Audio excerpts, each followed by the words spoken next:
به نام خدا، عرض سلام و درود دارم خدمت همه شما عزیزان و علاقه‌مندان به زبان انگلیسی. فرامرزی هستم با مجموعه دروس امریکن انگلیش فایل سطح 5 یونیت 9A رو با هم شروع می‌کنیم. در این درس در قسمت گرامر الیپسیس اند سابستیتوشن رو داریم. الیپسیس و سابستیتوشن همون حذف و جایگزینی هستن که در بحث گرامر به اونها خواهیم پرداخت. در vocab the natural world که لغات و واژگان مربوط به حیوانات و طبیعت رو بیشتر با هم کار می‌کنیم. در pronunciation weak and strong pronunciation of auxiliary verbs and to.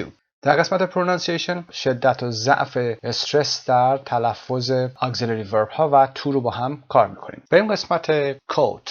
I loathe people who keep dogs. They're cowards who haven't got the guts to bite people themselves. I loathe به معنای نفرت خیلی زیاد هست. To really hate somebody. I loathe people means I really hate people. Loathe به این شکل the تلفظ میشه. یادتون باشه مثل کلمه breathe هست که فعله و the تلفظ میشه. از کلماتی هست که در کتاب 1100 واژه اومده، از کلمات سنگین هست. I loathe people who keep dogs. از کسانی که سگ نگهداری میکنن واقعا متنفرم. They're cowards. اونها ترسوهایی هستند که cowards haven't got the guts یعنی they don't have the courage. شجاعت این رو ندارن که to bite people themselves. شجاعت این که دیگران رو گاز بگیرن خودشون ندارن. این رو آگوست استرینبرگ میگه، سویدیش دراماتیست هست که نویسنده هست. دراماتیست نمایشنامه نویسه. البته ایشون مقداری شخصیت فوق حساس و مضطرب داشته که از نوع کوتش هم مشخصه. بریم با هم عنوان درس.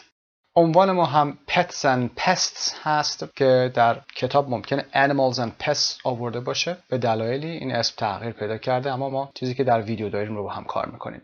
برای قسمت one reading, look at the photos of animals. What kinds of people do you think would choose them as pets? خب حتما به این سوال بپردازید، پاسخ خودتون رو بدید، صحبت بکنید. برای قسمت B هم آماده میشیم. Read an article about pets and their owners. آرتیکلی هست در مورد حیوانات خانگی و مالکینشون یا صاحبینشون. Which of the owners do you think has most in common with their pet or pets? و چه تشابه‌های بین مالکین و حیوانات رو هم می‌خوایم اینجا مشخص کنیم. در قسمت اول pets and owners become more alike over time. حیوانات خانگی و صاحبینشون در طول زمان become more alike. To become alike یعنی شبیه هم شدن. Alike means very similar. They become very similar over time. قسمت مقدمه رو با هم میخونیم. Pets and their owners are just like married couples and become more alike over time, according to recent research. حیوانات خانگی و صاحبینشون are just like married couples. شبیه زوجایی که تازه ازدواج کردن هستن و در طول زمان بیشتر شبیه هم میشن, according to recent research. بر طبق تحقیقات اخیری که انجام شده. In a recent study, 2,500 pet owners were asked to complete an online questionnaire about their personalities and those of their pets. در یک تحقیق اخیر 2500 نفر از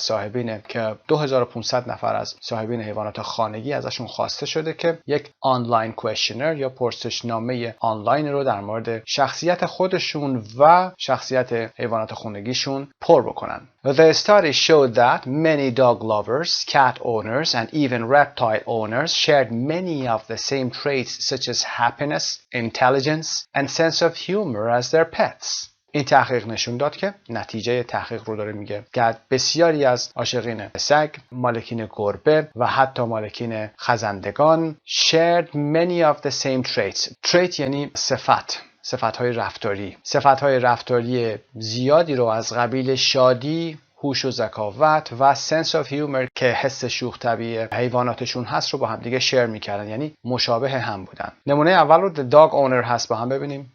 Paul Keevil, a photographer and artist, believes he and his pet dog Crosby are growing more grumpy together as they get older. پال کیول که یک عکاس و هنرمند هست معتقده که اون و پتش یعنی حیوان خانگیش که یک داگ هست به نام کراسبی دارن با همدیگه همینطور که دارن پیرتر میشن growing more grumpy دارن grumpy تر میشن. grumpy یعنی بد اخلاق, bad tempered. Mr. Keevil bred Crosby a rare dandy Denmont Terrier and has kept him as a pet for the past 8 years. آقای کیول bred کراسبی. bred گذشته فعل breed هست، یعنی پرورش داده کراسبی رو که یک دندی دنمنت تریر هست، یک تریر دندی دنمنت کمیاب هست رو پرورش داده. and has kept him که present perfect هست، ازش نگهداری کرده به عنوان پت برای 8 سال گذشته. Not only does he think they look alike, he says they have increasingly developed the same personality over the years. اون نه تنها فکر میکنه که اونها شبیه همدیگه شدن یا شبیه همدیگه به نظر میرسن. look alike. look رو در درس‌های گذشته کار کردیم. اون میگه که they have increasingly developed. increasingly معنی به طور افزاینده، روزافزونی، به شکل روزافزونی، به طور افزاینده شخصیت‌های مشابهی رو در طول این سالها کسب کردن یا توسعه دادن. I'm becoming a little more bad-tempered as I get older, Mr. Keevil said, and so is he. We like our own space and we are not as tolerant as we used to be. همونطور که دارم پیرتر میشم دارم کمی بداخلاق‌تر میشم. آقای کیول اینو میگه و and so is he. اون هم همینطور. این همون بحث گرامرمون هست که بحث الیپسیس هست. بعضی از قسمت‌ها رو حذف می‌کنیم، جمله رو ساده‌تر می‌کنیم. ما در فارسی هم داشتیم حذف قرینه لفظی و معنوی. We like our own space. ما جامون رو دوست داریم و we are not as tolerant as we used to be. used to be که می‌دید در گذشته بوده. ما به اندازه گذشته دیگه tolerant نیستیم، بردبار و صبور دیگه نیستیم. I certainly enjoy my food as much as he does, although I'm a little fussier. قطعا من از غذام به اندازه‌ای که اون لذت میبره منم دارم لذت میبرم، اگرچه من یه خورده فاسیر هستم. فاسی یعنی ایرادگیر، سر و صدا کن، بهانه‌گیر. من یه خورده ایرادگیرتر هستم. adjective فاسیر برده این رو کمپاراتیوش کرده. Other than that, I think I'm a little bit more intelligent. به غیر از این یا علاوه بر این من فکر میکنم که یه خورده اینتلیجنت تر هستم، باهوشتر و با ذکاوت تر هستم. He added, I think it's possible that pets and owners do grow alike as they get older. اون افزود من فکر میکنم که این امکان وجود داره که pets یعنی حیوانات خانگی و مالکینشون do grow alike. do تاکید میکنه اینجا، خیلی شبیه همدیگه بزرگ میشن as they get older، در حالی که همینطور سنشون بالاتر میره. It may also be that there is something subliminal when it comes to us choosing our pets. ممکنه هم که به این شکل باشه که یک چیزی subliminally وجود داشته باشه. subliminal که استرسش روی ل هست، حتما یادتون باشه ل اول. subliminal یعنی نیمه خودآگاه، adjective صفته، همون حالت subconscious. ممکنه یه چیز نیمه خودآگاهی وجود داشته باشه که وقتی که میخوایم بریم حیوان رو انتخاب بکنیم اون مسئله فعال میشه. If someone is happy and cheerful, then they tend to choose a dog that is always wagging its tail. اگر کسی شاد باشه و سرحال باشه، خب وقتی که میخوام برن یه سگ رو انتخاب بکنن یا بخرنش، معمولا میرن سگی رو میگیرن که همیشه دمشو داره تکون میده. wagging its tail حرکت تکون دادن دم سگ هست وقتی که شاد هست، خوشحال هست. سایت مجموعه زبان ایرانی. The fish owner, Sarah Ogilvy, believes she is far more serene since acquiring a similarly relaxed goldfish called Garfield. سارا اوگیلوی معتقده که از زمانی که گلدفیشش رو که اسمش گارفیلد هست، گلدفیش همون ماهی قرمزایی هست که ما در تنگ ماهی عیدمون نگه می‌داریم و در انگلیسی گفته میشه گلدفیش. خب سارا اوگیلوی معتقده که اون دیگه خیلی آرومتر شده. is far more serene. serene به معنای آرام و متین هست، استرس روی ر و صدای ای. serene از زمانی که acquire کرده. acquire یعنی کسب کردن، گرفتن، به دست آوردن. از زمانی که این ماهی رو گرفته که این ماهی هم ریلکسد هست به نام گارفیلد، اونم آرومتر شده. A marketing consultant who works in a stressful environment, Ms. Ogilvy says she looks forward to coming home from work to see him swimming lazily in his tank. خانم اوگلوی که یک مارکتینگ کنسالتنت، مشاور بازاریابی هست، در یک محیط استرسفولی هم کار میکنه، میگه که اون به شدت منتظر برگشت خونه هست از سر کار تا ببینه که ماهیش که هم به این ماهی قرمز برمیگرده، اون با تنبلی داره توی ظرف آبش داره شنا میکنه، اون شنا کردنش رو بخواد ببینه. I just sit in my armchair and watch him swirl around, she said. اون میگفت که من میشینم تو آرمچرم و تماشاش میکنم که swirl around میکنه. swirl یعنی چرخیدن، توی تنگ ماهیش تو اون ظرف ماهی داره میچرخه. It's better than watching TV by far. از تماشای تلویزیون به مراتب بهتره. by far به مراتب، بسیار بیشتر. I'm sure he recognizes me. He always comes up to the glass when I walk toward him, but maybe that's because I feed him.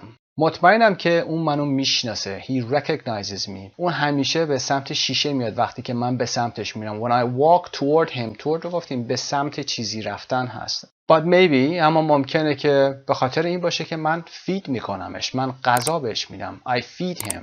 He is more friendly than a lot of those aquarium fish you see in big offices. اون از بسیاری از ماهی‌هایی که شما در دفاتر بزرگ تو اون آکواریوماشون میبینید صمیمیتر و مهربونتر هست. He's quite a character. اون کلاً یک شخصیت خاص داره. Am I happier because of Garfield? آیا من به خاطر گارفیلد خوشحالم؟ I think I probably am. فکر میکنم که اینطوری باشه. اینجا هم یه الیپسیس صورت گرفته. They say that being near water is calming in itself. میگن که نزدیک آب بودن خودش اصلا آرامش میاره. So maybe that has something to do with it. شاید این به همین دلیل باشه. بریم سراغ the cat owner. Layla El-Barati said that she and her cat shared one behavior trait. They both enjoy harassing her husband. لیلا البرادی میگفت که اون و گربه‌اش یک صفت رفتاری مشترک داشتن. One behavior trait. هر دوتاشون از harass کردن شوهرش لذت میبردن. They enjoy harassing. از این لذت میبرن. Harass یعنی intimidate. اگر بخوایم سینونیم براش بیاریم. اذیت کردن، به سطوح آوردن. Harassing her husband. The 30-year-old London lawyer has owned Filfil Arabic for Papa for 4 years. این وکیل لندنی 30 ساله فلفل که اسم گربه‌اش هست عربی پاپا میشه 4 سال این گربه رو داشته. She bites my husband's toes and attacks him on my behalf, constantly harassing him when he's trying to do something. لیلا میگه که گربه من پای شوهرم رو انگشتای پای شوهرم رو گاز میگیره و بهش حمله میکنه از طرف من on my behalf و constantly harassing him. constantly گفتیم به صورت مداوم به اون حمله میکنه، اذیتش میکنه when he's trying to do something وقتی که شوهرش میخواد کاری انجام بده. Mrs. Albrady said in that sense she is like me and shares my sense of humor. از این نظر اون مثل منه، یعنی این گربه مثل منه و حس و حال منو داره، شوخ طبعی منو داره. We both like to snuggle up at night. ما هر دوتامون دوست داریم که شب موقع خوابیدن خودمون اینطوری جمع بکنیم. Snuggle at night یعنی یه آغوش یا جای گرم و نرمی رو پناه بردن یا خودتون رو جمع کردن. I get very cold and warm myself up and Filfil sleeps on the radiator. من خیلی سردم میشه و خودم رو گرم میکنم. فلفل هم روی رادیاتور یا رادیاتور شوفاژ میخوابه. While Mrs. Albrady admitted to numerous similarities, she hoped there were differences. While she's smart, I'd like to think I am more intelligent than my cat. در حالی که میسیز البرادی ادمیت میکنه، میپذیره، اقرار میکنه به شباهت‌های بیشماری numerous similarities، اون امیدوار بود که تفاوت‌هایی هم وجود داشته باشه. در حالی که گربه باهوشه، من فکر میکنم که از گربه‌ام باهوشتر هستم. The reptile owner. reptile به خزنده میگیم. Graham Martin, who keeps lizards, said their personalities changed to become more like his. Graham Martin که lizards نگه میداره، خزنده ها رو نگه میداره تو خونش، میگه که شخصیت هاشون داره تغییر میکنه و داره شبیه شخصیت گراهام میشه، یعنی شخصیت های حیوونا داره شبیه شخصیت گراهام میشه. I've had bearded dragons calmly sitting and watching TV when I do. من bearded dragons داشتم. dragons ها همین رپتایل های هستن که شکل dragon یعنی اژدها هستن و فرم ریشدار هستن bearded و به آرامی میشستن و همزمان که من تلویزیون تماشا میکردم اونها هم این کار رو میکردن. If you have lots of energy then they pick up on that. اگر شما انرژی زیادی داشته باشید اونا هم به سراغت میان. And if you are afraid they are too. و اگر شما بترسید اونا هم میترسن. They tend to reflect whoever has brought them up. To reflect. اونها سعی میکنن که هر کسی اونا رو بزرگ کرده آینه رفتار اون باشن. If they've had a stressed owner, then they can be very stressed. اگر مالکی داشته باشن که استرس بوده، خسته بوده و مضطرب بوده، اونها هم خیلی استرس میشن. They can behave like complete lunatics. اونا میتونن مثل دیوانه ها رفتار بکنن. A complete lunatic. lunatic به معنی کسی که سایکو هست. But generally, because I'm calm, they tend to calm themselves down. اما عموما از اونجایی که من خودم آروم هستم، اونها هم تمایل به آروم کردن خودشون دارن. The bird owner. Friends tell Juliet Eberly that she is eccentric just like her 5 birds. دوستان جولیت ابرلی بهش میگن که اون اکسنتریک هست. اکسنتریک یعنی آدم عجیب و غریب، نامتعارف.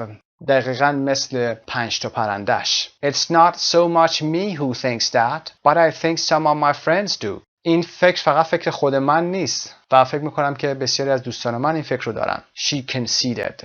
Concede به معنای تصدیق کردن، مثل admit، اعتراف کردن، پذیرفتن هست. And if enough people say it, then it might be true. و اگر به اندازه کافی آدم‌ها اینو بگن، ممکنه که درست باشه. Mrs. Burley said that she had undoubtedly picked up some of her bird's traits. خانم ابرلی گفتش که اون بدون شک had undoubtedly picked up، کسب کرده some of her bird's traits، بعضی از صفت‌های رفتاری پرندگانش رو کسب کرده. The way I talk sometimes and bob my head has become more parrot-like, she admitted. اون تصدیق کرده، اون پذیرفته که به این شکل وقتی که من بعضی وقتا صحبت میکنم و bob my head یعنی سرم رو به سمت پایین و بالا تکون میدم به حالت سلام یا تایید کردن، مثل همون ناد کردن هست NOD. بیشتر شبیه حرکت‌های توتی‌ها شده. Her parrots include a huge mealy Amazon called Molly, 2 eclectus parrots and a pair of African greys.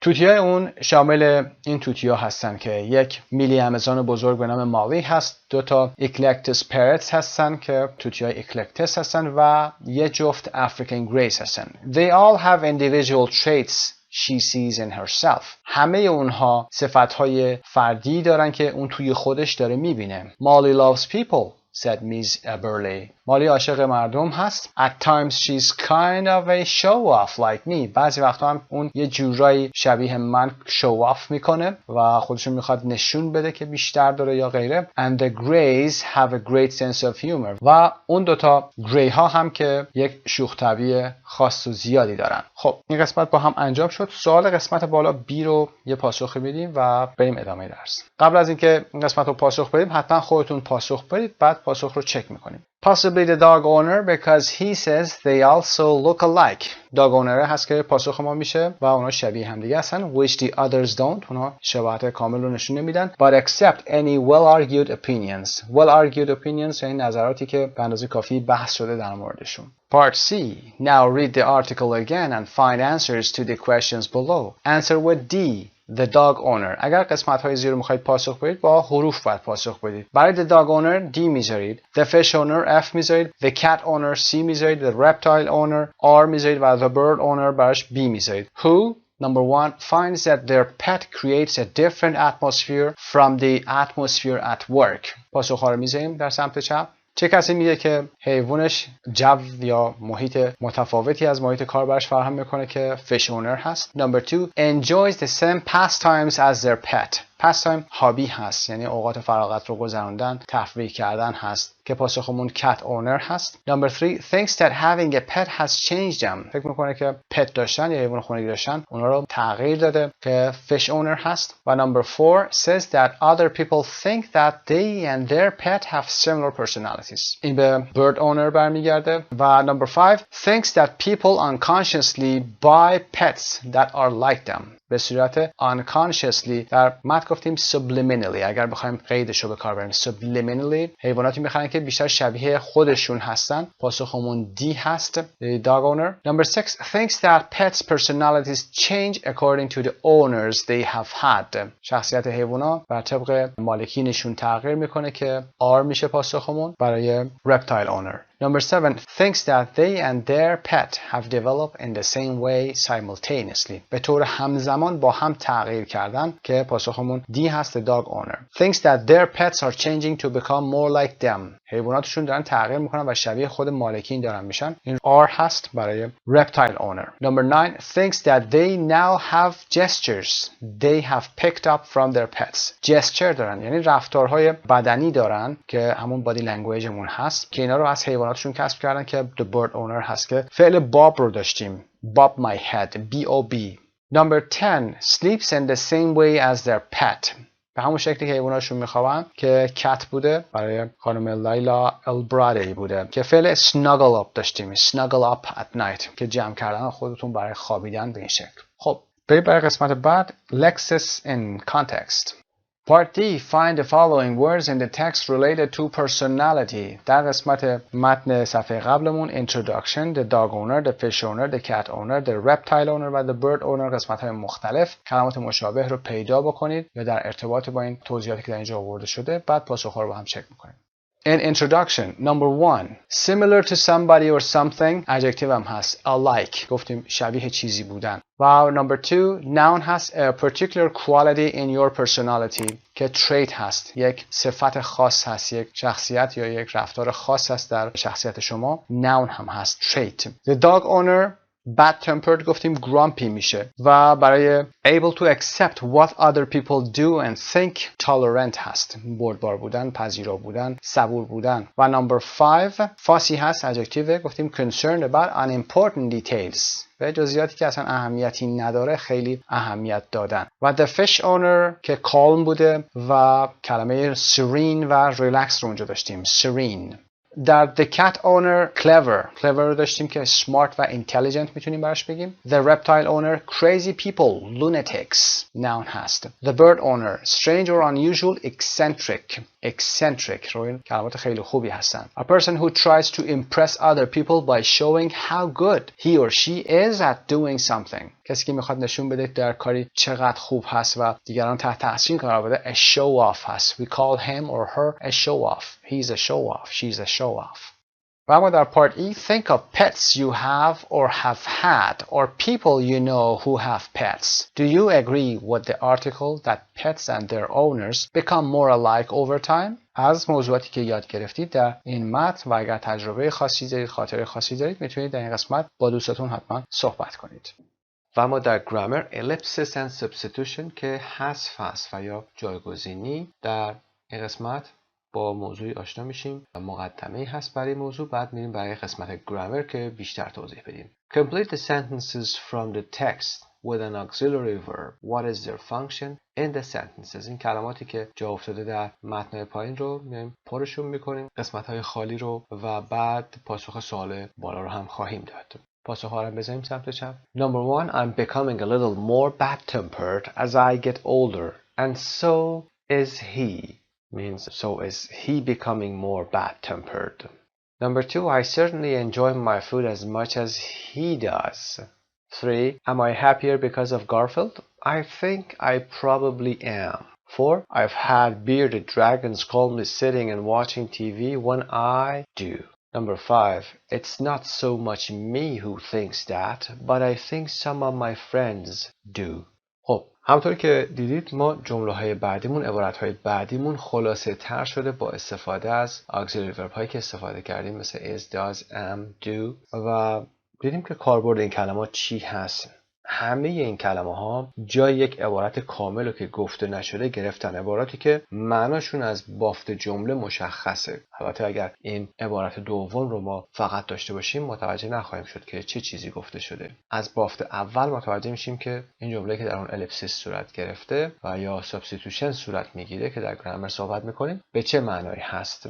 مثلا در این جمله and so is he یعنی so is he becoming more bad-tempered و یا برای جمله دوم هم که as much as he does به معنی که as much as he enjoys. برای جمله سوم هم I think I am probably happier بوده که اینجا صفت رو حذف کردیم. Grammar bank ellipsis leaving out subjects and auxiliaries. ellipsis هست این کلمه به معنی حذف به صورت مفرد آورده شده is داره. اگر جمع باشه به جای I میاریم و میشه ellipses. leaving out subjects and auxiliaries حذف فاعل و فعل کمکی داریم اولین موردی که برای ellipsis هست. 1. After and, but, and, or we often leave out a repeated subject or a repeated subject and auxiliary verb, especially when the clauses are short. وقتی که ما and داشته باشیم, but داشته باشیم و یا or داشته باشیم، اغلب میتونیم سابجکت های تکراری رو و یا سابجکت ها و auxiliary verb های تکراری رو بیم حذف کنیم، خصوصا وقتی که عباراتمون کوتاه باشه، مثل he got up and took a shower. دیگه نمیگیم he got up and he took a shower. سابجکت رو اینجا حذف میکنیم، تکراری هست. همین موضوع الیپسیس ما هست. She came to the meeting but didn't say anything. she رو دوباره نمیاریم که سابجکت هست. اون به جلسه آمد اما چیزی نگفت. نمیگیم اون به جلسه آمد اما اون چیزی نگفت. همین کاری که در فارسی هم انجام میدیم. We should call him or send him an email. We should رو دوباره تکرار نکردیم که در این قسمت ما الیپسیسمون برای subject و auxiliary verb بوده که repeated بوده و ما نیاوردیمش. باید بهش زنگ بزنیم یا یه ایمیل براش بفرستیم. We usually have dinner at 10 and then watch TV. و بعدش هم تلویزیون تماشا میکنیم. Then we watch TV. After then we can also leave out a repeated subject pronoun. بعد از then هم به همین شکل قانون الیپسیس رو انجام میدیم. Number 2, you cannot leave out the subject pronoun after, before, after, because, when and while. دقت داشته باشید بعد از این کلمات نمیتونید subject pronoun رو حذف کنید، یعنی ضمیر فاعلی رو بیاین حذف کنید. این کلمات چی هستن؟ Before, after, because, when and while هستن. They locked the door and windows before they left. اینجا نمیتونیم بگیم they locked the door and windows before left. حتما باید سابجکت پروناونمون اینجا وجود داشته باشه. اونا قبل از اینکه برن در و پنجره رو قفل کردن. Why don't we look at the photos after we finish dinner? بعد از اینکه شام رو تمام کنیم چرا به عکسامون نگاه نکنیم یا به این عکس‌ها نگاهی نندازیم؟ After we finish dinner نمیتونه بدون we بیاد، جمله کاملا ناقص میشه. He's stressed because he has too much work. Because he has نمیتونید اینجا حذف کنید. مشخص نیست چه کسی too much work داره، کار داره، برای همین هم stress داره. She was horrified when she saw the mess he had left. او وقتی که وارد اتاق میشه یا وارد اون مکان میشه و به هم ریختگی و بی‌نظمی که اون آقا از خودش باقی گذاشته بود رو میبینه horrified میشه. So she was horrified when she saw. باید مشخص باشه چه کسی این مسئله رو میبینه. I met Sam while I was working in Italy. While هم به همیشه چه کسی داشته در ایتالیا کار میکرد. I met Sam while I was working in Italy. Ellipsis, leaving out verb phrases or adjectives. حذف عبارات فعلی یا صفتی. Number 1. We often leave out a repeated verb phrase or adjective and just repeat the auxiliary or modal verb or the verb be. For example, Laura has never been to the US, but her sister has. دیگه نمیگیم has been there. Gary thinks he's right, but he isn't. دیگه نیاز نیست بگیم he isn't right. و این صفت رو حذف میکنیم. Laura has never been to the US but her sister has. به جای اینکه بگیم has been. Gary thinks he's right but he isn't. به جای اینکه بگیم he isn't right. I didn't like the movie but Mike did. به جای اینکه بگیم but Mike liked the movie. They said I would love the movie but I don't think I would. Means I don't think I would love. If the verb we don't want to repeat is the present or simple past, we substitute do, does, did. فعلی که زمان حال باشه یا گذشته ساده باشه سابستیتوت میکنیم. همین سابستیتوشنی که در اینجا آوردیم، جایگزینی. به جاش چی قرار میدیم؟ فعل کمکی do does did میاریم. I didn't like but Mike did. گذشته didn't like و به جاش did آوردیم. 2. We can use a different auxiliary or modal verb from that used in the first part of the sentence. میتونیم هم یه وقتای auxiliary متفاوتی یا modal verb که افعال وجهی هستن متفاوتی از قسمت اول جمله استفاده بکنیم. مثل I thought I would be able to come tonight but in fact I can't. فکر میکردم که امشب بتونم بیام اما در واقع نمیتونم. I would be able رو ببینید متفاوت از I would be able با can رو آوردیم براش. I can't. I know you never learned to drive but I really think you should have. میدونم که هیچ وقت یاد نگرفتی که رانندگی کنی اما I really think you should have. واقعا فکر میکنم که بهتر بود این کار رو میکردی. فعلمون learned هست، به جای اینکه بخوایم براش did بیاریم در قسمت دوم ما از should have آوردیم، یعنی از modal verb استفاده کردیم. A. You must see his latest movie. آخرین فیلمشو باید ببینی. و B میگه I already have. must و have متفاوت هستن، یعنی من همین الانش دیدم این فیلم رو. 3. We can also leave out a repeated verb phrase after the infinitive with to. This is called a reduced infinitive. For example, I haven't been to Egypt, but I'd love to.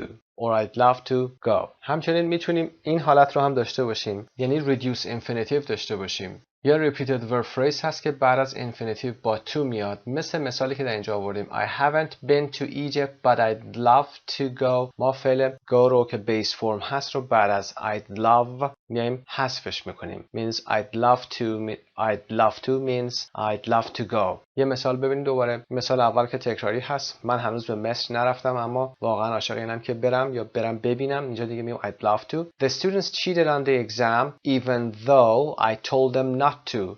means اگرچه من بهشون گفته بودم که این کار رو نکنن. even though I told them not to cheat. بهشون گفته بودم که این کار نکنن. even though I told them not to use the telephone. even though I told them not to use هر چیزی دیگه که داشته باشیم بعد از to فعلمون رو حذف میکنیم. چرا؟ چون از بافت جمله مشخصه که ما چه فعلی رو میخواستیم بیاریم. هرچند فعل go رو اینجا ما نداشتیم اما مشخصه که فعل go منظورمون هست. خب جایگزینی داریم با so and not. We often use so instead of repeating a whole positive clause after verbs of thinking, assume, believe, expect, guess, hope, imagine, presume, suppose, think, and also after be afraid, appear or seem, and say. اغلب میتونیم به جای اینکه یک عبارت مثبت کامل رو بیایم تکرار بکنیم بعد از افعال thinking، افعالی که مربوط به تفکر هستن، بیایم به جاش so بگیم. حتما نمونه‌هاشون میدونید. فعلاش هم که مشخصه: تصور کردن assume، believe اعتقاد داشتن، expect انتظار داشتن، guess حدس زدن، امیدوار بودن، تصور کردن، presume هم به همین شکل، تصور کردن، فرض کردن، suppose هم به همین شکل و خود فعل think که از گروه فعل thinking هست. و همچنین بعد از این ساختارها be afraid، it appears، it seems و say هم ما so میاریم. I'll have finished the work by Friday or at least I hope so. من تا روز جمعه کار رو تمام خواهم کرد یا تمام خواهم کرده بود که ساختار معادلش ما تقریبا در فارسی نداریم. آینده کامل هست و با حرف اضافه by هم میاد، حتما خاطرتون هست. و در اینجا میگیم or at least I hope so. به جای اینکه کل این جمله رو بیایم دوباره بگیم یا عبارت رو بیایم بگیم I hope I will have finished، می فقط so میذاریم به جاش. Will you be working on Saturday? آیا روز شنبه کار میکنید؟ که آینده استمراری هست. و میگه I suppose so. تصور میکنم به این شکل باشه. فکر میکنم I suppose so. یعنی yes, I think I will be working on Saturday. و فقط میگه I suppose so. Unless we get everything done tomorrow. مگر اینکه همه کارمون فردا تمام بشه. ساختار unless هست. Mark loves animals and his sister even more so. مارک عاشق حیواناته و خواهرش هم حتی بیشتر. خب مثال هایم برای afraid I'm afraid so و یا say they say so. اونا اینطوری میگن they say so میتونیم داشته باشیم. With negative clauses we use positive verb plus not. For example I hope not. ساختار قبلیمون ساختار مثبت بود. این ساختار منفیه. Would be afraid, assume, guess, hope, presume and suspect. در این ساختارهای be afraid, assume, guess, hope, presume و suspect ما اگر negative clause داشته باشیم positive verb به علاوه not استفاده میکنیم. یعنی عبارت منفی رو بخوایم برسونیم فعلمون مثبت به علاوه not. مثل Do you think it'll rain tonight؟ فکر میکنیم شب بارون بیاد. I hope not. فعل مثبت به علاوه not آورده شده. means I hope it won't rain tonight. و یا She didn't pass the test, did she? No, I'm afraid not. I'm afraid not. متاسفانه نه. جمله مثبته و با یه not آورده شده و مفهوم منفی رو رسونده. و اما The children may be back, but I don't think so. بچه ها ممکنه که برگشته باشن اما اینطور فکر نمی کنم. با so ساختار فعل منفی رو داریم. I know she liked the present even though she didn't say so. من میدونم که اون از هدیه خوشش اومده حتی اگرچه اون این حرف رو نزد یا بیان نکرده. Didn't say so. ساختار فعل کمکیمون هم منفی هست. She didn't say so. We usually use negative verb plus so. For example, I don't think so with believe, expect, imagine and think.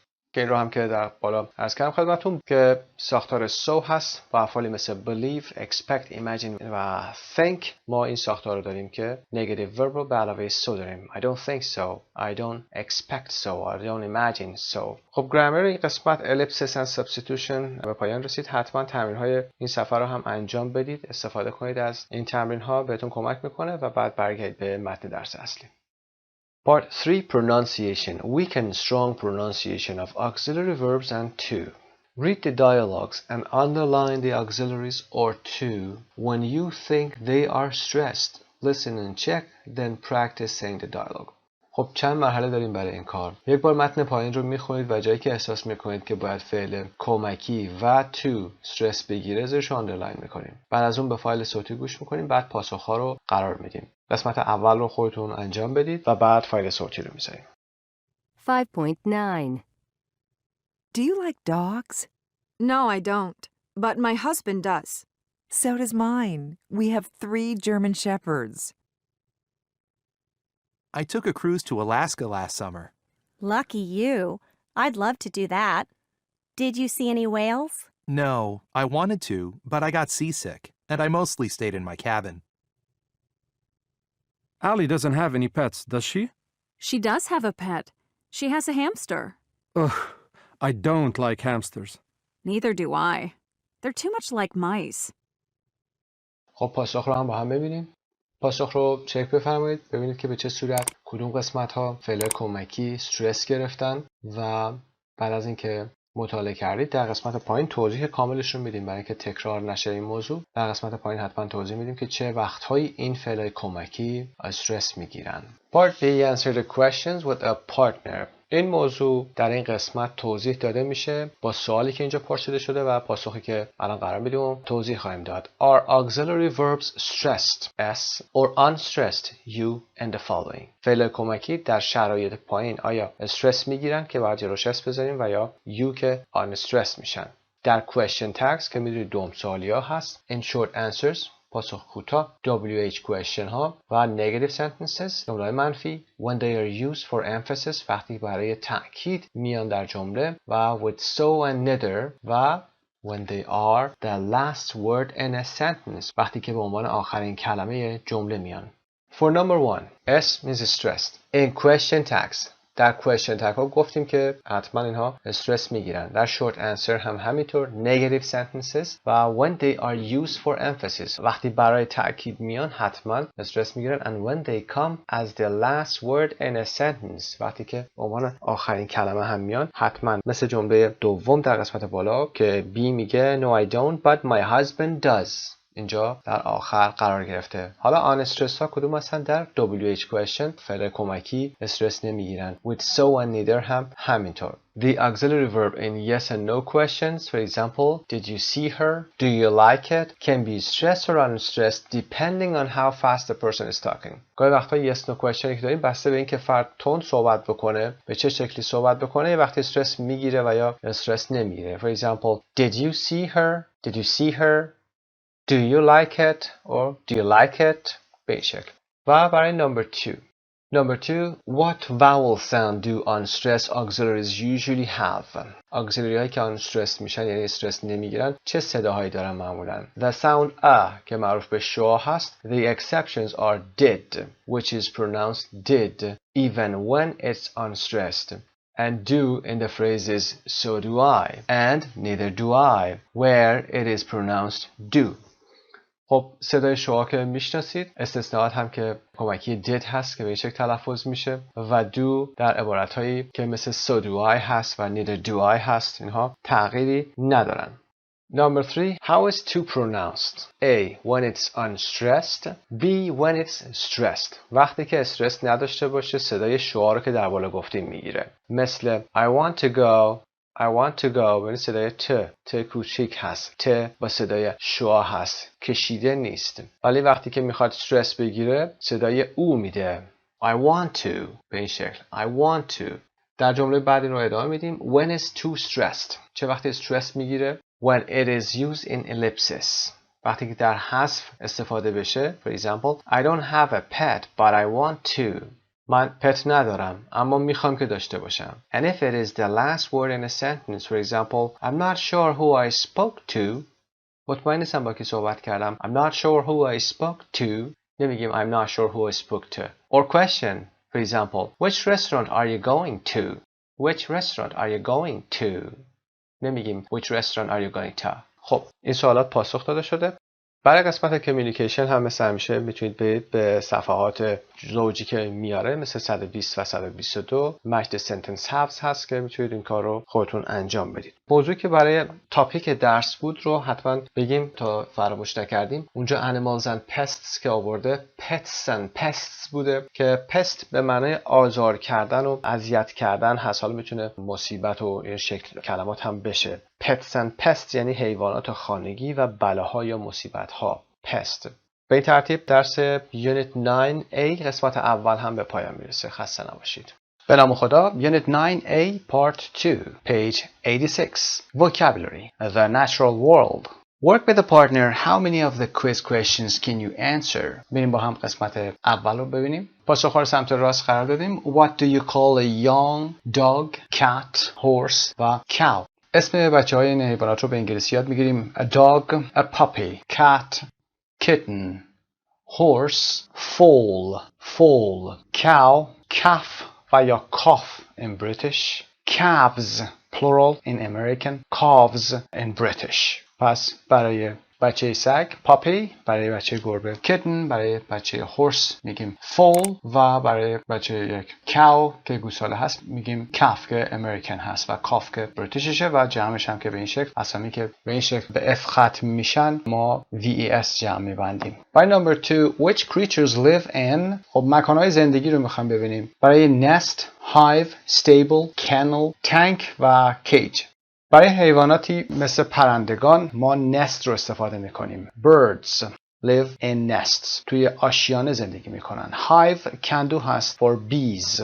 Stable استبل هست for horses. And a kennel به این شکل تلفظ میشه. Kennel که برای dogs هست. لونه سگه. و a tank ظرفی هست که در اون fish or reptiles نگهداری میشه که ماهی و خزنده ها هستن.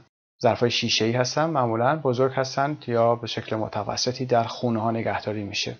F a cage. Cage قفس هست for hamsters, birds, etc. and captive animals. For example, in a zoo. قفس رو برای حیوانات کوچیک، قفس‌های کوچیکی هست که در خونه نگهداری می‌کنیم حیونا رو، مثل همستر و پرنده‌های مثل پرتس و غیره تو کیج نگه می‌داریم و اون کیج‌های بزرگی هم که در زو هستن برای کپتیو انیمالز، حیواناتی که نگهداری میشن، حیوانات وایلد رو در باغ وحش نگه می‌داریم، اونها هم در کیج هستن. کیج به عنوان فعل هم میتونه استفاده بشه. For example, cage him or cage it. بذاریدش تو قفس. Number 3 what animals make the following noises. صداهایی که در قسمت پایین اومده رو حالا باشون آشنا میشیم. این صداها رو حیوانات تولید میکنن. بعضی از حیوانات منظور اون هست و نکته جالبی که در این قسمت هست این هست افعالی که در این قسمت داریم از صدای خود حیوانات هست، یعنی همون آوانامی که در درس‌های گذشته صحبت کردیم آنوماتوپیک هستن، یعنی این صدا رو ما میشنویم. همین صدا رو اگر به عنوان مثال بارک رو بگیم شبیه صدای پارس هست، صدای پارس سگ هست. صدای سکویک صدای موش هست که جمعش مایس میشه. mouse mice. bark dogs bark. نی، دقت داشته باشید چه کردن اسب، صدای اسب رو با نی بیان میکنیم و به نگارشش هم دقت داشته باشید neigh اما تلفظ میشه نی. for cats they meow. cats meow. و roar for lions or tigers غرش کردن هست. و grunt هم صدای خورخور pigs هست، صدای خوک ها هست. البته اینا میتونه اسم هم باشه. For example, we heard a squeak. Or for example, برای verb میتونیم بگیم the lion roared or gave a loud roar. به این شکل میتونه عنوان اسم هم استفاده بشه. خب با سه مورد آشنا شدیم. یکی که بچه حیوانات بود و در قسمت دوم که با آشیانه یا خانه یا لانه بعضی از حیوانات آشنا شدیم و صداهایی که این حیوانات درست میکنن، تولید میکنن و گفتیم که اینها آنوماتوپیک هستن. با این مقدمه میریم برای پیج 166 vocabulary bank در مورد natural world. در قسمت vocab bank هستیم animals, birds and insects و میریم که قسمت A رو با هم انجام بدیم. در قسمت A ما یه سری تصاویر رو میبینیم و یه سری words که در سمت چپ قرار گرفتن. برای number 1 you see claws. اینها پنجه ها هستن. claws. حالا این claw میتونه برای یک حیوانی مثل شیر باشه، میتونه برای birds باشه for example for eagles، میتونه برای insects هم باشه. بعضی از حشرات همچین clawsی میتونن داشته باشن. برای number 2 fins. تصویری که در این قسمت میبینیم باله هایی که روی ماهی هست رو fins به صورت جمع آورده. و number 3 fur هست. fur پوست حیوانات مثل روباه و حیوانات دیگر رو که ازشون استفاده میشه و به عنوان خز استفاده میشه میگیم fur. فایل نمبر 4 horns شاخ هست. فایل نمبر 5 wings هست که میدونید. فایل نمبر 6 a shell هست که یک پوسته هست. پوسته های از جنس محکم هستند که برای tortoise و turtle و snail استفاده میشه. Picture 7 shows a beak B-E-A-K که نوک پرنده هست. و number 8 shows a tail. Number 9 shows paws. این پنجه حیوانات پا گفته میشه و حالا ممکنه برای مانکی باشه، برای لاین باشه، ولی از روی همینا میتونه claw هم بیرون بیاد. claws میتونه اون ناخن ها هست. claws به اون ناخن ها گفته میشه و این پنجه ها بهش پا گفته میشه که در مجموع paws مینامیم این رو. Part B can you name an animal or insect which can که این کار رو بتونه انجام بده. animal و یا insect can bite گاز گرفتن هست. dog mosquito etc. برای سگ ما واژه گاز گرفتن رو در فارسی داریم و در فارسی میگیم نیش زدن برای پشه، اما در انگلیسی برای هر دوتاشون بایت رو استفاده میکنیم. و برای بی sting برای بی و واسپ که زنبور و زنبورهای بزرگتر هستن که زنبور اصل نیستن، نیش زدن هست که نیششون رو فرو میکنن. و scratch خراش دادن، پنجه کشیدن و غیره هست که برای cat etc. استفاده میشه. scratch. و دی kick یعنی لگد زدن. برای انسان هم kick لگد زدن هست. hit با دست زدن هست. HIT. خب kick برای horse، donkey و mule. horse گفتیم اسب هست، donkey الاغ میشه و mule هم که قاطر هست. spit یعنی چی؟ spit رو به انگلیسی میگیم to force a small amount of saliva out of your mouth. دو تا کلمه الان با هم کار میکنیم. spit یعنی آب دهان بیرون انداختن، پرت کردن. to force a small amount of saliva S-A-L-I-V-A که بزاق دهان هست، آب دهان هست. وقتی با شتاب با سرعت از دهان پرت بشه بیرون، به یک مقدار کمیش بیرون پرتاب بشه، ما این فعل رو spit میگیم. spit. For example, he spitted or it spitted. برای حیوانات ما دو نمونه حیوان داریم که camel و llama هست. llama که حیوانایی هستن شبیه camel هستن، مربوط به آمریکای جنوبی هستن، اما همپ ندارن، یعنی کوهان پشتشون نداره. سایت مجموعه زبان ایرانیان. Number 2, issues relating to animals. A. Look at the bold words and phrases with a partner. Say what they mean. ببینیم که این bold word ها و phrase ها به چه معنایی هستن. In your country, are there 1. Any organizations that protect animals and their environment or animal charities. سازمان های وجود داره تو کشورتون که حیوانات مراقبت بکنن و از محیط زندگیشون، یا animal charities و یا مؤسساتی که کار خیریه برای animal انجام میدن. Number 2, animal rights activists who organize protests against the use of animals for entertainment, product testing or in medical research. حتما عناوینی که بولد شده رو، سینونیم انگلیسیشون رو، دفینیشنشون رو خواهیم داشت، یه توضیح میدیم براشون، بعد میریم برای دفینیشن ها. Animal rights activists فعالان حقوق حیوانات هستند که پروتست های رو against the use of animals، به علیه استفاده حیوانات برای تفریح، تست محصولات و یا در تحقیقات پزشکی هستن، براشون یه پروتست های رو میان، تظاهراتی رو میان راه میندازن. Number 3, national or regional celebrations where animals are treated cruelly. مراسم، جشن‌ها و یا رویدادهای ملی یا منطقه‌ای که در اون از حیوانات به شکل بدی استفاده بشه یا با حیوانات به شکل خشنی رفتار بشه. Treated cruelly.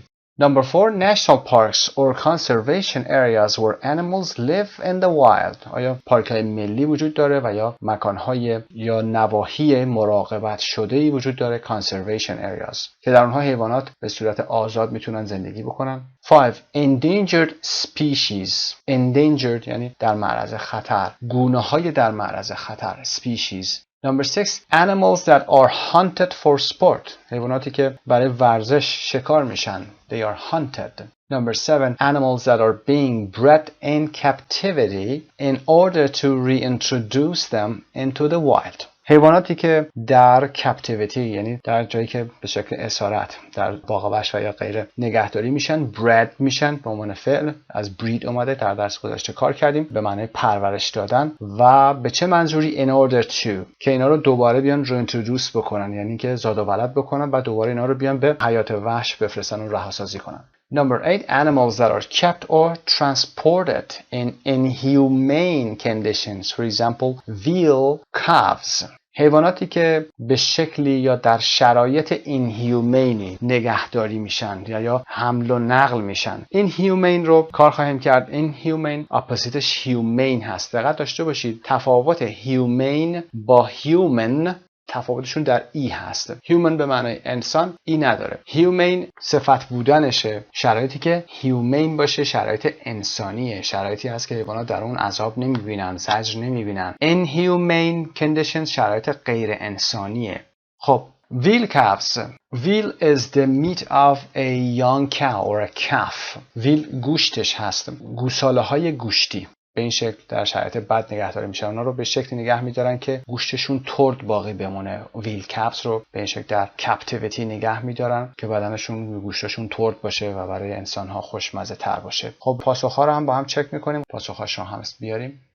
Protect means look after or defend. مراقبت کردن، نگهداری کردن هست. Environment, the conditions in a place that affect the behavior and development of somebody or something. محیط هست، محیط زیست هست، چیزی که بر رشد و رفتار کسی یا چیزی تأثیر میذاره. Animal charities, organizations that collect money to help animals. For example, the World Wildlife Fund. خب صندوق جهانی حیوانات هست که سازمانهایی هستن پول جمع میکنن برای کمک به حیوانات.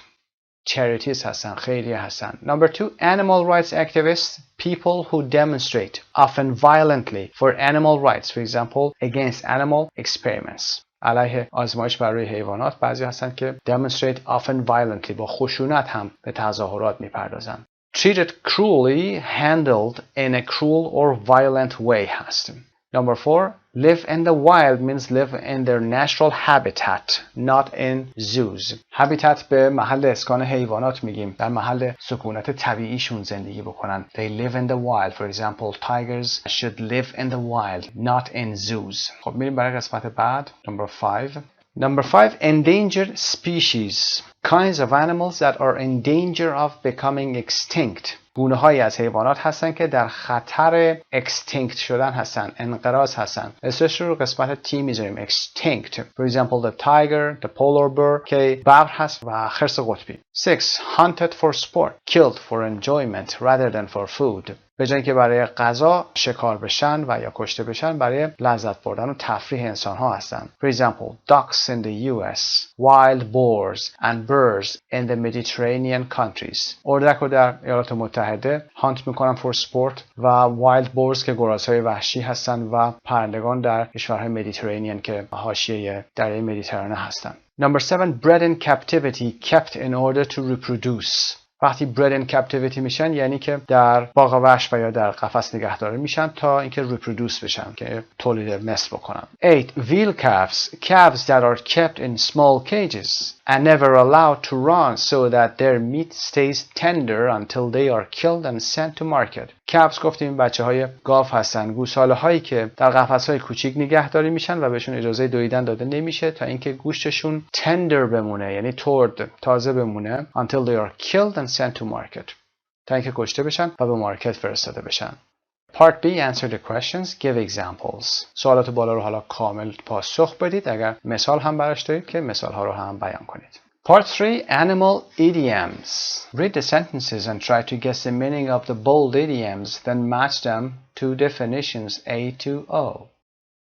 Part 3, animal idioms. Read the sentences and try to guess the meaning of the bold idioms.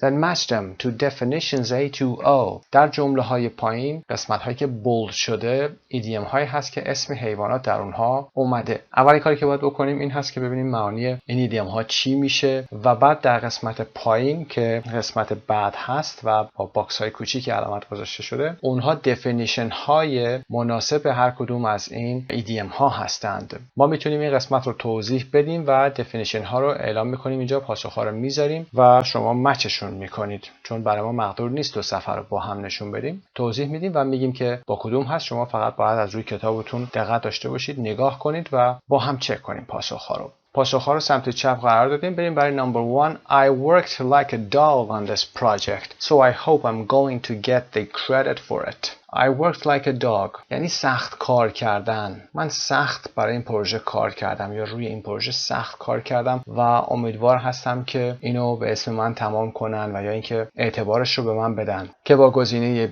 B مچ میشه در قسمت پایین. To work like a dog means to work very hard. Number 2, I told him what I thought of him, but it's like water off a duck's back for him. من بهش گفتم که نظرم در موردش چی هست، در مورد همون آدمی که بهش گفتم نظرم چی هست، اما مثل این که این حرفایی که بهش زدم مثل این هست like water off a duck's back for him. انگاری که روی یا پشت یک اردک و آب بریزی، چون میدونید که اردک پشتش به این شکلی هست که آب رو به خودش جذب نمیکنه و یه حالت روغنی هست و آبو از خودش جدا میکنه و میریزه پایین. Like water off a duck's back for him. گزینه D هست و گزینه D رو میبینیم criticism doesn't affect him. criticism انتقاد doesn't affect him روش تأثیری نداره. Number 3, he was like a fish out of water when he left his small town and went to live in Los Angeles. To feel like a fish out of water گزینه O هست پاسخمون. feel uncomfortable or awkward in unfamiliar surroundings. وقتی که وارد یک محیط ناشنا میشید و وقتی که اون محیط براتون سخت باشه احساس سختی میکنید و نمیتونید همه کارا رو هندل بکنید It's like a fish out of water. مثل که تازه از یک محیط کوچیک به یک محیط خیلی بزرگ برید اون احساس هست. He was like a fish out of water when he left his small town. وقتی که شهر کوچیکش رو ترک کرد و به لس آنجلس رفت. Number 4, you think you've passed the test but don't count your chickens or don't count your chickens before they hatch. فکر می‌کنی امتحان تو پاس کردی اما don't count your chickens. هنوز خیلی زودی که بخوای اینو اعلام کنی یا هنوز خیلی زودی که تصمیم بگیری براش. Don't count your chickens before they hatch. البته این قسمت باید کامل باشه ولی دیگه قسمت دومو نمیگن الان. قبلا به صورت بوده که کامل گفته میشه. Don't count your chickens before they hatch. یعنی قبل از اینکه جوجه هات از تخم سر در بیارن شروع به شمردن جوجه ها نکن و از روی تخم مرغ ها نگو که چند تا جوجه داری. ببین چند تاش تخم مرغ رو میشکنن و میان بیرون بعد بگو من چند تا جوجه دارم. که گزینه 4 برای ما H هست. Not be too confident that something will be successful. خیلی مطمئن نباش که یه چیزی موفق باشه. Number 5, I decided to take the bull by the horns and went to see my boss. تصمیم گرفتم که برم و رئیسمو ببینم و باهاش مواجه بشم. To take the bull by horns means A. Face a difficult situation directly and with courage. با شجاعت و اطمینان بخواید برید مستقیما به سراغ اون خطر یا به اون مسئله مهم بپردازید. To take the bull by the horns. horns رو که گفتیم در قسمت بالا در تصویر میبینید که یعنی برید مستقیم روبروی شاخ گاو و دو تا شاخ گاو رو با دستت بخواید بگیرید. یعنی روبرو با مشکل بزرگ مواجه شدن. Number 6, when they divorced, Nick's wife got the lion's share of everything they owned.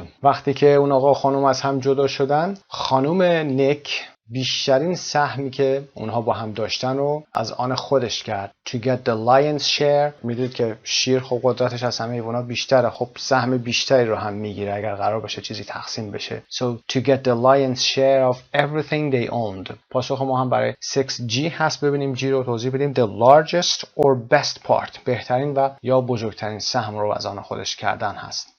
Number 7, Jim Phelps was a dark horse in the mayoral election, but he ended up winning. Jim Phelps در انتخابات شهرداری dark horse بوده. dark horse بودن یعنی اینکه کسی اونو نمیشناخته. معمولا در مسابقات اسب دوانی در گذشته این اصطلاح اومده و روی اسب سیاه نمیتونستن حساب کنن، در نمیشناختن و میگفتن که اون dark horse هست و مشخص نبود که نتیجه انتخاباتیش چی میشه یا نتیجه بازیش چی میشه در مسابقه اگر بود. اینجا جیم فلپس دارک هورس بوده in the mayoral election. در انتخابات شهرداری از mayor میاد mayoral election، اما دارک هورس ها معمولا به این شکل هست که با اینکه ناشناخته هستن نتیجه خوبی رو در نهایت در هر موضوعی به دست میارن. ended up winning. اما 7 ببینیم پاسخش F هست. A little known participant in a competition who surprises everyone by winning. یک کسی هست که در یک رقابت شرکت میکنه و هیچ کس همون رو نمیشناسه یا خیلی کم شناخته شده است و همه رو با برنده شدن خودش سرپرایز میکنه.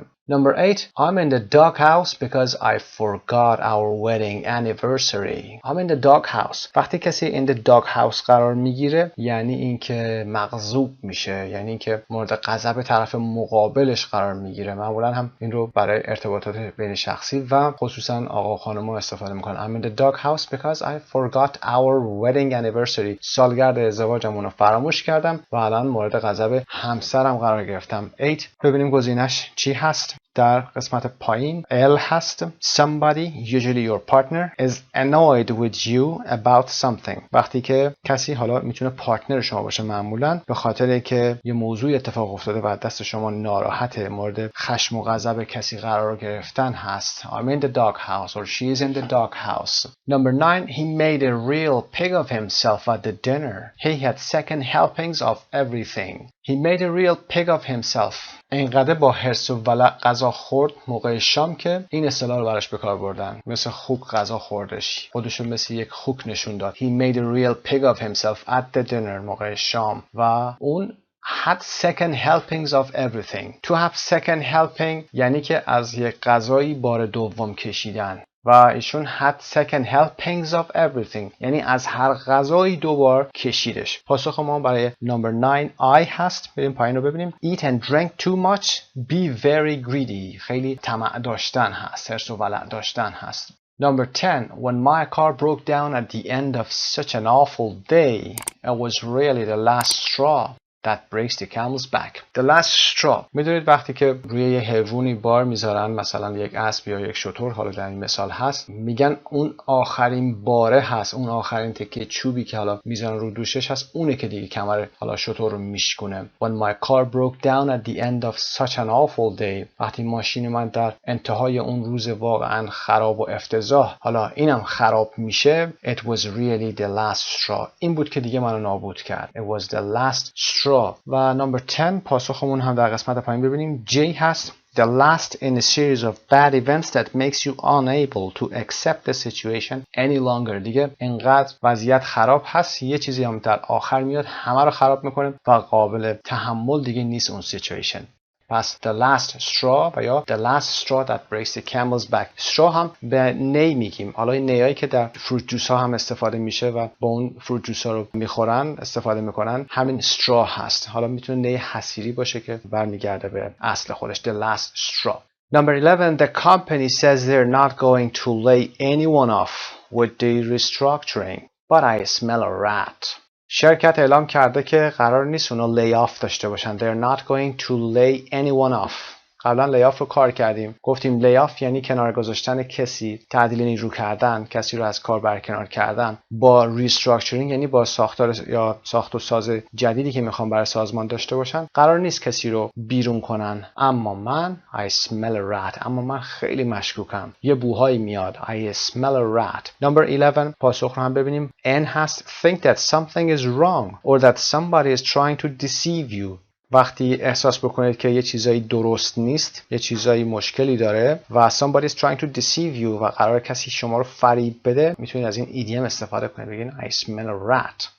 Number 12. If we have the meeting in Salt Lake City, we can go and visit my mother at the same time and kill two birds with one stone. اگه ما جلسه رو در سالت لیک سیتی داشته باشیم، ما میتونیم بریم و مادر من رو هم همزمان بریم ببینیم و kill two birds with one stone. دو پرنده رو با یک سنگ کشتن که ما در فارسی داریم میگیم با یه تیر دو نشون زدن هست. اگه بریم جلسه رو تو سالت لیک سیتی برگزار کنیم که مادر من اونجا زندگی میکنه، هم میتونیم جلسه رو داشته باشیم، هم میتونیم از مادرم دیدن کنیم. So to kill two birds with one stone. پاسخ رو هم ببینیم. 12 ای هست. To manage to achieve two things by doing one action. و انجام دادن یک کار به دو چیز رسیدن هست. Number 13. My boss can seem kind of aggressive, but in fact her bark is worse than her bite. رئیس من گاهی وقتا اگریسیو به نظر میرسه، یه جورایی خشن و شاید ستیزجو به نظر میرسه، اما در واقع فقط سر و صدا داره. یعنی به این شکل ما در فارسی میگیم فقط سر و صدا داره، تو عمل چیزی نیست. Her bark is worse than her bite. یعنی اینو به یک سگ تشبیه میکنه و میگه که فقط بارک میکنه، پارس میکنه و در عمل بایتش خیلی نمیگیره آدمو. 13 پاسخمون M هست. Somebody whose words are worse than their actions. بعضی وقتا بعضی‌ها حرفاشون بدتر از عملشون هست، خطرناکتر هست. اما بریم برای قسمت 14. After playing so badly, he walked off with his tail between his legs. بعد از اینکه خیلی بد بازی کرد he walked off. اون قدم برداشت و از اونجا دور شد، حالا از زمینه بازی دور میشه. with his tail between his legs. این رو هم تقریبا میشه گفت به حیوانات مثل سگ تشبیه کرده که وقتی که میترسن و یا از یه کاری شکست میخورن دمشون رو لای پاهاشون میذارن، حرکت میکنن میرن. و ما یه چیزی داریم در فارسی میگیم تقریبا میشه گفت دست از پا دراستر رفتن هست. with his tail between his legs و ما میگیم دست از پا دراستر هست. بریم برای 14. پاسخمون K هست. یک اشتباهی تایپی اینجا گذاشتن. 14K هست پاسخمون. Feeling ashamed, embarrassed or unhappy because you have been defeated or punished. وقتی کسی حالا ناراحته به خاطر اینکه شکست خورده یا تنبیه شده، احساس خجالت زدگی داره، ashamed و یا embarrassed هست، اون حالت رو داریم میگیم. شاید هم بخوایم اینو به این شکل تشبیه کنیم بهتر باشه که دمش رو گذاشت رو کولش رو رفت. یه همچین حالتی هم میتونه باشه. اما with his tail between his legs نشون میده کسی شرمنده شده، خجالت زده شده به خاطر اینکه تنبیه شده یا شکست خورده. Number 15. I wouldn't bring up the subject again if I were you. اگه من جای تو بودم دوباره دیگه این موضوع رو mطرح نمی‌کردم. To bring up the subject و if I were you که گفتیم حالت شرطی هم هست. وقتی نوع دومه. I'd let sleeping dogs lie. خب با حالتهای مختلفی میتونیم بگیم. میگیم let sleeping dogs lie یعنی که خب سگ میدونید دچار دردسر میکنه وقتی که سگی که خوابیده هست رو بیدار کنی میاد و پارس میکنه و آدمو میگیره. پس بذار همونطور شهر خوابیده باشه، بذار دوباره این شهر رو بلند نکنیم، شهر رو به پا نکنیم، به این شکل هست. خب پاسخمون هم برای 15C هست. C رو ببینیم not mention something that happened in the past to avoid arguments or problems. بذاریم اون مسئله‌ای که قبلا گفته شده مشکل بوده همینطور مسکوت باقی not mention something یعنی اشاره نکنید چیزی که قبلا اتفاق افتاده. to avoid arguments برای اجتناب از بحث و مشکلات مجدد. خب این قسمت رو با هم انجام دادیم. پاسخ‌ها رو میتونید مجددا چک بفرمایید در این قسمت. حتما از این اصطلاحات استفاده کنید. اصطلاحات خیلی خوبی هست. در این چند درس ما اصطلاحات خیلی خوبی داشتیم. سیمیلی هایی که در درس گذشته داشتیم در یونیت 8 داشتیم سیمیلی های خیلی خوب و کاربردی هستن. خصوصا اگر زمانی که دارید در مصاحبه شرکت میکنید، مصاحبه آیلتس، میتونید از این اصطلاحات تو گفتگوهاتون استفاده بکنید و نشون بدید که چقدر سطح زبانیتون بالا هست. اما بریم برای قسمت پایین. Part B. Do you have the same or similar idioms in your language? میتونید اینا رو مقایسه بکنید که این کار ما تقریبا انجام دادیم. Can you remember the words and phrases on this page? Test yourself or a partner. که این کار مطمئنم که انجام بدید و هر چند وقت یه بار بیایید قسمت وکاب رو مرور کنید چون وکاب‌ها خیلی غنی هستن مخصوصا در این کتاب. برمیگردیم به متن درس اصلیمون. Now back to our main part of this lesson, part C, choose 5 circles. Tell your partner something about a person you know who. و جمله های بعد رو با هم نگاه میکنیم. این قسمت مربوط به سپیکینگ هست. در مورد هر کدوم از این موضوعات باید بتونید نظرات خودتون رو بیان کنید. A person who goes hunting or fishing regularly. کسانی رو میشناسید و میتونید صحبت بکنید در مورد این موضوع. کسانی که میرن شکار و یا ماهیگیری به صورت منظم. و who has an unusual pet. حیوان خانگی عجیب غریب داره. Who doesn't eat meat or fish because of their principles. به خاطر اصول اخلاقی که دارن، اصولی که برای زندگیشون قائل هستن، گوشت و یا ماهی رو نمیخورن. و who's allergic to bee or wasp stings. و کسی که به نیش زنبور، حالا زنبور عسل و زنبورهایی که واسپ هستن، زنبورهای بزرگ، حساس هست. who has a dog that barks incessantly. که سگی داره که به صورت مداوم یعنی constantly، incessantly این رو یاد تاکید داشته باشیم. incessantly که سینونیمش میتونه باشه constantly، به صورت مداوم بارک میکنه، پارس میکنه. و who is often in the dog house with their spouse. و کسی که اغلب به خاطر همسرش یا دست همسرش مورد خشم و غضب اون هست. is in the dog house گفتیم در مثال ها. Who has been bitten by a snake؟ یه کسی که مار نیشش زده باشه. Who is an animal rights activist؟ کسی که مدافع حقوق حیوانات هست. Who has a fear of animals؟ یه ترسی از حیوانات داره. Who is a member of an organization that protects the environment؟ اعضای یکی از سازمان ها هست که مراقبت و محافظت از محیط زیست رو بر عهده دارن. و who doesn't believe in wearing fair؟ و کسی هست که دوست نداره که لباس خز بپوشه، یعنی از پوست حیوانات بپوشه. Who has been attacked by a wild animal؟ که یک حیوان وحشی بهش حمله کرده باشه. Who has been attacked ساختار present perfect هست. Who can't eat shellfish؟ و کسی هست که shellfish نمیتونه بخوره. shellfish یادتون باشه یه سره نوشته میشه. غذاهای صدفی هستن. خود صدف میتونه باشه که oyster میتونه باشه، lobster و غیره هستن. و who breeds animals؟ کسی که پرورش حیوانات رو داره، از اونها حیوانات دیگه رو میگیره و برید میکنه. و who has a bark that is worse than their bite؟ کسی که حرفاش تلختر از اعمالش هست، یا به شکلی که در ایدیم ها بیان کردیم کسی که حرفش تلختره و عملش در واقع چیزی نیست. خب بریم برای قسمت بعد، برای 5 listening. برای همه اینها حداقل 2 یا 3 جمله صحبت بکنید. برای سپیکینگتون بسیار عالی هست. In listening, what animals are considered pests in your country? What animals that live in your country can be dangerous? خب در موضوع درس گفتیم pets and pests. pets حیوانات خانگی بودن. pest گفتیم به آفت میتونیم بگیم، یا مصیبت میتونیم بگیم، بلا میتونیم بگیم. منظورمون از pest حیواناتی هستن که صدمه میزنن به محیط زیست ما، یا محیط کشاورزی ما، یا به محل زندگی ما، فرقی نداره. از انواع این حیوانات میتونیم خب تو بعضی شهرهای بزرگ هم حتی هست به rodents اشاره بکنیم. rodents جوندگانی هستن مثل rabbits, rats and mice که rat ها حیوان موشای بزرگ توی جوب ها هستن. mice جمع موش هست. و حتی موچه ها میتونن باشن. ants میتونن باشن. و بعضی از پرنده ها حتی که ما در این موضوع در قسمت پایین هم یه woodpecker داریم که این موضوع رو داره. 2 تا فایل listening داریم، 510 و 511. 2 تا موضوع شبیه همدیگه هست تقریبا. 2 تا رو با هم گوش میکنیم. Listen to 2 extracts from different news broadcasts. One about a woodpecker and one about snakes. What do the stories have in common? بریم به فایل صوتی گوش کنیم و اگه توضیح نیاز داشته باشه بدیم براتون. 5.10 Woodpeckers play an important role in controlling insect pests, yet they can be pests themselves when they cause structural damage to buildings and create disturbing noises. خب woodpeckers رو میشه در تصویر پایین هست. woodpecker ها دارکوب هستن. important role دارن در controlling insect pests. وقتی که ما حشراتی داشته باشیم که خودشون آفت باشن برای ما، این woodpecker ها میان اونها رو میخورن و خیلی خوب هست. yet they can be pests themselves. با این حال اونها خودشون هم میتونن پست بشن، یعنی آفت بشن برای ما، مشکل بشن. وقتی که they cause structural damage، خسارات ساختاری به ساختمون هامون میزنن و create disturbing noises و صداهای مزاحم تولید میکنن. Woodpeckers are a protected species and by law cannot be harmed despite the trouble they can cause homeowners. They are protected species که گونه‌های مراقبت شده و محافظت شده هستن و طبق قانون by law cannot be harmed. نمیشه به اونها صدمه‌ای زد. Louisa Hobson was such a homeowner. So, Louisa, tell us what happened.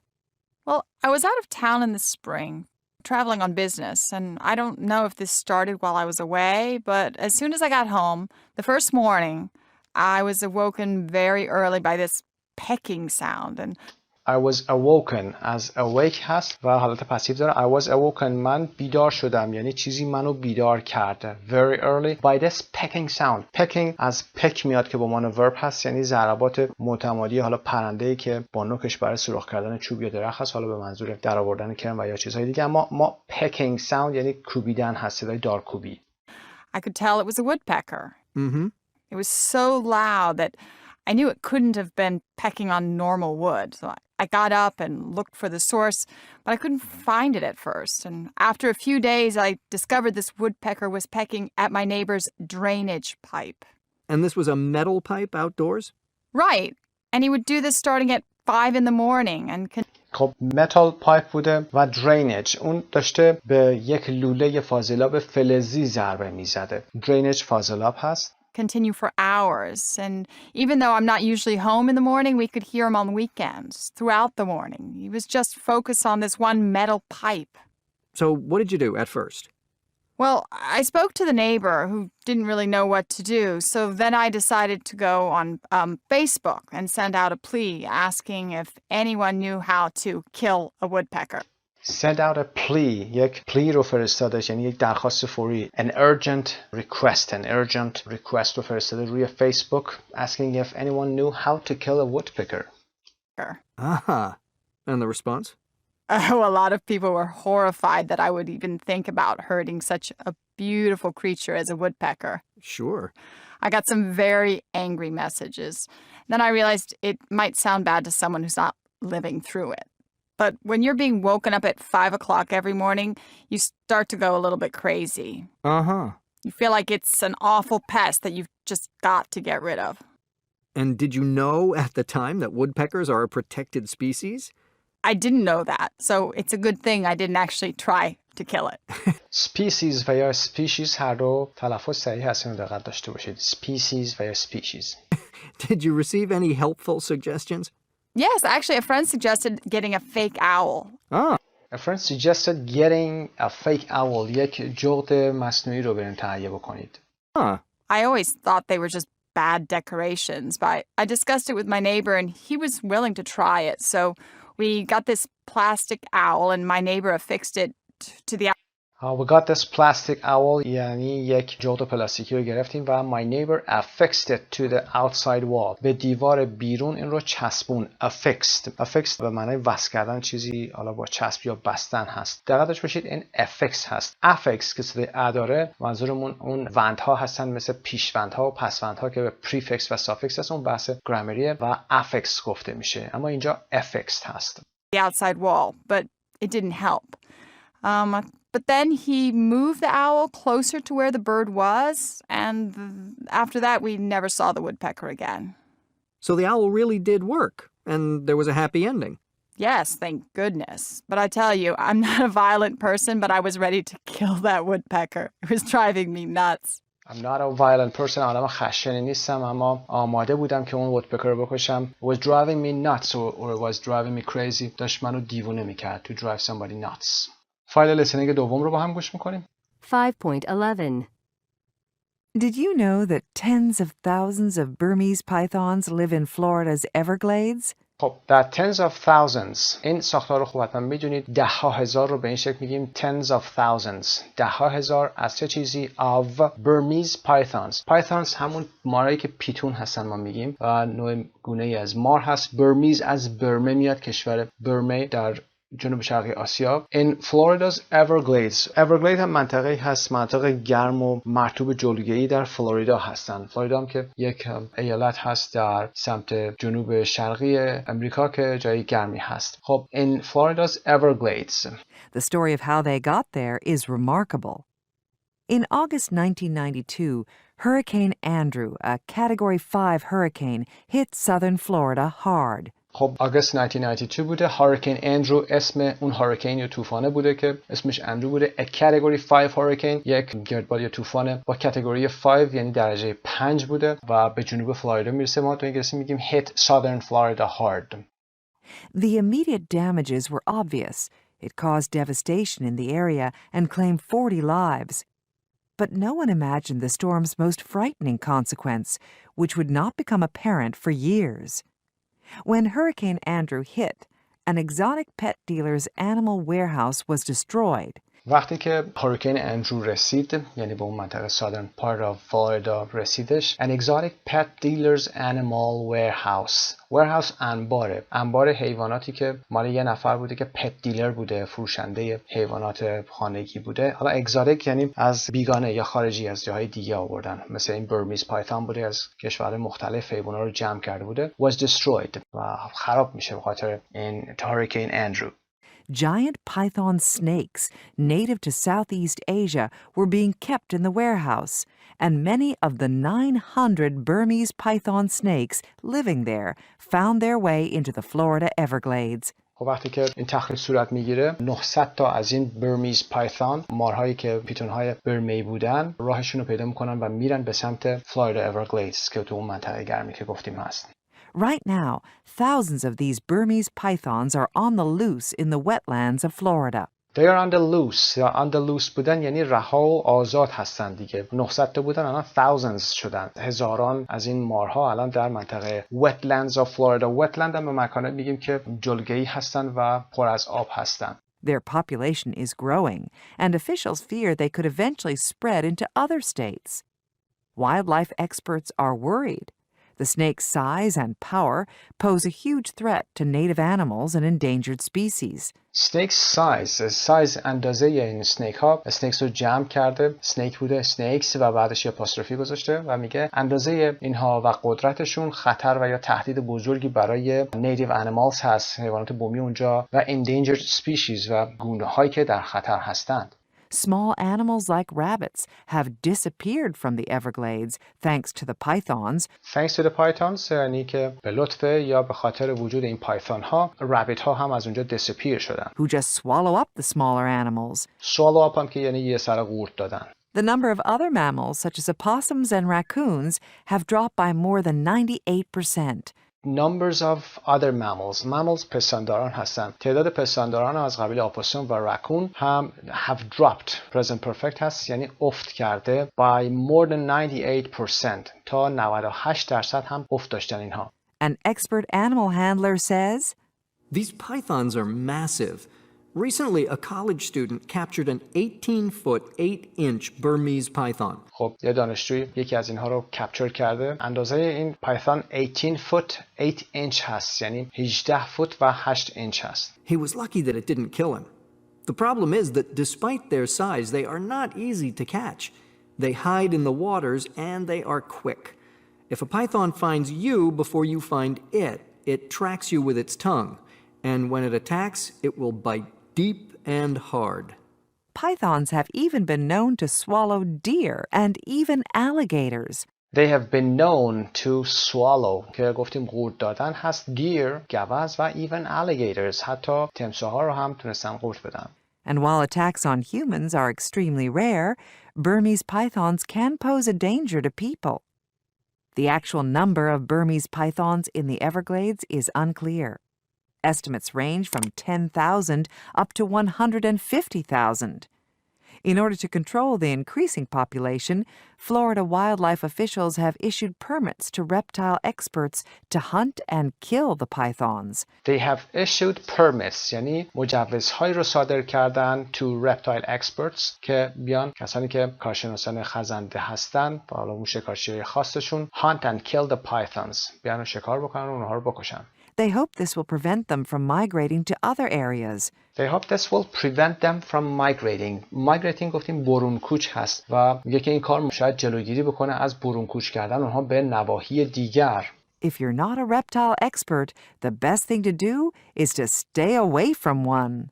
Part C, read summaries of the two stories. Can you remember any of the missing words? Listen again and complete the summaries with one word in each blank. قسمت پایین رو قبل از اینکه ما انجام بدیم حتما خودتون ببینید که از حافظتون کمک بگیرید و کلمه‌ای که باید بنویسید توی قسمت خالی پر بکنید و بعد با ویدیو چک کنید.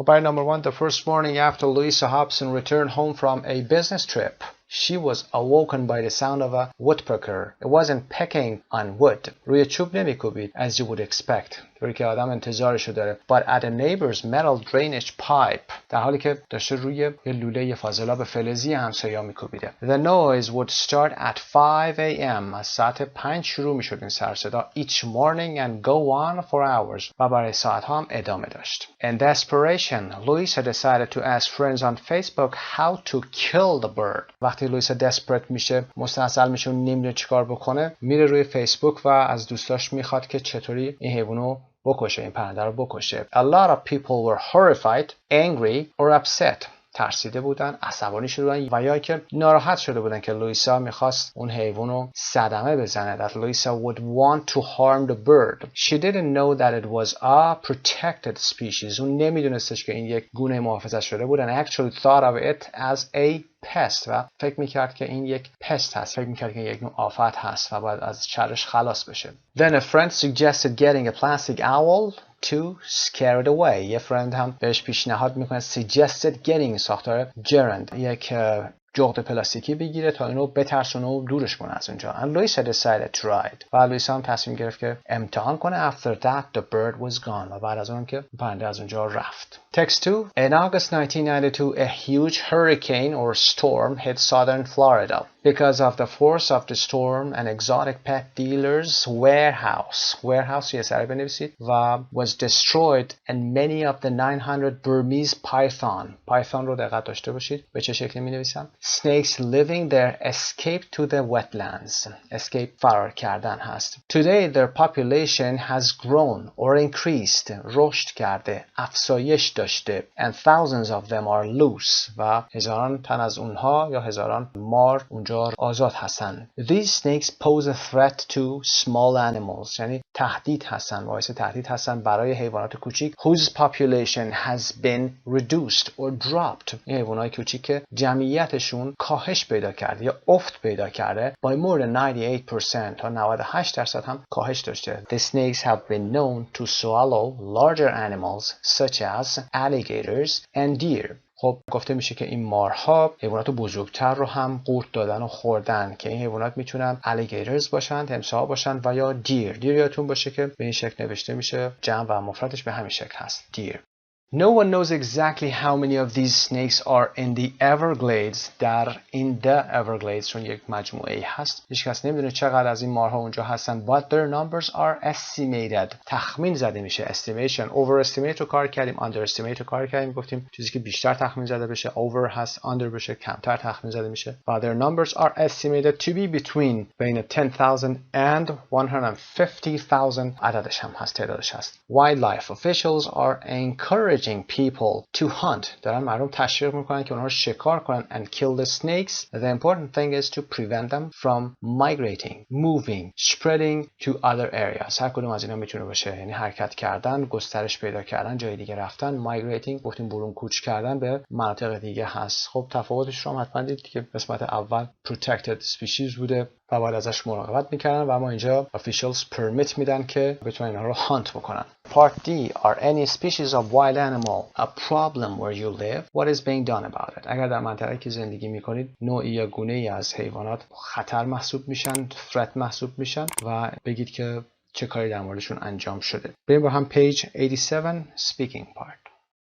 Part 6 Speaking 512 Listen to some short extracts of people discussing the issues below and complete the phrases with an adverb. خب در قسمت‌های پایین که جای خالی هست باید با گوش کردن به فایل صوتی اون قسمت‌ها رو پر کنیم. ادورب هایی که نیاز هست رو در جای درستشون قرار بدیم. 5.12 1. Now that's something I feel very strongly about. 2. Well, I don't feel particularly strongly about it either way. 3. I have to say I am completely against zoos nowadays. 4. Oh no, I totally disagree with you there. 5. Well, I couldn't disagree with you more. 6. Well, I don't entirely agree with you. 7. Well, I'm absolutely convinced that the animal does not want to be there. 8. Well, I'm pretty sure that kids could get the same amount of pleasure from seeing animals in the wild. برای number 1 Now that's something I feel very strongly about. حالا این چیزیه که خیلی من بهش معتقدم و یا خیلی به این موضوع مطمئن هستم. یه چیزی هست که احساس خیلی مطمئنی نسبت بهش دارم. Number 2 Well, I don't feel particularly strongly about it either way. خب به هر حال من خیلی احساس مطمئنی نسبت به این موضوع ندارم یا به شکل خاصی خیلی اطمینان ندارم. Number 3 I have to say I'm completely against zoos nowadays. باید بگم که امروزه کاملا مخالف وضعیت باغ وحش ها هستم یا با موضوع یا پدیده باغ وحش کلا من موافق نیستم، مخالفش هستم. Number 4 Oh no, I totally disagree with you there. نه من کاملا با تو توی این مسئله مخالفم. I totally disagree. Number 5 Well, I couldn't disagree with you more. یعنی کاملا با تو مخالف هستم. وقتی که strongly مخالف هستید این ساختار رو به کار میبرید. I couldn't disagree with you more. یعنی خیلی باهات مخالفم. قبول ندارم مثلا این موضوع رو. Well, I don't entirely agree with you. کامل باهات موافق نیستم. خب یه خورده متفاوت هستن این اصطلاحاتی که داریم استفاده میکنیم. تا یه حدودی موافقید، کاملا مخالف هستید. هر کدوم کاربرد خاص خودش داره. Well, I don't entirely agree with you. کامل باهات موافق نیستم means partly. I agree with you partly. Number 7. Well, I'm absolutely convinced that the animal does not want to be there. کاملا convinced هستم، متقاعد شدم، مطمئن هستم که این حیوان نمیخواد بره به اونجا. Does not want to be there. نمیخواد اونجا باشه. Number 8. Well, I'm pretty sure that kids could get the same amount of pleasure from seeing animals in the wild. خب من کاملا مطمئن هستم که بچه‌ها همون مقدار شادی رو از دیدن حیوانات در حیات وحش به دست خواهند آورد، یا اگر حیوانات رو در حیات وحش ببینن هم به همون اندازه شاد خواهند شد. خب بریم برای قسمت بعد. در قسمت B موضوع رو ببینیم. Working groups of 3 or 4. گروه های 3 تایی یا 4 تایی بشید. You're going to debate some of the issues below. یه سری موضوعاتی که در قسمت پایین هست میخواید به مناظره بذارید با هم دیگه. Each choose a different issue for which you will start a debate. هر کدومتون یه موضوع متفاوت رو انتخاب بکنید که میخواید یه مناظره رو شروع بکنید. Plan what you are going to say, making a few notes to help you. قبل از اینکه این موضوع رو شروع بکنید مثل پارت 2 IELTS بیاید نوت برداری بکنید و آماده بشید که به یه سری موضوعاتی در همین زمینه بپردازید. Animal debates. موضوعات پایین رو با هم ببینیم. People should not be allowed to keep very aggressive breeds of dogs such as Rottweilers as pets. مردم نباید اجازه داشته باشن که حیواناتی یا گونه‌های اگریسیو که خیلی خطرناک هستن از سگ‌ها مثل راتوایلرز رو به عنوان پتس نگهداری بکنن، به عنوان حیوانات خانگی نگهداری بکنن. In a civilized society, there is no place for entertainment that involves cruelty to animals. در یک جامعه متمدن civilized society جایی برای تفریح که در اون حیوانات مورد آزار و اذیت قرار بگیرن وجود نداره. Animal rights activists are correct when they object to animals being used in experiments. فعالان حقوق بشر باید بگید که حق با اونها هست وقتی که اعتراض میکنن با نگهداری حیوانات برای انجام آزمایشات روی اونها. Zoos nowadays serve no useful purpose and should be outlawed. امروزه باغ‌وحش‌ها اصلا سودمند نیستن و باید غیر قانونی اعلام بشن. It is hypocritical for people who call themselves animal lovers to eat meat and fish. Hypocritical. استرس روی قسمت critical. Hypocritical. ریاکارانه است. دروییه برای کسانی که خودشون رو animal lovers میشناسن و میگن که ما عاشق حیوانات هستیم و بیان اون وقت گوشت اونها رو و یا ماهی رو بیان بخورن. People who live in apartments should not be allowed to have pets that require exercise. کسانی که تو آپارتمان دارن زندگی میکنن نباید اجازه داشته باشن حیواناتی داشته باشن که نیاز به راه رفتن زیاد داشته باشن، جست و خیز زیادی داشته باشن و require exercise داشته باشن، نیازمند به تمرین و ورزش زیاد باشن. Hunting as a sport should be banned. شکار به عنوان تفریح باید ممنوع بشه. و در آخر اینکه animals raised for food should be kept in humane conditions. حیواناتی که برای غذا نگهداری میشن، یعنی به عنوان غذا قرار بدن ازشون استفاده بشه، باید در شرایط انسانی، یعنی شرایطی که با مهربانی باشه ازشون نگهداری بشه. گفتیم در وکاب که اپوزیتش هم inhumane هست، تلفظ humane یادتون نره. Hold your debates. On which topic as a group do you most strongly disagree?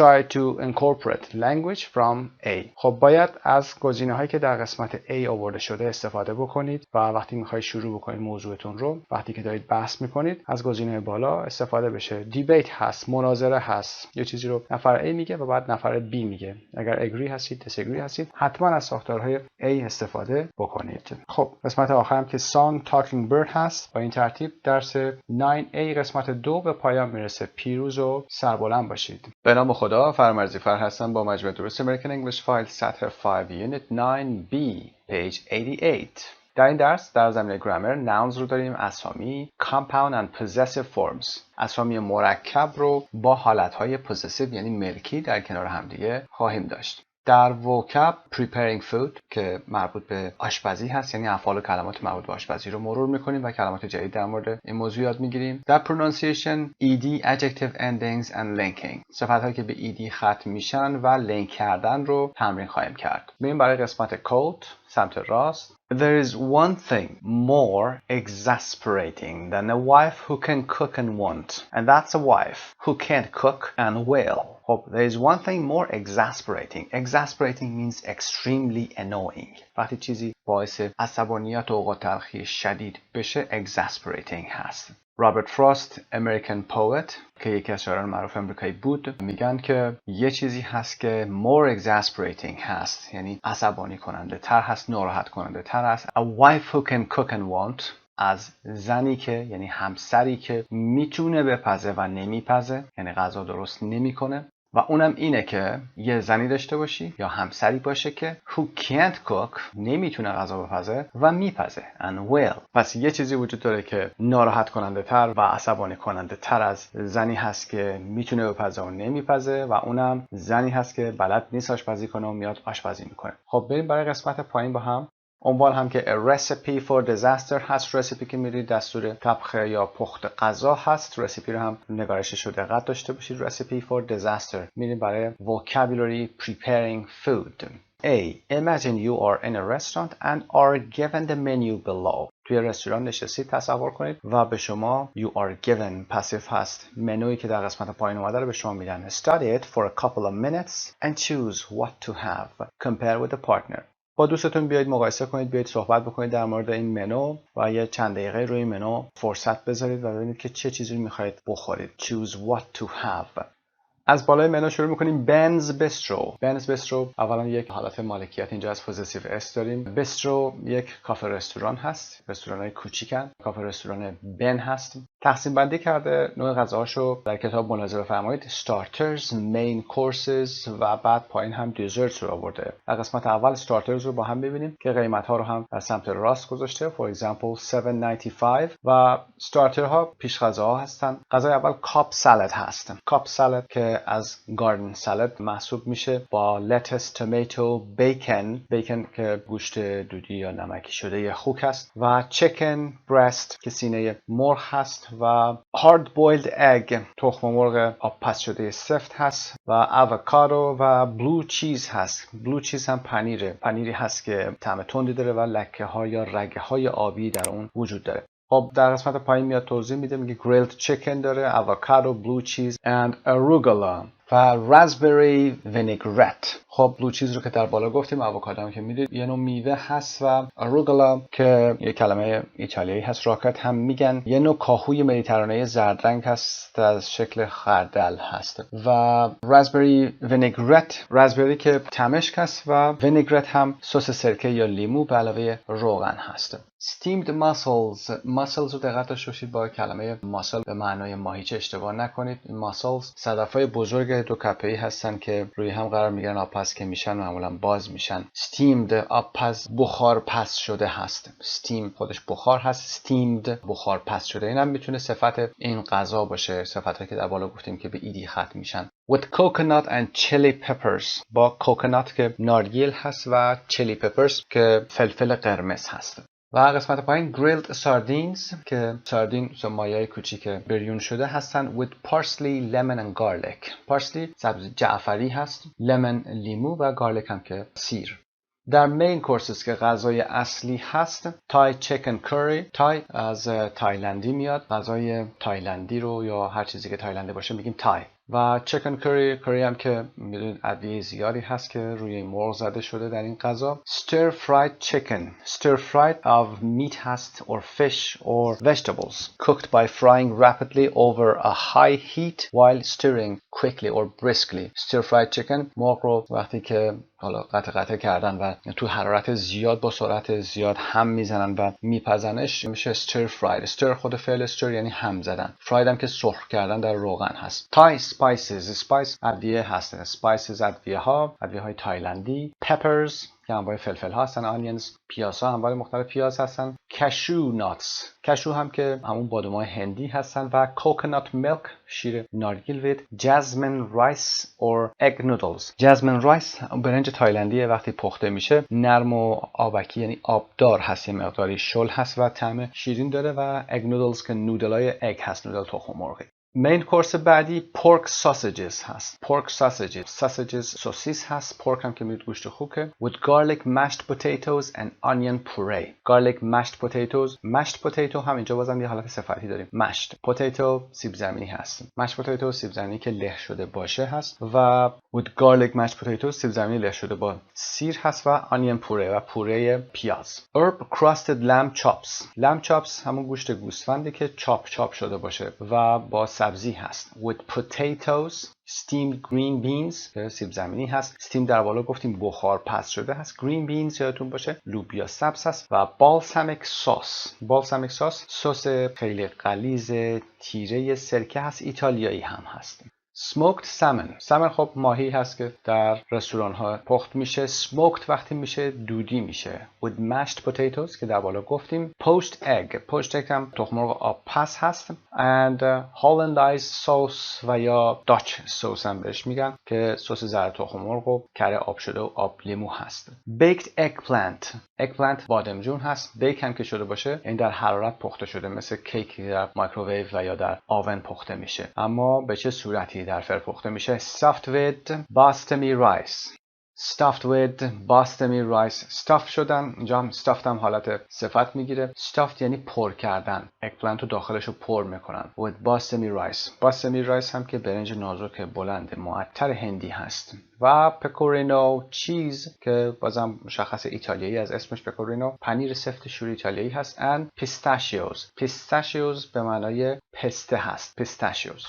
و در انتهای منو هم که desserts داریم. desserts رو دقت داشته باشید تلفظ و نحوه نگارشش. اگر 1s باشه در اینجا desert هست که به معنای بیابانه و تلفظ رو دقت داشته باشید desert بیابان. و desserts که دسرها هستن بعد غذا. plum and almond tart که تارت ها شیرینی هستن، almond بادوم هست و plum هم که آلوه. with amaretto custard با شیره یا سس مخصوص ایتالیایی هست که با طعم بادوم مخصوص آشپزی هست. و apple and blackberry pie هم که شیرینی هست. blackberry و اپل هم که میدید blackberry شاتوت هست، پای شاتوت و پای سیب. with vanilla ice cream با بستنی وانیلی. خب بعد در قسمت پایینم یه نوتی آورده. please note that the menu is subject to change. لطفاً دقت داشته باشید که این منو ممکنه تغییر هم پیدا کنه. و a service charge of 15% will be added to your bill. یک هزینه خدمات 15% هم به صورت حسابتون اضافه میشه. یعنی حالا خدماتی که میارن سر میز میارن و غیره کاری اگر انجام بدن 15% اضافه تر میشه. خب قسمت منو رو با هم کار کردیم. بریم به قسمت B. سایت مجموعه زبان ایرانی. Complete the chart with words from the menu. Try to find at least 3 for each column. یه 5 دقیقه یا چند دقیقه اینجا وقت بذارید برای خودتون. ببینید در ستون ها ما چی داریم. Ways of preparing food. روش های آماده کردن غذا. Vegetables, fruit, sauces and dressings. سس ها و dressing موادی هستن که روی غذاها ریخته میشن. Fish and seafood که ماهی و غذای دریایی هستن که در هر ستون باید حداقل 3 تا از این اسامی رو بیارید و قرار بدید.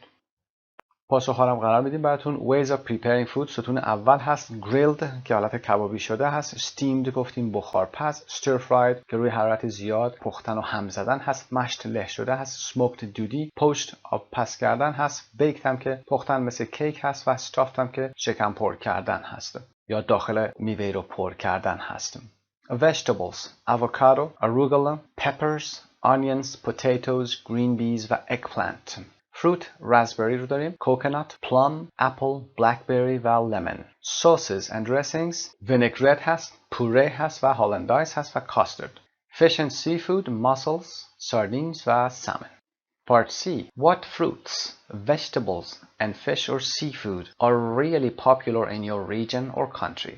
Do you know how to say them in English? اگر غذاهای مخصوصی حالا از نوع میوه‌ها، سبزیجات، غذاهای دریایی در منطقه یا در کشورمون میشناسید و اسمشون رو به فارسی میدونید، بیایید بگید و تبدیلش بکنید به اسم انگلیسی، در موردشون هم بیایید یه صحبتی داشته باشید. با این مقدمه میریم page 167 vocabulary bank preparing food.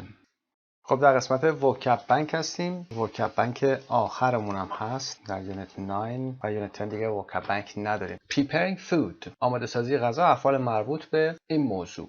خب به ترتیب از انسرکی نگاه میکنیم. نمبر 1 a cutting board هست. a cutting board تصویرم نشون میده بوردی هست که برای چاپ کردن یا سلایس کردن و یا کات کردن استفاده میشه. نمبر 2 stir هست. stir که هم زدنه. for example stir a sauce، هم زدن. و نمبر 3 pouring، اضافه کردن مایع به یه غذای دیگه. pouring ریختن هست. pour some milk for example pour some water. و نمبر 4 هم a baking pan. pan به این ظرفا گفته میشه که بتونید توش غذا بذارید و بپزید. البته اینجا baking pan هست که معمولا بیکینگ در داخل آون انجام میشه، حالا مایکروویو میتونه باشه یا هر شکلی. baking pan میتونید کیک بپزید، میتونید سیب زمینی رو بیک بکنید با حرارت زیاد، البته بدون روغن. و نمبر 5 هم که drain داره نشون میده. drain the pasta. drain هم عنوان ورب داره اینجا استفاده میشه، یعنی آب کشی کردن هست. drain the pasta. حالا نوع پاستا هست که مثل ماکارونی و غیره است، داره آب کشی میشه از طریق سیو که در اینجا میبینید آب کش هست. نمبر 6 هم a frying pan. fry پختن در روغن هست، قبلا هم گفتیم. اینم frying pan هست، تابه یا مایع تابه است. نمبر 7 heat. heat something in the microwave or in the microwave oven. heat فعل هست به عنوان ورب حرارت دادن. heat. و نمبر 8 هم که mix هست. mix the ingredients، مخلوط کردن یا هم زدن محتویات غذا هست. نمبر 9 an oven که فر هست، فر غذا، فر خوراکپزی، an oven. و نمبر 10 هم که داره نشون میده simmer. simmer به عنوان فعل هست به معنای آروم آروم با آب حرارت دادن و پختن هست، با شعله کم simmer کردن غذاست، مثل خورشت و غیره. و نمبر 11 بیت هست. بیت همونطور که میبینید برای زدن تخم مرغ، بیت eggs for example، برای زدن تخم مرغ هست که شکل پیدا میکنه. و نمبر 12 هم که a saucepan. a saucepan به این ظرفا میشه saucepan. از نمبر 13 رو در قسمت پایین میبینیم. 13 شلفش آورده. شلفش گفتیم غذاهای صدفی هستن، شکل صدفی، از نوع جنسشون داریم میگیم، رویشون. حالا میتونه ماسلز باشه یا میتونه خود شل باشه، میتونه شریمپ باشه، لابستر باشه و یا غیره. و نمبر 14 baked figs. فیگ همینطور در تصویر میبینید انجیر هست و baked figs که میتونه در بیکینگ پن پخته شده باشه. و نمبر 15 مشخصه که melted chocolate شکلات، melted هم که آب شده هست، شکلات آب شده. 16 mashed potatoes که مش شده باشه، له شده باشه. و بریم برای نمبر 17 در قسمت بعد هست. خب تصویر 17 می‌بینیم steamed mussels رو می‌بینیم، گفتیم که صدف‌های دو کپه‌ای هستن. steamed که اون حالت صفتش رو داره نشون میده، یعنی صدف‌هایی که بخار پس شده باشن. 18 spices رو نشون میده، انواع ادویه‌جات میتونه باشه مثل cinnamon salt و غیره. و 19 turkey breast رو داره نشون میده، سینه بوقلمون هست، turkey breast. نمبر 20 ground beef گوشت هست، گوشت گاو ground شده. grinding از آسیاب کردن هست. ground یعنی آسیاب شده یا چرخ شده، گوشت چرخ شده هست. و 21 scrambled egg تخم مرغ نیمرو شده، به هم زده شده. و نمبر 22 roast lamb گفتیم گوشت گوسفند رو میگیم لم، هرچند به خود بره گوسفند یا بچه گوسفند هم میگیم لم، اما به غذایی که از گوسفند به رسمیت میگیم لم. اینجا که roast شده یعنی که به حالت بریون شده هست. و در نمبر 23 ما grated cheese رو میبینیم. grated cheese یعنی چیز یا پنیر رنده شده. بعد در قسمت پشتش هم که grater چیزی هست که رنده میکنه، دستگاه رنده رو میگیم grater. و grated هم اینجا میتونه برای صفت بشه. 24 peeled shrimp رو در تصویر بالا دیدیم، اما این shrimp ها که میگو هستن peeled شدن. peel یعنی پوست کندن، به عنوان فعل پیل بدون ایدی. پیلد یعنی پوست شده که میتونه صفت شرم شده باشه. و نمبر 25 herbs هست و یا herbs که از انواع گیاهان و سبزیجات میتونن باشن که در مواد غذایی استفاده بشه یا اینکه در بحث پزشکی استفاده میشه. 26 bread هست که sliced bread اینجا آورده شده یعنی برش خورده، قاچ خورده. و 27 chopped onions ریز کردن، خورد کردن غذا مثل گارلیک، مثل آنین و غیره رو با فعل چاپ میگیم. اینجا chopped صفت این پیازها آورده شده، پیاز خورد شده است. نمبر 28 poached eggs تخم مرغ آب پز شده هست. و 29 pressed sandwich. ساندویچ که میدونید چی هست، اما وقتی که در داخل دستگاه ساندویچ میکر ساخته میشه پرست میشه، این هم صفتشه. و 30 هم whipped cream هست. whip خودش به معنای شلاق هست و whipped یعنی زدن. whipped cream حالا میتونه whipped cream یا egg باشه. فرق whip با بیت در این هست که بیت رو شما حالا مثل تخم مرغی که در بالا داشتیم میزنید و زرده و سفیدش یعنی white و yellowش که یولکش گفته میشه با همدیگه ترکیب میشن به همین سادگی. اما whip رو انقدر میزنید که یه چیزی سفت میشه، مثل این تصویری که داریم در اینجا میبینیم whip شده هست. whipped cream خامه انقدر زده شده که سفت شده. whip رو در انگلیسی میگیم beat until stiff. beat until stiff B-E-A-T همون فعل بیت بالا until stiff انقدر بزنید که stiff بشه یعنی hard بشه. 31 stuffed peppers رو که دارید در اینجا میبینید اینا bell pepper هستن، فلفلای بزرگ هستن که با رنگ‌های مختلفن و اینا داخلشون باز شده و stuffed شده، میگیم که شکمپاری یا داخلش رو پر کردن. و برای 32 pork rib که میدونید اون دنده ها هستن، دنده هایی که در قفسه سینه موجودات هست، جانداران هست. و pork ribs هم که رب مخصوص گوشت خوک هست. و در قسمت انتها هم که can you remember the words and phrases on this page test yourself or a partner. برمیگردیم به متن درس اصلیمون. Pronunciation ED adjective endings and linking. Write the words in the chart according to how the ED ending is pronounced.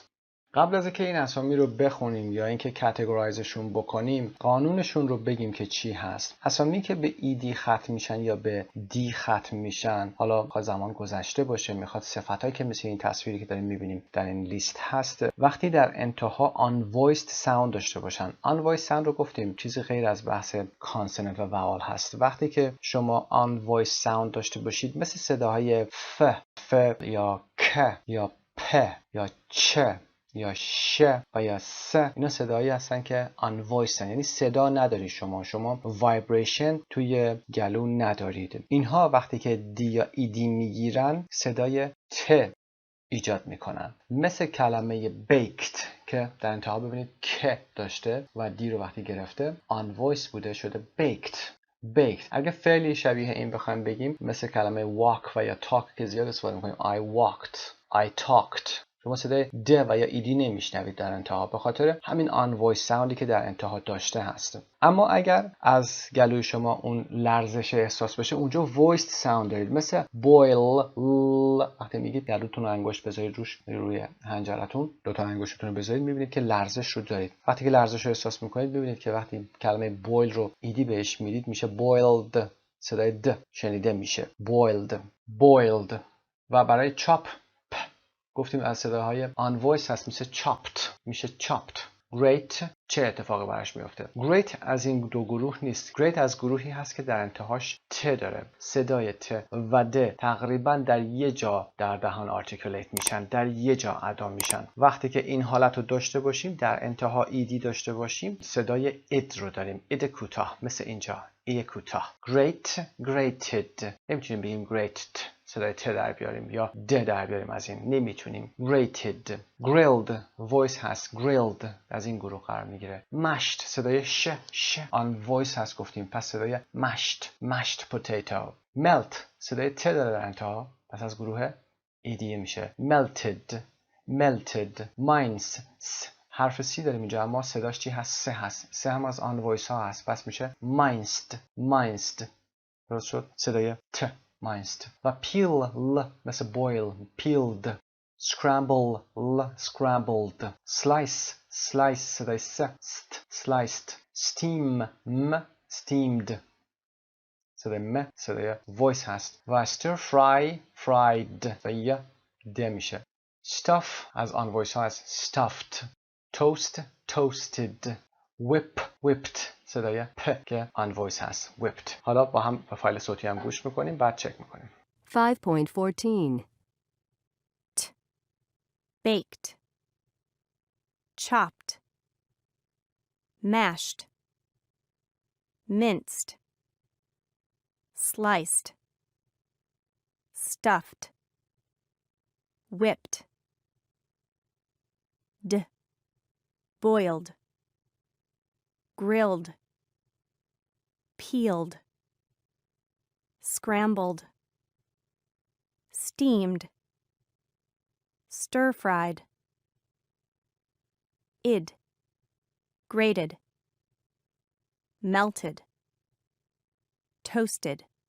خب پاسخ رو هم ببینیم به صورت دسته‌بندی شده، کاتگورایز شده هست. ت و صدای د و صدای اد رو می‌بینید که تفکیک کردیم. میتونید پاس کنید. کار کردیم این قسمت رو. میتونید چک بفرمایید و در کتابتون یادداشت کنید. Part C 515 practice saying the phrases below linking the two words together. Listen and check. Why are the words linked?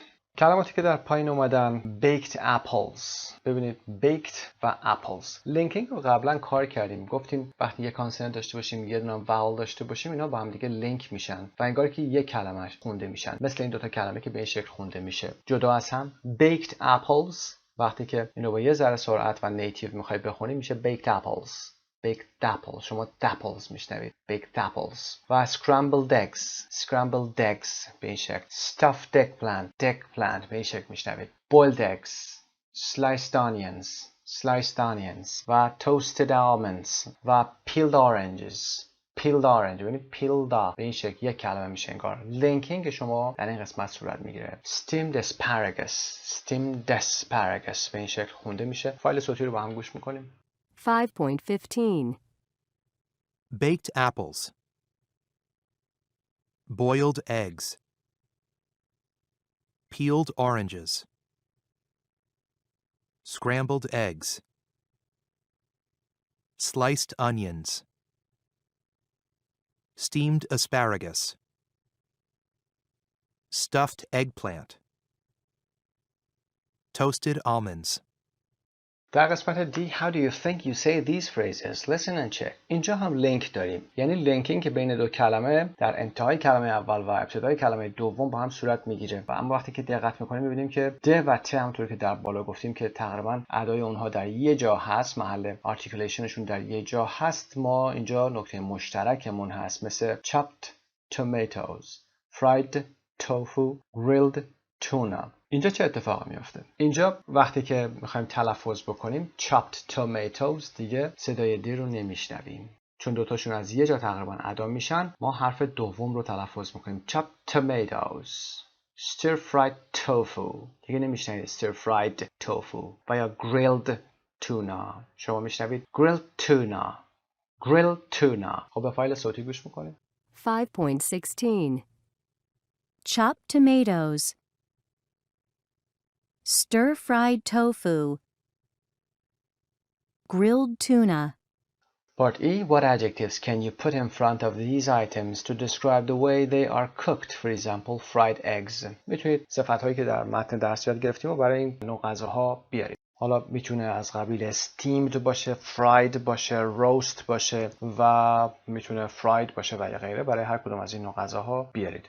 Part 3. Listening. A. Listen to 3 people describing cooking disasters and complete the information in the chart. خب قرار به 3 نفر گوش بکنیم که فاجعه هایی داشتن در آشپزیشون، خرابکاریایی که کردن موقع آشپزیشون. اونها رو میخوایم گوش بکنیم و انفورمیشن های قسمت پایین رو پر میکنیم. Speaker 1, 2, 3 در این ردیف هستن و who were they cooking for برای کی داشتن غذا درست میکردن. What ingredients do they mention به چه محتویاتی اشاره میکنن. What went wrong چه اتفاق افتاده و what happened in the end آخرم چی میشه.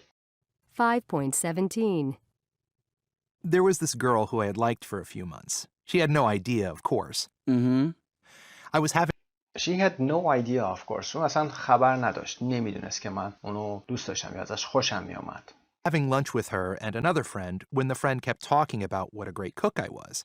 I think he was trying to help me out.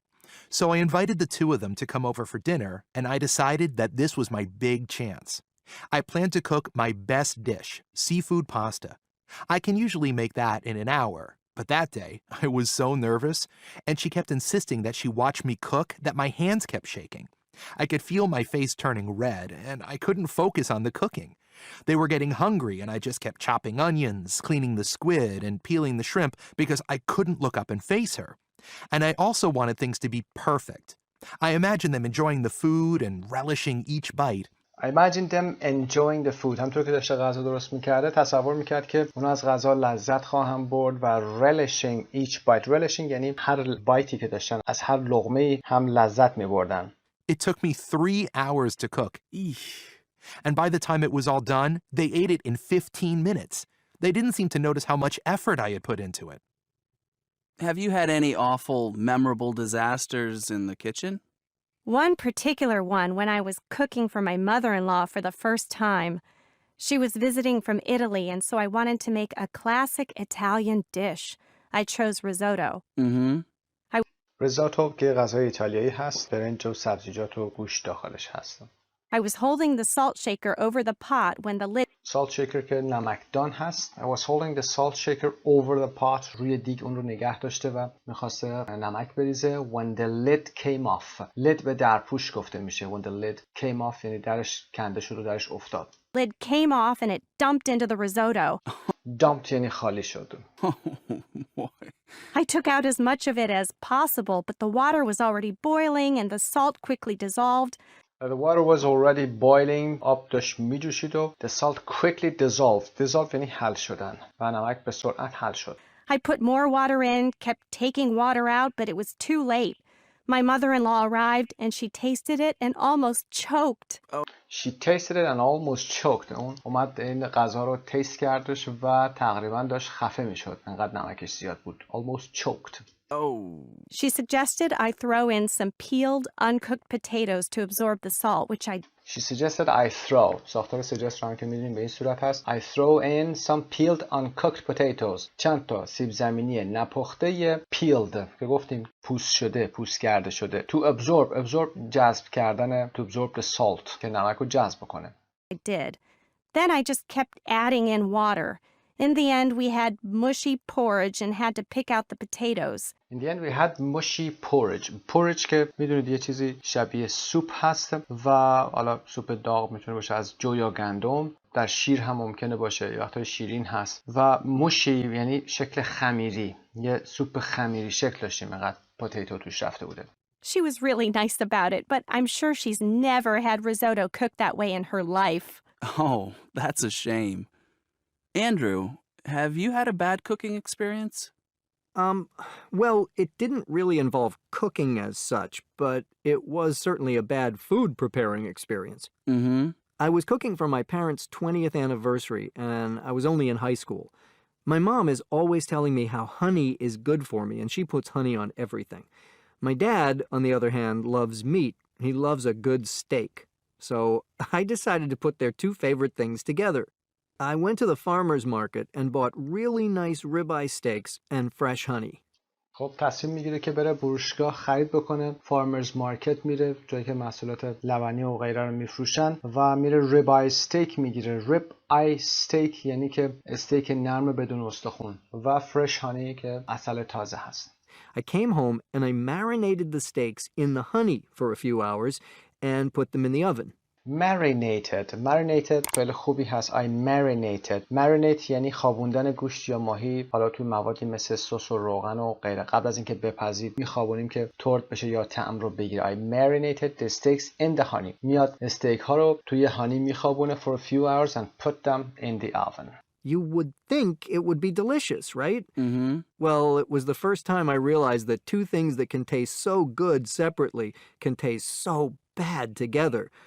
The steaks were too sweet, tough, and overcooked. استیک ها به این شکل شده بودن سویت شیرین به خاطر عسل، tough و overcooked حالت سفت و یعنی تندر نبودن دیگه ترد نبودن. tough و overcooked خیلی پخته شده بودن. Ooh. So, did your parents eat their dinner? Yes, but they put a lot of salt and pepper on it and ate it. خب 3 تا اسپیکر داشتیم. پاسخ رو قرار میدیم اینجا. Speaker 1. A girl he liked and his friend. Onions, squid, shrimp. The girl made him nervous while cooking. و در قسمت آخر They ate it very quickly and didn't seem to appreciate him. سریع غذا رو خوردن و اصلا حتی به نظر نمی‌رسید که بخوان از اون تشکر بکنن. Number 2 هم her mother-in-law بوده و water potatoes. She accidentally oversalted the risotto. Oversalt مشخصه یعنی نمک زیادی ریخت توی risotto. They ate it but it was like a mushy porridge. mushy رو هم که گفتیم که شکل خمیری میشه. Speaker 3. His parents. غذا honey steak. The steaks were sweet, tough and overcooked. They ate the steaks with lots of salt and pepper. Lexis and context. 518. Listen to some extracts from the listening. What do you think the missing words are? How do you think they are spelled and what do you think they mean? در مورد این کلمات صحبت کردیم. فایل صوتی رو پخش میکنیم، قسمت خالی رو پر بکنید و بعد پاسخ می‌دیم. 5.18 1. I imagine them enjoying the food and relishing each bite. 2. The water was already boiling and the salt quickly dissolved. 3. I marinated the steaks in the honey for a few hours. 4. The steaks were too sweet, tough, and overcooked. خب relishing گفتیم خوشمزه یا لذت بردن از غذا هست و dissolve گفتیم حل شدن. marinated که فعل گذشته marinate هست گفتیم که خوابوندن گوشت، ماهی و یا غیره در مواد هست. حالا میتونه سس و روغن و ادویه‌جات و غیره باشه. in the honey حالا اسم مواد رو میتونید به این شکل عوض کنید. The steaks were too sweet, tough and overcooked. tough گفتیم که opposite ترین میشه یعنی سفت و overcooked هم که یعنی خیلی پخته شده باشه. و پارسی. Have you ever had a cooking disaster or experienced somebody else's? What was the dish being made? غذایی که داشته پخته می‌شده چی بود؟ What went wrong? چه اتفاقی افتاد؟ و از این نوع دیزاسترها اگر میتونید صحبت بکنید در مورد خودتون یا در مورد دیگران.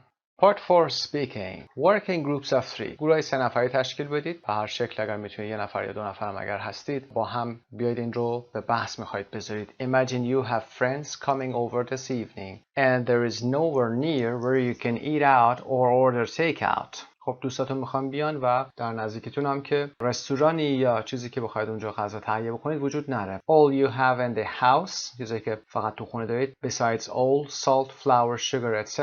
are the ingredients below. علاوه بر حالا روغن و نمک و آرد و شکر و غیره ingredients که در پایین میاد هست. Decide what you're going to serve and how you're going to cook it. چه غذایی میخواید درست کنید و چطور میخواید این کار رو انجام بدید با استفاده از افعالی که در وکاب کار کردیم، وسایلی که در اونجا بوده و یا غیره میتونید اینجا صحبت کنید. اما ببینیم لیست رو.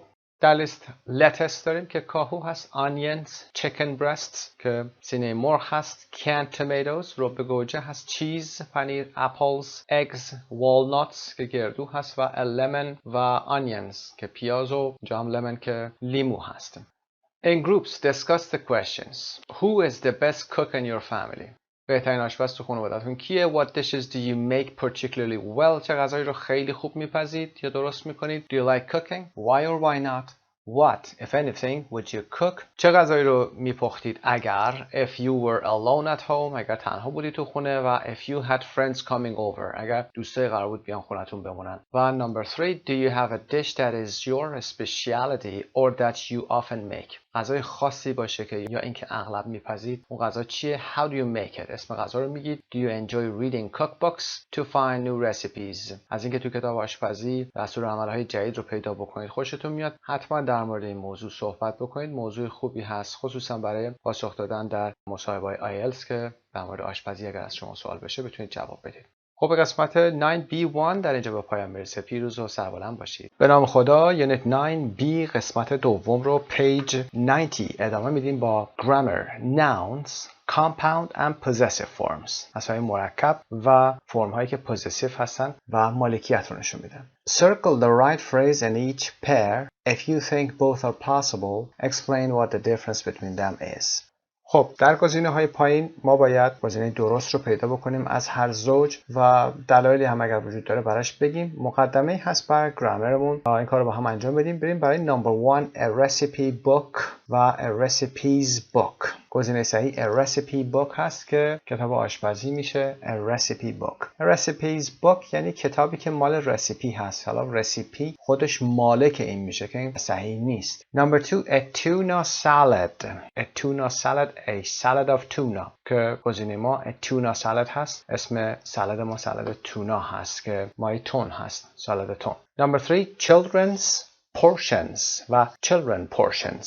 خب مالکیت رو داریم میگیم portion یعنی سهم و سهم ها هست و یا لقمه ها یا غذاهاشون هست. children's portions. ما بعد از children که اسم جمع بی‌قاعده هست یعنی child children ما بعد از اون یه آپوستروفی میذاریم و یه s و مالکیت رو نشون میدیم. هرچی که بعدش بیاد برمیگرده به children یعنی children children's آپوستروفی s و بعد اسم children's books کتاب های کودکان. children portions اشتباه هست. Number 2 a coffee cup a cup of coffee. هر دوتا رو شنیدیم یعنی میتونن هر دوتا درست باشن اما یه تفاوتی بینشون وجود داره. وقتی میگیم a coffee cup این ظرفی که در انتها میاد حالا a coffee glass a coffee container هرچی که در انتها باشه توجه به ظرف هست تاکید به ظرف هست. a coffee cup فنجون قهوه حالا میتونه فنجون آب باشه فنجون آب گرم باشه فنجون شیر باشه a milk cup باشه اما تاکید بر روی این کاپه هست. وقتی میگیم a cup of coffee یعنی یه فنجون قهوه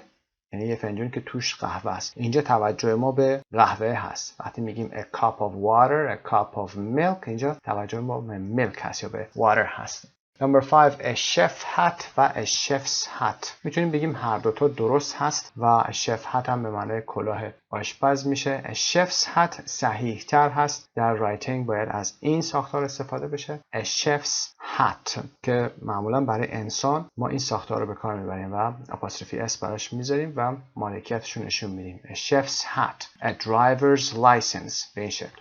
و number 6 a can opener a can's opener که اشتباه هست گزینه دوم. گزینه اول صحیح است a can opener در بطری باز کن. و 7 James kitchen و James's kitchen. این دو هر دو دارن نشون میدن که آشپزخونه ای مال جیمز هست. جیمز یک اسمه با اس در نظر بگیرید جیمز و نه جیمز. بعد از جیمز ما اینجا آپوستروفی آوردیم دیگه بعدش اس نیاوردیم. میتونیم این کار رو بکنیم. میتونیم هم وقتی که اس داشتیم در انتها یه اس دیگه بیاریم و به این شکل نشون بدیم و بگیم James's kitchen. به شرطی که اون اسم جمع نباشه خودش. این یک اسم معمولیه. یه نمونه دیگه هم کریس میتونه باشه که آخرش اس داره. کریس. میتونیم بگیم کریس یه علامت بذاریم بالا و بگیم kitchen, کریس book و یا کریس's book. هر دو صحیح هست. Number 8 a John's friend و a friend of John's. یه ساختاری داشتیم در اوایل هم گفتیم a friend of mine a friend of yours. برای friend از این ساختار استفاده میکنیم. ساختار دوم a friend of John's a friend of James. به همین شکل میتونید این رو بذارید و بیایید این رو بگید. پس برای friend هم ساختار خاصی داریم که ساختار دوم هست a friend of Jack's for example. خب مقدمه این کار رو گفتیم. با هم بریم به page 155 Grammar Bank 9b. Grammar Bank nouns, compound nouns and possessive forms apostrophe s. Possessive forms express the idea of having in a very general sense which exists between two nouns. فرم های پوزسیو یا ملکی برای بیان ایده داشتن به کار میرن. اگر بخوایم به صورت کلی بگیم in a very general sense اگر بگیم داشتن رو نشون میدن که بین دو تا اسم این رابطه وجود داره which exists between two nouns. 1. We normally use a possessive that is plus apostrophe s. possessive رو به این شکل میشناسیم یعنی اسم به علاوه apostrophe s. When something belongs to a particular person or thing. وقتی چیزی به یک شخص مشخص و یا چیز مشخصی برمیگرده مالکیتش به اون برمیگرده. به عنوان مثال به یک person, an animal, an organization یا سازمان, a group of people به گروهی از افراد و به یک place حتی. I borrowed my father's car. من ماشین پدرم رو قرض گرفتم. My father's car. اسمی که بعد از این ساختار پوزسیو اسم میاد میدونید که مالکیتش برمیگرده به همین اسم. Father's car. car به پدر من برمیگرده. I accidentally stepped on the cat's tail. تصادفاً روی دم گربه پا گذاشتم. Cat's tail. اینجا حیوان هست. apostrophe s براش آوردیم. The company's main office is in New York. دفتر اصلی شرکت در نیویورک هست. companies یه سازمان میتونه باشه، یه شرکت میتونه باشه. The government's decision to raise taxes has not been well received. تصمیم دولت برای افزایش مالیات ها به خوبی مورد استقبال قرار نگرفت یا خوب پذیرفته نشد. The government's decision که یک اسم انتزاعی هم هست، یک تصمیمه، این هم برمیگرده به government. Sarong is one of Bali's most famous restaurants. سارونگ یکی از مشهورترین رستوران های بالی هست. Bali's most famous restaurants. With places we can also say, for example, Sarong is one of the most famous restaurants in Bali. این ساختار هم میتونیم به کار ببریم. بگیم Sarong is one of Bali's most و یا Sarong is one of the most famous. این ساختار رو قبلا استفاده کردید و میشناسید. 2. If a name or singular noun finishes in S, we either add apostrophe S, for example, Chris, apostrophe S, Chris's book, or put an apostrophe at the end of the word, for example, Chris, apostrophe, Chris book. این نکته هست که ممکنه بعضی از دوستان اشتباه کنن. خوب دقت داشته باشید. اگر نیم باشه، یک اسمی singular noun باشه، اسمی باشه که مفرد باشه، به اس ختم بشه، مثل اسامی که هست اسم افراد، Chris، اسم آدم هست Chris's book. یا میتونیم آپاستروفی اس بیاریم در انتهای این اس، یا اینکه فقط یه آپاستروفی در انتهای این اس بذاریم، یعنی بعد از این اس بذاریم و منظورمون رو برسونیم که مالکیته. وقتی Chris book میگیم یعنی کتاب Chris. It's Chris's book. به این شکل میتونیم بگیم و به این شکل هم میتونیم بگیم. With plural nouns we put the apostrophe after the s. For example, friends. اگر اسم ما plural باشه، اسم جمع باشه، ما در انتها هم ما s داشته باشیم، چون اسامی ممکنه باشن که s نداشته باشن، مثل مورد بعدی که داریم. یه آپاستروفی فقط کافی در انتها بذاریم. It's my friend's wedding. دیگه اینجا نمیگیم It's my friend's wedding. کافیه بعد از این s فقط یه آپاستروفی بذاریم و بگیم این عروسی دوستای منه. Friends جمع هست. With irregular plurals which don't end in s. People, children, men, women, etc. We add apostrophe s. اسامی که irregular هستند و حالت جمعشون s نداره، فقط کافیه ما apostrophe s در انتها بذاریم. That's the children's room. این اتاق بچه هاست. If there are two people, we add the apostrophe s to the second name. اگر چند تا اسم باشه، apostrophe s رو به اسم آخری اضافه میکنیم. The blonde girl is Alex and Maria's daughter. دختر مطلایه دختر الکس و ماریا هست که در انگلیسی ما اسم دومیه یا اسم سومی یا اسم آخریه رو بهش apostrophe s میدیم. 3. When apostrophe s refers to the house of or the store of, we often omit the word house or store. اگر apostrophe s داشته باشیم و این apostrophe s به خونه یا به فروشگاه، حالا جایی یا کسی بخواد اشاره بکنه، ما کلمه house و store رو حذف میکنیم. مثال We had dinner at Tom's last night means we had dinner at Tom's house. Or we had dinner or a meeting at Tom's store last night. اینجا دیگه house و store رو حذف میکنیم. و یا مثلا میخواید بگید که به من خونه تام زنگ بزن، یعنی به شماره تلفن خونه تام زنگ بزن. Call me at Tom's. Call me at Tom's یعنی به اونجا زنگ بزن، به خونه تام زنگ بزن.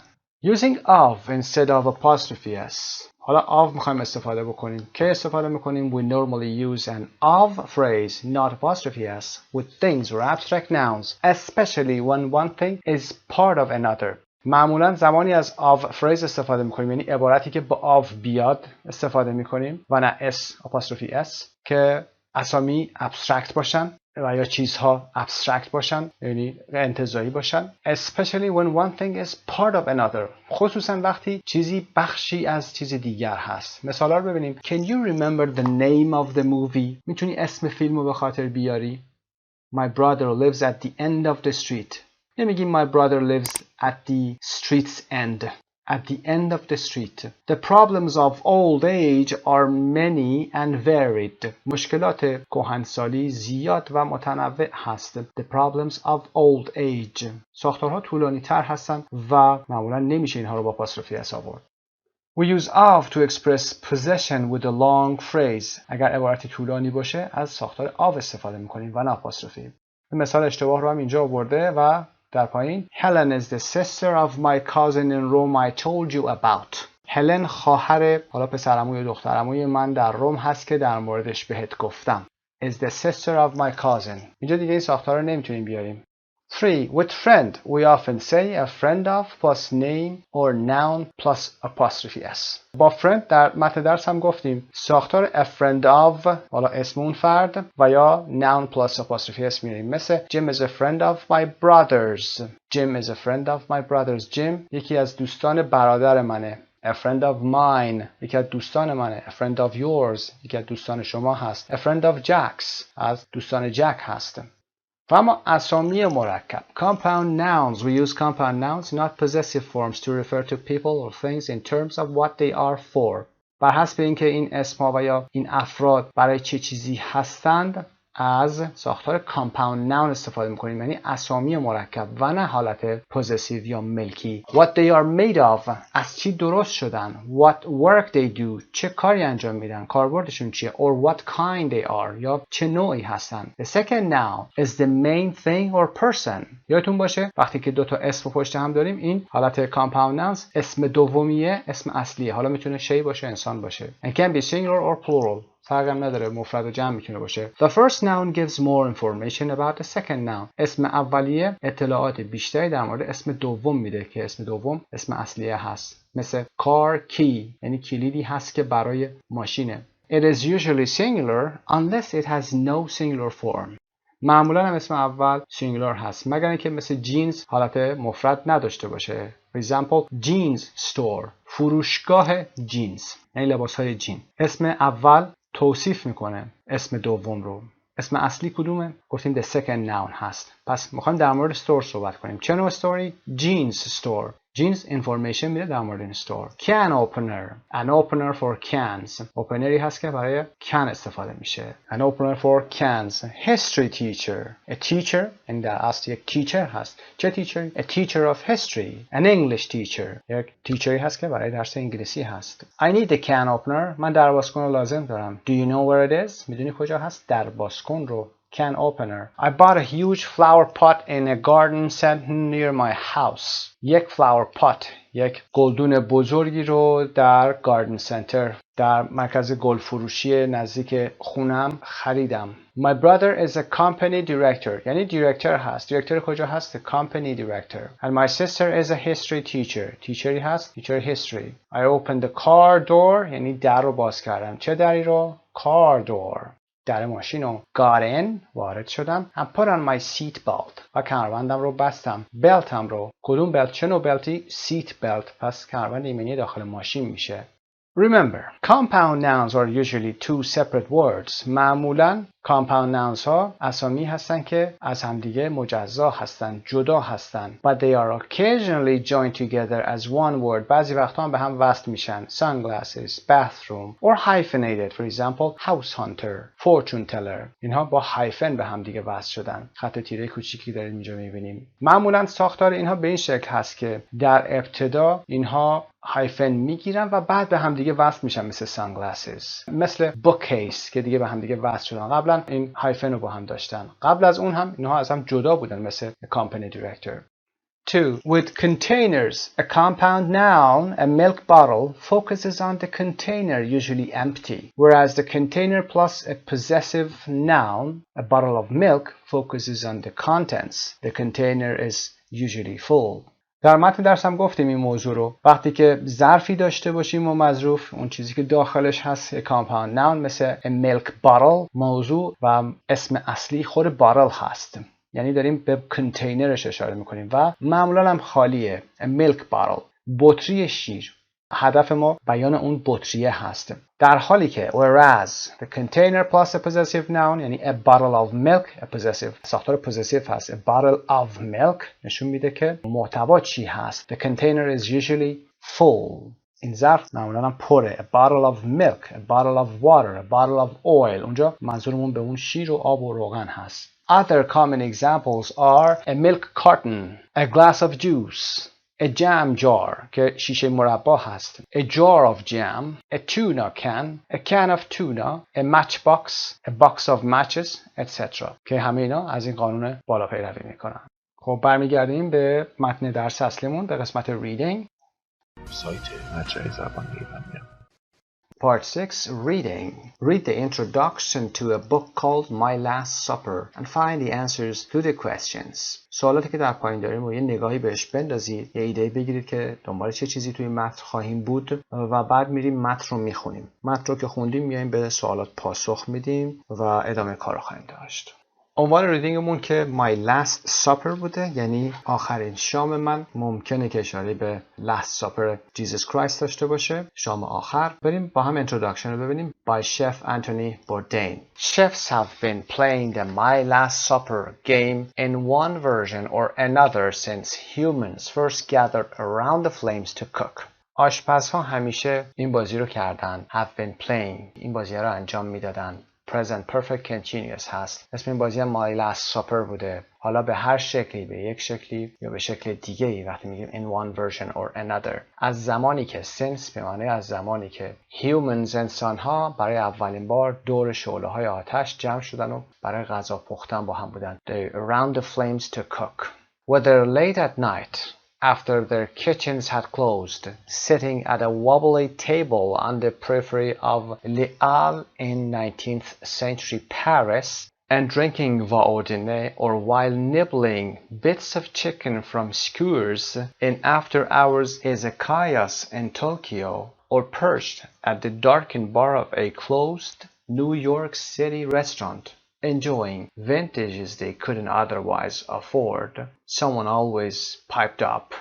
این زمان میتونسته دیر و هنگام موقع شب باشه، بعد از اینکه آشپزخونه هاشون بسته شده بود و sitting at a wobbly table، در پشت میز لقی. wobbly یعنی لق. wobbly table on the periphery of Les Halles. Les Halles اسم یک مکانی بوده، در یک فروشگاه بزرگی بوده، مواد غذایی تازه‌ای رو در پاریس می آوردن که بعداً تخریب میشه. تلفظ اینجا Les Halles، Les Halles هست و قرن 19 پاریس بوده. و drinking vin ordinaire یک نوع شراب ارزان و معمولی هست. or while nibbling یعنی لب زدن، گاز زدن کوچیک، یه غذایی به خوراکی لب زدن. bits of chicken from skewers به سیخ کباب گفته میشه که توضیحش رو در صفحه بعدم خواهیم داشت به انگلیسی. In after hours izakayas. after hours یعنی بعد از ساعت کاری، حالا میتونه بعد از ساعت مدرسه یا بعد از ساعت کار باشه. izakayas هم که رستوران کوچیک ژاپنی با غذای ارزان قیمت. In Tokyo or perched یعنی نشستن، جا گرفتن و نشستن. At the darkened bar of a closed New York City restaurant. در یک بار تاریک شدن یک رستوران بسته شده ی نیویورک سیتی. Enjoying vintages میتونه منظور محصولات غذایی باشه و یا محصولات مثل شراب باشه که اونها نمیتونستن به شکل دیگه از خریدش بر بیان. Someone always piped up. یکی همیشه داد میکشید یا با صدای بلند از اون ته فریاد میکشید. If you were to die tomorrow, what single dish, what mouthful of food from anywhere in the world or any time in your life would you choose as your last? اگه قرار باشه که فردا بمیری، if you were to die, what single dish، چه تک غذایی، و یا what mouthful of food، و یا یک لقمه بزرگی از غذا از هر کجا در دنیا، از هر زمانی از زندگیت دوست داشتی برای آخرین بار تست بکنی یا بخوری. I've played the game myself hundreds of times with my crew in Manhattan, line cooks in San Francisco and Portland, chefs from Sydney to Kuala Lumpur to Sao Paulo, and with many of the subjects in this book. من این بازی رو خودم صدها بار انجام دادم با کارکنان خودم در منهتن، لاین کوکس کمک آشپزها در سان فرانسیسکو و پورتلند، سرآشپزهایی از سیدنی تا کوالالامپور تا ساو پائولو و با بسیاری از subjects in this book، یعنی با بسیاری از اشخاص این کتاب. It's remarkable how simple, rustic, unpretentious most of their selections are. خیلی جالب توجه هست که چقدر simple and rustic and unpretentious، همه اینها به معنای ساده و بی تکلف و نامتظاهر هستند. اغلب این گزینه هاشون یا انتخاب هاشون هستند. These are people who more often than not have dined widely and well. اینا مردمی هستن که more often than not یعنی usually. پس این ساختار میتونید استفاده بکنید. more often than not usually have dined widely and well. خوب غذا خوردن. dine به معنی غذا خوردن هست. They know what a fresh white truffle tastes like. اونا میدونن که ترافل تازه سفید چه مزه‌ای داره. ترافل یه نوع قارچ هست و شبیه قارچایی که ما استفاده میکنیم برای خوردن. The finest beluga for them holds no mysteries. beluga نوع ماهی خاویاری هست. بهترین خاویار هم براشون خیلی عجیب نیست. finest beluga. beluga نوع ماهی خاویاری میتونه باشه. With chefs traveling so much these days, many have enjoyed every variety of edible exotica. امروزه شف ها، سرآشپز ها اینقدر سفر میکنن و جابجا میشن که همشون از انواع غذاهای edible خوردنی، edible exotica. exotica جمع حالت exotic هست، جمع چیزهای عجیب و غریب، چیزهای عجیب و غریب خوردنی. edible خوردنی، inedible غیر قابل خوردن. Which is to say, chefs know good stuff and they get a lot of it. به این معنا است که سرآشپزها خوب میدونن و از این نوع غذاها خوب گیرشون میاد.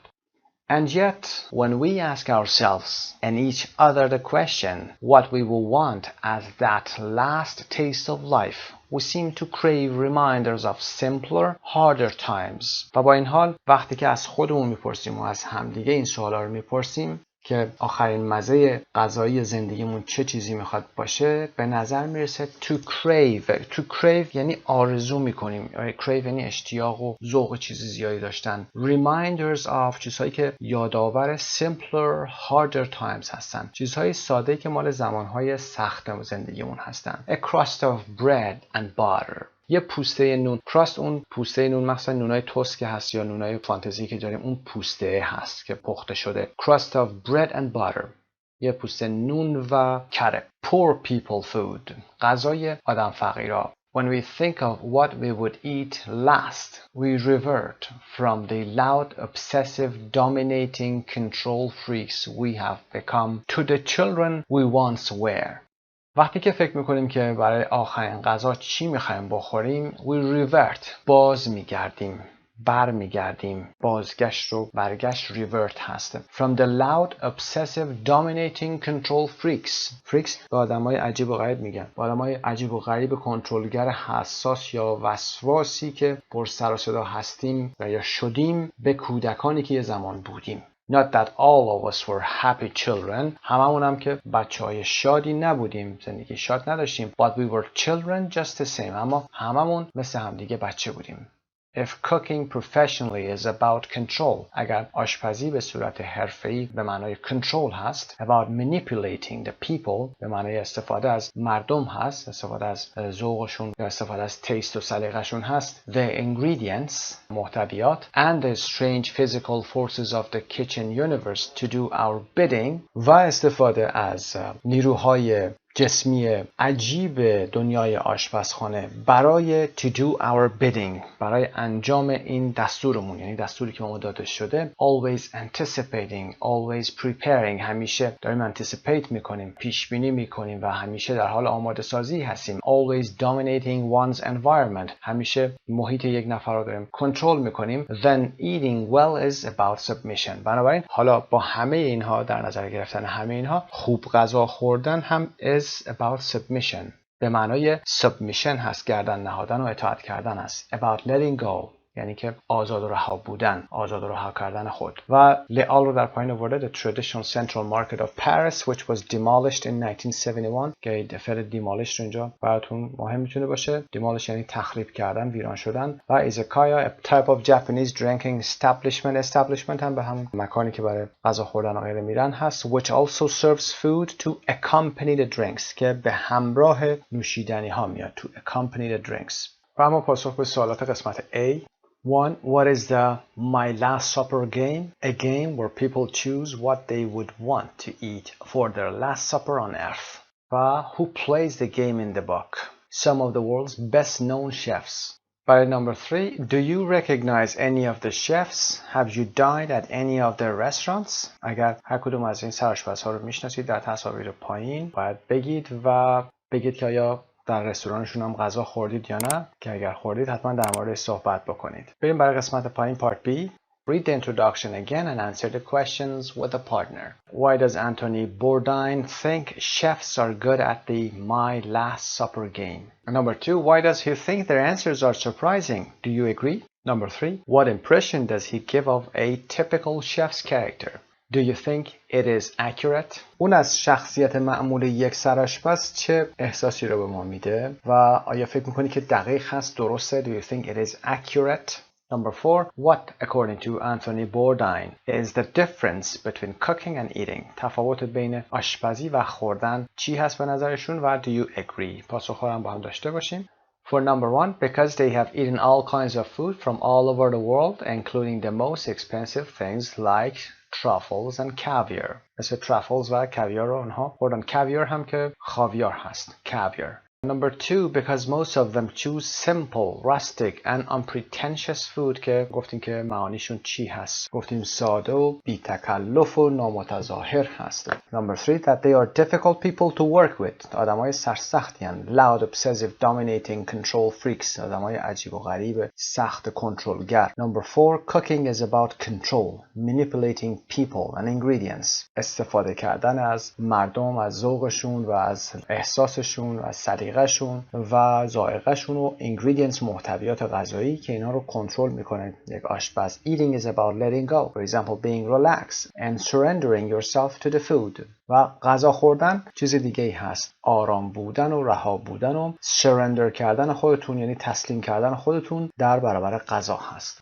در پارت C, look at the questions and some of the answers. Whose choices do you most agree with? در قسمت پایین ما یه سری پاسخ‌ها رو داریم. سوالات رو هم که اینجا داریم. 4 تا سوال از سوالا رو میخونیم و برای نمونه یکی از گزینه‌های پایین رو با هم صحبت میکنیم و شما میتونید با فرصت بیشتر زمان بذارید و گزینه‌های بعدی رو هم چک بفرمایید. The questions. Number 1, what would your last meal on earth be? آخرین غذای شما روی زمین چه خواهد بود؟ و what would the setting for the meal be? setting یا اون صحنه یا مکانی که شما حالا میخواید اون غذا رو بخورید دوست دارید کجا باشه؟ جوش چطور باشه؟ و number 3, would there be music? آیا موسیقی هم اونجا باید باشه؟ و number 4, who would your dining companions be? همراهان غذا خوردن شما چه کسانی خواهند بود؟ companion مونس و همراه شما هست.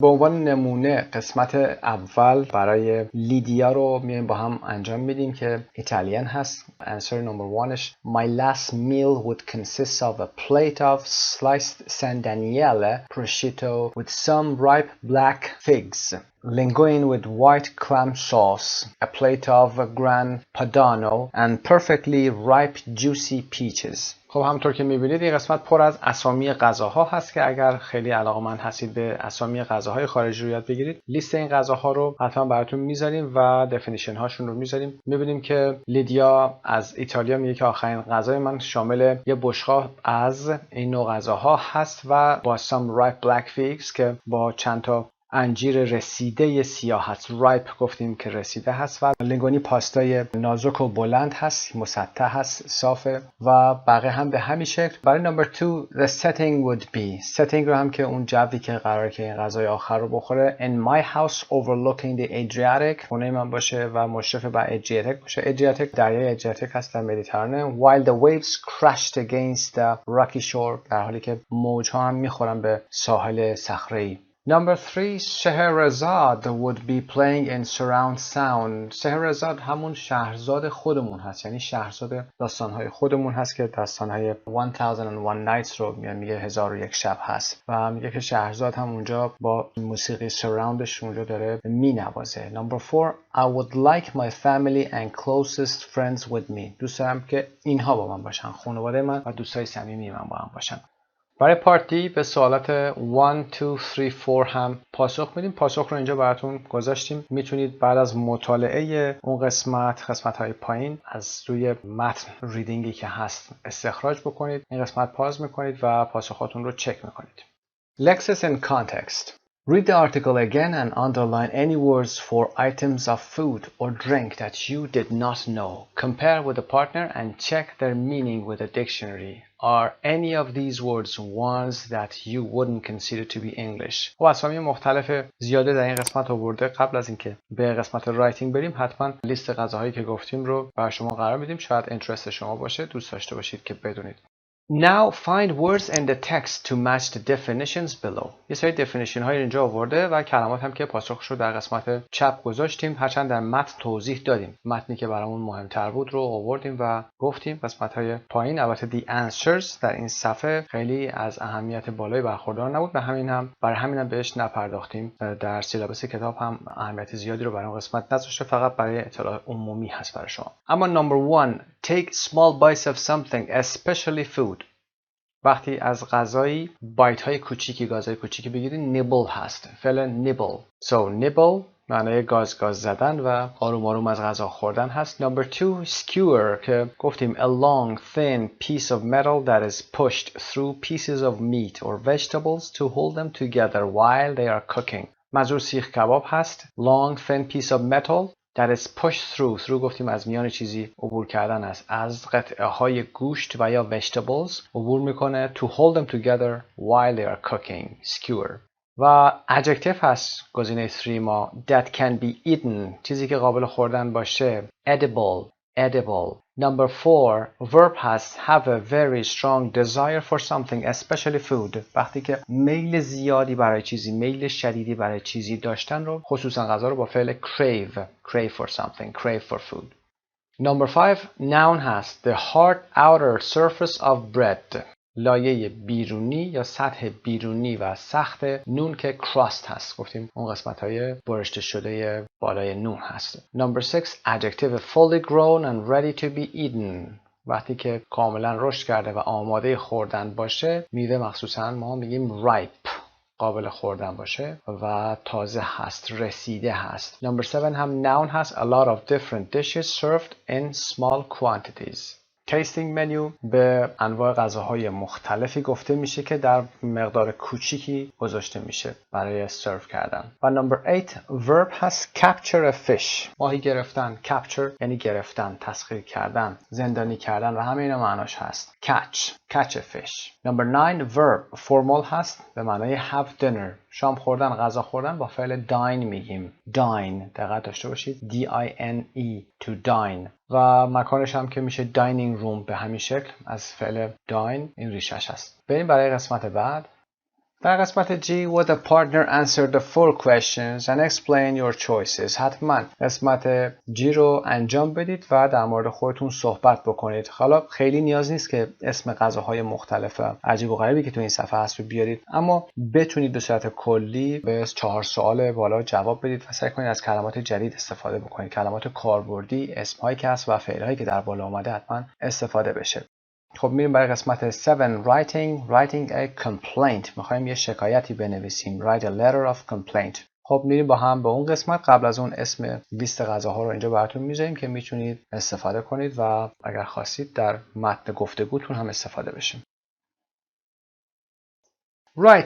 writing a complaint. در قسمت writing نگارش یک اعتراضنامه یا یک شکایت هست. حالا در محیط کار یا در هر فضایی که قرار گرفتید در پایین توضیح بیشتری میدیم. ببینیم key success factorsش چی هست. Being able to summarize the issue clearly. باید بتونید موضوع رو شفاف و ساده و خلاصه کنید. Maintaining an assertive but respectful tone. باید بتونید یک متنی بنویسید که حالت جسورانه داشته باشه، جسارت داشته باشه، اما respectful tone داشته باشه، یعنی لحنش لحن مؤدبانه باشه. Maintain یعنی keeping. و being clear and reasonable about what you expect to be done. چیزی که شما انتظار دارید رو باید به صورت شفاف و منطقی بیان کنید و بگید که چه کاری رو دوست دارید براتون انجام بدن. در نتیجه از این complaint چه چیزی رو میخواید. پس کاری که ما باید الان انجام بدیم برای رایتینگ اسکیلمون، مهارت نگارشیمون، باید بدونیم که چه سبکی و چه سیاقی رو باید استفاده بکنیم، استایل و رجیسترمون مشخص بشه و کاری که میخوایم انجام بدیم باید بتونیم در اون اطلاعات رو به شکل فرمالی بیان بکنیم. یعنی رایتینگ تاسکمون این هست: expressing information in a formal way.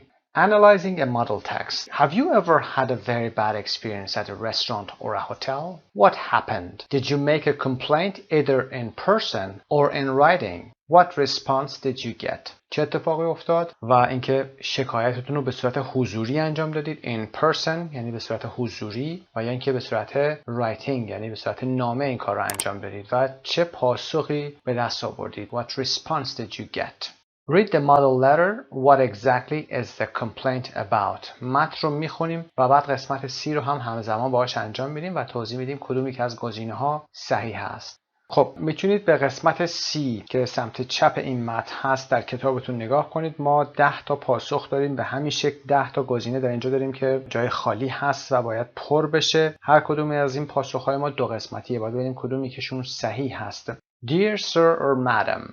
آقا یا خانم، حالا نمیدونیم به چه کسی داریم می‌نویسیم. Dear sir or madam, I am writing to complain about a Caribbean cruise we booked through your company. Number 1. I am afraid to say that the island excursion cruise booking reference CI 38591 did not, از شماره 2 هست, did not live up to our expectations and did not reflect the description on your website. خب شروع کرده، دلیل نامه نوشتنش رو گفته I am writing to complain about و بعد در قسمت بعد میگه که I am afraid to say، متاسفانه باید بگم که این کروزی که وجود داشته با شماره رفرنس یا شماره ارجاع این شماره و قسمت بعد. در قسمت اول ما دو گزینه داشتیم I am sorry to say و I am afraid to say. کدوم صحیح تر است؟ میگیم I am afraid to say به خاطر اینکه وقتی میگید I'm sorry to say یک مقدار لحن گفتگو محوری داره، یک مقدار به صورت اینفورماله. چرا؟ اصلا از I'مش مشخصه، یعنی شما contraction استفاده کردید I'm sorry to say، اما میگید I am afraid to say that. برای نمبر 2 گفتیم did not live up to our expectations، یعنی انتظارات ما رو برآورده نکرده. گزینه B بوده was a complete disaster، کلاً دردسر و فاجعه بوده که یک emotional language توش به کار برده و باید از این کار اجتناب بکنیم. So we avoid emotional language. According to your website, the cruise number 3 هست was supposed to provide یعنی قرار بود که فراهم بکنه all the comforts of a 5-star hotel. Unfortunately, number 4 که this was not the case. به این صورت نبوده and it left us and the other guests feeling extremely number 5 dissatisfied که ناراضی بوده. number 3 رو دوباره برمیگردیم was supposed to provide. گزینه بعدیمون was going to give us. یک مقدار اینفورمال هست گزینه B، بنابراین از گزینه A استفاده کردیم که فرمال تر هست، فعلش فرمال تره. در قسمت 4 هم ما it didn't happen داشتیم و this was not the case. This was not the case به این صورت نبوده. ما از یک ساختار فرمال تری استفاده کردیم، formal fixed phrase استفاده شده. برای number 5 هم به همین شکل dissatisfied و fed up. More precise and less vague. وقتی میگید dissatisfied یعنی دقیق گفتید چه حالتی داشته و اینکه گنگ و مبهم هم نیست. fed up یعنی سیر شدیم از این وضعیت، خسته شدیم، مشخص نیست که چه چیزی رو. بخواید بگید dissatisfied، خب بخواید بگید ناراضی هستید میگید we were dissatisfied. When we first boarded the ship and went to our cabin, there was an extremely unpleasant odor coming from the bathroom. بوی خیلی ناخوشایندی می اومده. Odor بو هست. Coming from the bathroom. When we complained to the cruise manager, number 6, we were told و داریم they told us. We were told گزینه صحیحمون هست that there had been a problem with the ship's sewage treatment system and so it couldn't be helped. خب وقتی که به کروز منیجر گفتیم we were told، به ما گفته شد که. اینجا استفاده از مجهوله. وقتی که از مجهول استفاده میکنید دقت داشته باشید نمبر 6 از مجهول استفاده باید بشه. مشکلات و ناراحتی کمتری ایجاد میکنه.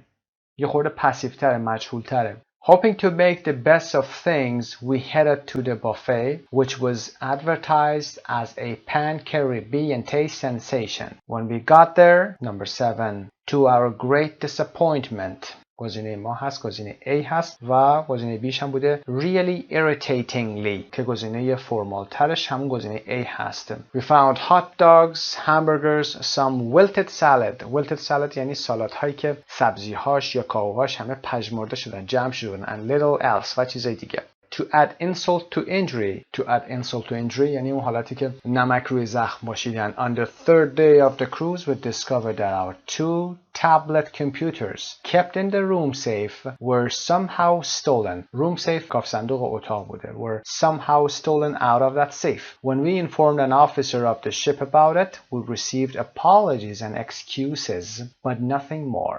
I feel strongly that the description of your onboard facilities on your website should be changed. I feel strongly. یعنی به شدت معتقدم که اون توصیفی که کردید از تجهیزات و امکانات آنبوردتون در وبسایت باید تغییر پیدا بکنه. As it is, number 8. میتونسته بگه a pack of lies که یه مشت دروغه و یا اینکه totally inaccurate and misleading که گزینه B گزینه صحیح هست. As it is totally inaccurate کاملا غیر واقعی و گمراه کننده هست. We were extremely disappointed by the experiences we had on ship, and under the circumstances we believe that, number 9, we are owed an apology. اینجا هم در number 9 هم از پسیو استفاده کردیم. پس number 6 و number 9 از پسیو استفاده میشه که گفتیم استفاده از پسیو مشکلات و ناراحتی کمتری ایجاد میکنه و معتقدیم که we are owed an apology. نمیگیم you ought to say sorry. نباید که شما باید به ما بگید معذرت میخوایم و میگیم we are owed an apology. ما یک عذرخواهی طلبکاریم and that we should receive some form of compensation و اینکه ما باید some form of compensation به یه شکلی جبران بشه این مشکلات برای ما. نمیخوایم بگیم که a lot of money back, receive a lot of money back. پولی به زیادی رو ما برگردونید چون حالت A مؤدبانه تر و مناسب تر هست. I look forward to hearing your views on this matter sincerely. خب page 116 رو انجام دادیم. بریم برای useful language. Without looking back at the letter, try to remember how the writer expressed the following in a more formal way. خب این متن رو بخونید ببینید مثلا برای number 1 in this letter I want to complain رو اونجا به صورت رسمی تو نامه چی گفته بود و همینطور برای to it said on your website اینو به صورت رسمی تر و فرمال تر چطور گفته. پاسخ هم در این سمت گذاشتیم با هم چک میکنیم. In this letter I want to complain. به صورت رسمی گفتیم I am writing to complain. I am writing to complain. یادتون باشه حتما به همین شکل اگر complain داشتید بنویسید. I am writing هم ننویسید. این رو به صورت خلاصه نکنید. متن خوبی میشه اما با یک I am writing حالت contraction از حالت فرمال خارج میشه. Number 2 it said on your website. به این شکل میگیم according to your website. و number 3 the bathroom smelled really bad. There was an extremely unpleasant odor. رایحه یا بوی نامناسب یا ناخوشایندی unpleasant. نمیگیم smelled really bad. Coming from the bathroom. Number 4. I really think that you should change the description on your website. I feel strongly. کاملا معتقدم که description on your website should be changed. حالت پسیو استفاده میشه بهتره. و number 5. I'd like to know what you think about this. تمایل دارم بدونم که شما نظرتون چیه. I'd like رو استفاده کرده. و ببینیم حالت رسمیش I look forward to hearing your views on this matter. Planning what to write. Brainstorm the content. Read part of an email to Hannah from a friend. What exactly is the board first service? What problem did she have? بریم متن نامه رو بخونیم که از طرف یه دوست به هانا بوده و ببینیم که board first service چی هست و چه مشکلاتی داشته. Hi Hannah, just got back from Florida. خب از همین الان مشخصه که یک متن به صورت informal هست. That's the last time I fly with Green Air. آخرین باریه که دیگه با Green Air پرواز میکنم. It says on their website that there is this board first service, meaning that if you pay $40 extra per person, you can get on the plane first. که اگه $40 برای هر نفر پرداخت بکنید شما زودتر سوارتون میکنن. Since I was with the kids, I thought it'd be worth the extra money so we could all sit together. از اونجا که با بچه ها بودم since اینجا معنی از اونجایی که با بچه ها بودم فکر کردم که ارزش این اکسترا مانی رو داره که ما همه بچه ها همه با هم بشینیم. Anyway, when it was time to board we went through the gate first, but instead of going directly onto the plane, it turned out that the plane was miles away from the gate. And there was a bus to take us there. خب از گیت رد میشن و اما به جای اینکه مستقیم سوار هواپیما بشن مشخص میشه که هواپیما چندین مایل از گیت فاصله داشته و یک اتوبوسی اونجا منتظر بوده همه باید سوار اتوبوس میشدن. So what happened? All the people who hadn't paid the extra money got onto the same bus and then got off the bus before us. خب همه کسانی که اکسترا مانی رو پرداخت نکرده بودن همون اتوبوس سوار میشن و قبل از اونها هم پیاده میشن و سوار هواپیما میشن. So we paid $120 for nothing. برای هیچ چیز $120 پرداخت کردیم. We were almost the last ones on the plane and couldn't sit together. تقریبا آخریا بودیم و با هم نتونستیم بشینیم. I am going to email Green Air and complain. It's a complete rip-off. میخوام به Green Air ایمیل بزنم و شکایت بکنم. این یک کلاهبرداری واقعیه. It's a complete rip-off. Rip-off رو چند درس قبل کار کردیم. معنی robbery هست. And if they don't do anything about it, I'll file a complaint with the Department of Transportation. اگر کاری هم در ارتباط با این موضوع انجام ندن، یه شکایتی ترتیب میدم و میفرستم برای اداره حمل و نقل. Apart from that, the vacation was great. Florida was a dream. خب نامه کاملا مشخصه که به صورت غیر رسمی نوشته شده، کاملا متفاوت با نامه سمت چپ هست. پاسخش رو هم ببینیم. Board first is a service where for $40 extra per person, you board a plane before other passengers. Well, what problem did she have? Because they were taken to the gate by bus, she ended up boarding after most of the other passengers and her family couldn't sit together. Part B. You're going to write the email to Green Air with a partner. خب حالا شما قراره که این ایمیل رو به Green Air بنویسید. خب وقتی که میخواید به Green Air بنویسید دیگه نمیتونید به این شکلی که به حنا نامه نوشته شده یا ایمیل زده شده شما به این سبک بنویسید. ببینید باید چی کار بکنید. اگر با یه پارتنر هستید که چه بهتر، اگر نه باید به تنهایی این کار رو انجام بدید. Underline the relevant information in the ایمیل. در داخل ایمیل اطلاعاتی که مناسب هست و مربوط هست رو اندرلاین بکنید. یعنی به مشکلات میخواید بپردازید. Summarize exactly what it is that you are dissatisfied with. باید خلاصه سازی بکنید. دقیقاً بگید که از چه چیزی ناراضی هستید. Think of reasons why your complaint is justified. دلایلی بیارید که شکایتتون شکایت توجیه پذیری باشه. Discuss what would be reasonable for Green Air to do to compensate you for the inconvenience. خب این رو هم به بحث بذارید که به صورت منطقی Green Air چه کاری میتونه انجام بده که ناراحتی شما رو جبران بکنه، مشکلاتی که برای شما وجود اومده رو جبران کنه.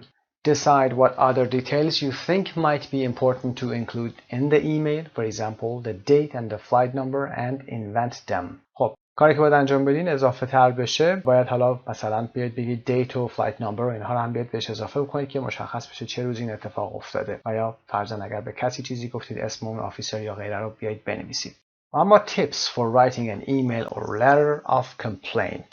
Make a note of all the relevant details you want to include before you start drafting your email. حتما همیشه یادتون باشه وقتی خواستید نامه‌ای بنویسید، یه رایتینگی داشته باشید، بیایید نوت برداری بکنید و بیایید مشخص کنید که به چه چیزهایی می‌خواید اشاره کنید. حتما سرتیترهاشون رو بیایید آماده بکنید و بعد اونجا توی متنتون بیایید خود بازش بکنید. Decide what action you want the person you are writing to take. تصمیمتون بگیرید و مشخص کنید که به کسی که دارید نامه می‌نویسید ازش می‌خواید که چه کاری براتون انجام بده.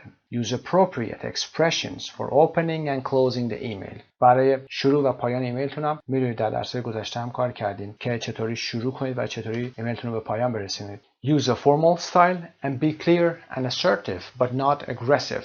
سبکتون که سبک فرمال هست، مشخصه، شفاف بنویسید، دقیقا مشخص باشه چی هست، assertive باشه یا خود حالت جسورانه داشته باشه، مصمم باشید به اون چیزی که میخواید بهش برسید، اما aggressive و پرخاشگرانه نباشه. Try to use a variety of expressions for generalizing and making suggestions. از expression های مختلف استفاده بکنید که در درس‌های گذشته اشاره شده. حتما میدونید وقتی خواستید عمومیت بدید و یا پیشنهادی میخواید بدید. Use the passive. For example, we were told. به ما گفته شد. We are owed an apology, etc. to make it more impersonal or to make it clear that you are not accusing individuals. که اینکه به فرد خاصی دارید اشاره نمی کنید از وقتی که از پسیو استفاده می کنید و کسی رو متهم نمی کنید و میخواید کلاً به هدف خودتون برسید یا مشکلی رو دارید بیان می کنید. و در قسمت رایتینگ که در نهایت شما باید این ایمیلتون رو به ایرلاین می‌نویسید 250 کلمه تقریبا داشته باشه. درافت بکنید، ادیت بکنید و چک بکنید. اینها رو قبلا گفتیم. درافت کردن پیش‌نویس کردنتون هست، ادیت کردن حتما باید اصلاح بشه، ببینید که چه چیزی درست هست طول جملتون و غیره، و اینکه چک بکنید. چک هم در انتها انجام میشه که ببینید گرامری درست هست، اسپلینگش درست باشه، پانکچویشن و رجیستر که سبک و سیاق کلمه شما هست باید حتما درست باشه.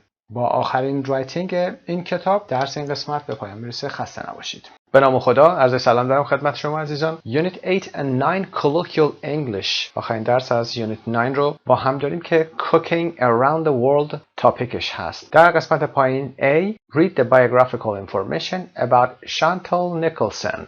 What part have Josh Emmett, Gordon Ramsay and Marcus Waring played in her career؟ یه متن ریدینگ هست که introduction رو با هم میخونیم و بعد ویدیو رو با هم ببینیم. Chantal Nicholson is a New Zealand chef and she's worked for award-winning restaurants such as the Savoy and the Berkeley.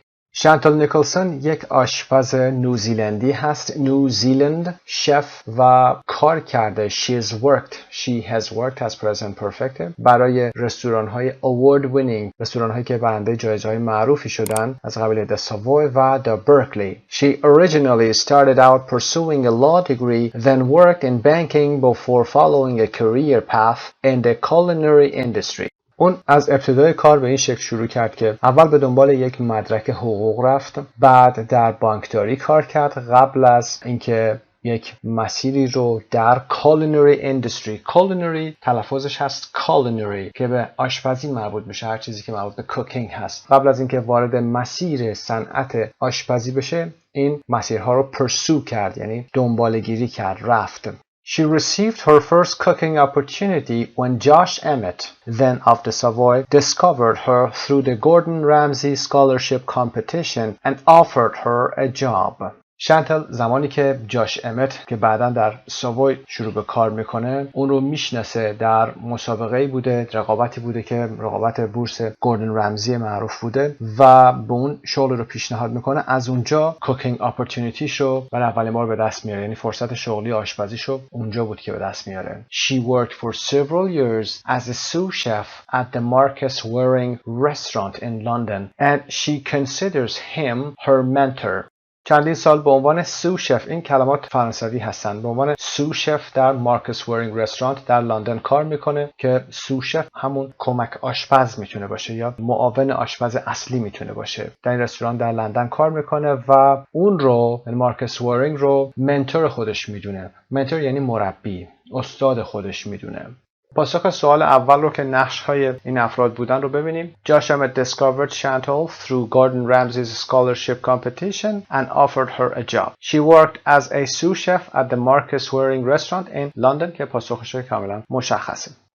در قسمت 519 watch or listen to part 1 of an interview with her. Mark sentences 1 to 5 below true or false. خب در این قسمت مثل همیشه ما فایل صوتی رو اول باید گوش بکنیم، یعنی شما زحمت این کار رو میکشید، حتما فایل صوتی رو همیشه گوش میکنید و برای بار بعدی میایید فایل ویدیویی رو نگاه میکنید. اما این موردی هست که خلاف بقیه فایل ها میتونه براتون یک مقدار راحت تر کنیم این کار رو. فایل ویدیویی با زیرنویس رو ببینید، چون مقداری لهجه این خانم نیوزیلندی هست و تند صحبت میکنه، یک مقدار براتون ممکنه سخت باشه. اگر ترجیح میدید ویدیو رو اول نگاه کنید و اگر یه دور به فایل صوتیش گوش کنید ببینید که چطور صحبت میکنن. گاهی ممکنه که شما صداهای خاصی بشنوید در تلفظهای ایشون، مثلا شف رو شیف بشنوید، متر رو میت بشنوید و یا از این نوع تلفظها که یه بستگی داره به اون منطقه ایشون که داره زندگی میکنه و باید آشنا بشید. نیاز هست که آشنا بشید. هرچند این رو عرض بکنم خدمتتون که همه زبان انگلیسی توی سطح بالا به این صورت نیست. و فکر نکنید که وقتی سطح بالا رسید همش باید به این شکل باشه. این فقط مربوط به یک ناحیه‌های خاصی هست در دنیا که به این شکل صحبت میکنن. اما خوبه که لهجه‌های مختلف رو آشنا بشید. خب ما با هم بریم ویدیو رو نگاه میکنیم. سایت مجموعه زبان ایرانی.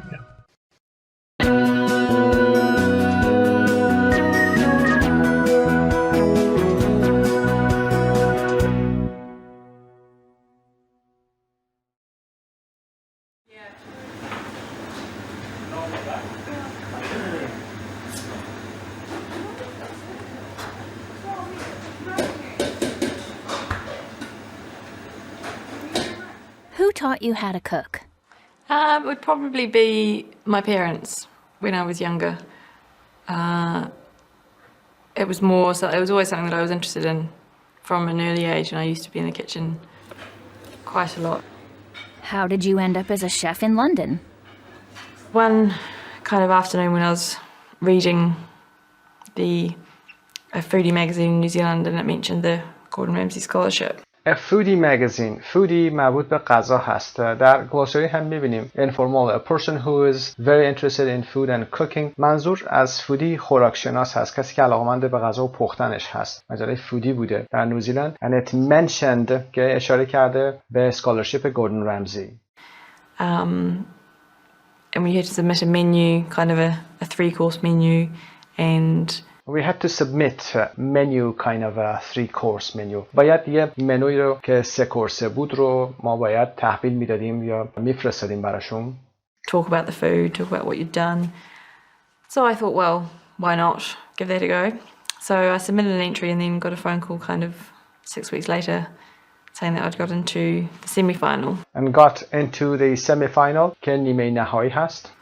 Which was basically 12 people. 11 of them all chefs, so I kind of felt a bit like a fish out of water. و این اصطلاح را که داشتیم در درس‌های قبلی از animal idioms بوده. So I kind of felt a bit like a fish out of water because there were basically 12 people, 11 of them all chefs. 11 تا از اینها خودشون آشپز بودن، سرآشپز بودن و I kind of felt a bit like a fish out of water که گفتیم اون حالت خام و بی تجربه بودن هست.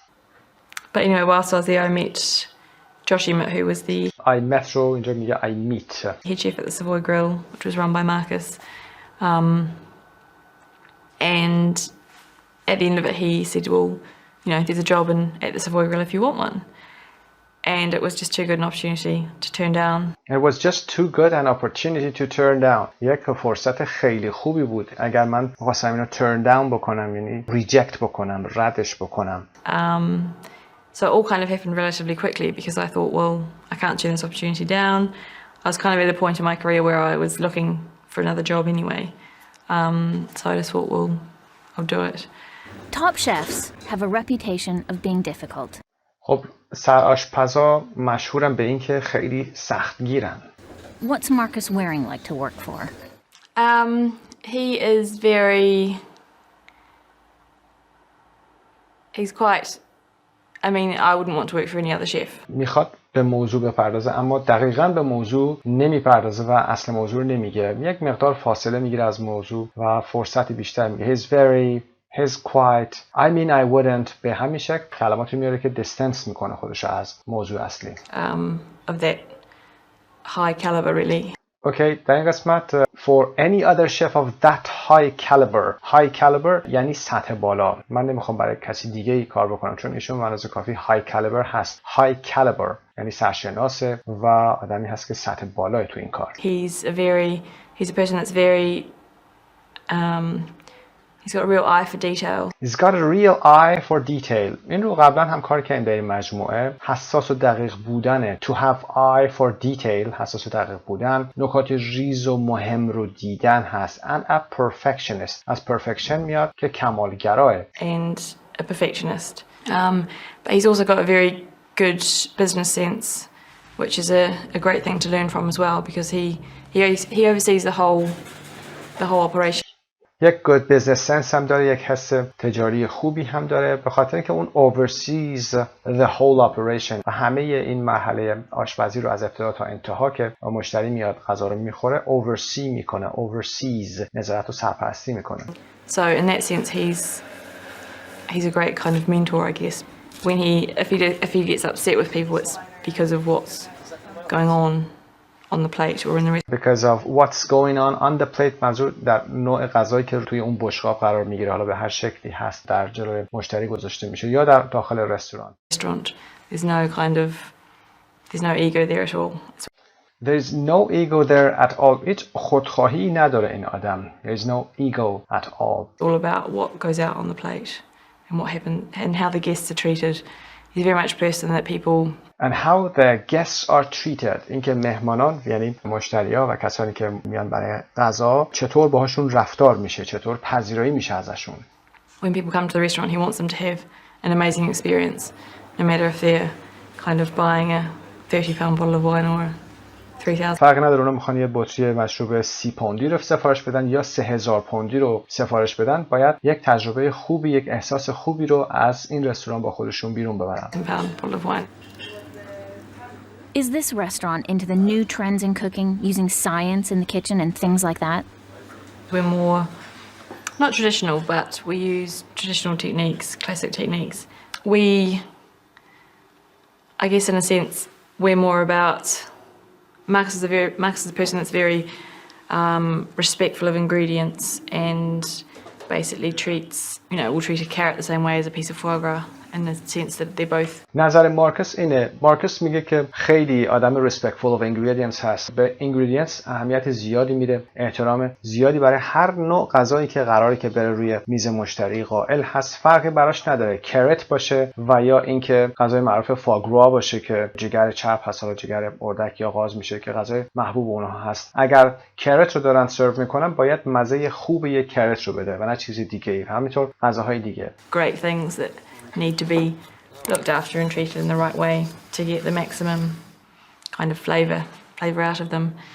And I guess we're more about making a carrot taste like a carrot as opposed to making a carrot taste like a beetroot. حرف میزنم که ما داریم سعی میکنیم که اگر یک کرت رو هم برای مشتری بریم به همون مزه کرت بده. تلاش هم نمیکنیم که بخوایم کرت رو انقدر شیرینش بکنیم که بخوایم مزه چغندر رو بده، شیرین بشه و چغندر رو هم در اینجا میاره. As opposed to making a carrot taste like a beetroot. Which in a sense I think some people get a little carried away with. این باعث میشه که من فکر میکنم به شکلی مردم خیلی تحت تاثیر این موضوع قرار میگیرن. خب با هم به قسمت 20 سوالات میریم. Number 1, there were 12 applicants for the first round of the Gordon Ramsay scholarship. True, there were 12 of them. Chantal believed that Marcus Waring was a great mentor because he had a good business sense and was a perfectionist. True. People are treated differently according to the things they order off the menu. مشتریایی که سفارش میدن باشون رفتار متفاوت میشه بر حسب چیزی که سفارش میدن. یعنی میخواد کلاس غذایی بالاتر باشه یا ارزونتر باشه، به همون شکلی که یا قیمتی که غذا اونها درخواست میدن باشون رفتار میشه. false هست. Some ingredients are considered more important than others at the restaurant. It's false. The restaurant focuses on making ingredients taste differently than they really do. اینکه false هست. بعد در قسمت بعد هم توضیح خواهیم داد.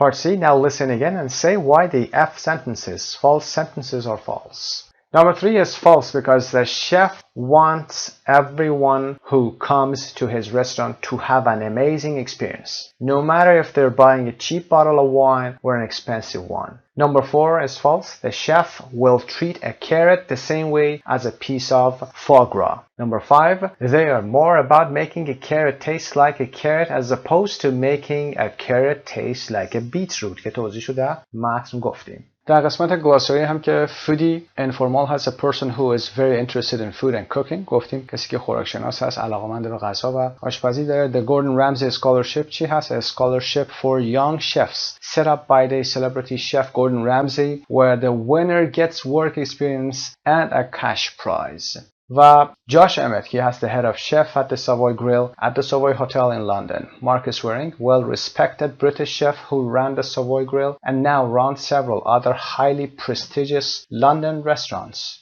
بیتروت رو هم گفتیم در متن. A dark red root vegetable. کلی بگیم که وجتبل‌هایی هستن که به صورت ریشه‌ای زیر خاک رشد میکنن برخلاف وجتبل‌های دیگه که روی خاک هستن. میتونیم از این گروه یکی بیتروت هست که چغندره، میتونیم ردش رو بگیم که تربچه هست و کرت رو مثال بزنیم روت وجتبل هستن. خب اینم که dark red root vegetable هست که مشخصه، چغندر هست که قرمز تیر است. Part 2. Watch or listen to part 2. What does she say about? خب قسمت های پایین رو 1 to 5 رو حتما بخونید قبل از اینکه ویدیو رو با هم ببینیم یا فایل صوتی رو گوش کنید که یه ایده به دست بیارید. ویدیو رو پلی میکنید با هم ببینیم.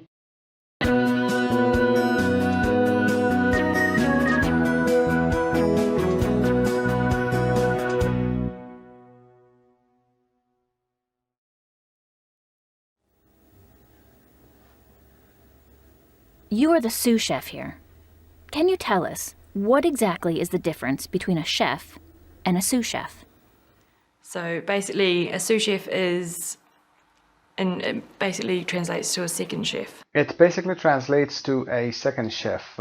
Translates به این معنی هست که یعنی بگیم بهتر هست. sous chef یعنی second chef. So you have the head chef, then you have the sous chefs under the head chef. So they You have the head chef که با تلفظشون میشه head chef. run the kitchen in the head chef's absence. How many hours do you work? They are long days for most people. I mean, we start at about 7 in the morning and they normally finish kind of between 12 and 1 in the morning. So it's a long day, but in a sense it's something you get used to the more you do it. این اصطلاح اینسنس رو خانم زیاد به کار میبره. اینسنس یعنی احتمالاً به شکلی یه جورایی که یه جورایی به صورت مکالمه‌ای هست و معمولاً استفاده میشه در گفتگوهای روزمره.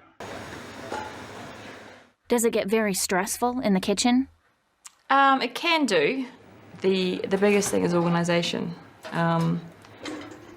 It makes a big difference, kind of the way diners come in as well. داینرز کسانی هستن که میان برای خوردن غذا مشتری ها هستن. They all come in at once, then it does get a bit, because you're always conscious of the fact that you don't want to keep people waiting too long, but you don't want to, in the other sense, just push out the food because they're here for the experience. So it can get stressful in some situations, and if you cook something and it's not right and you can't serve it, the time it takes to kind of begin the whole process again, for the guests that have ordered that particular dish, they have to wait a long time, but it also creates a backlog in a sense. It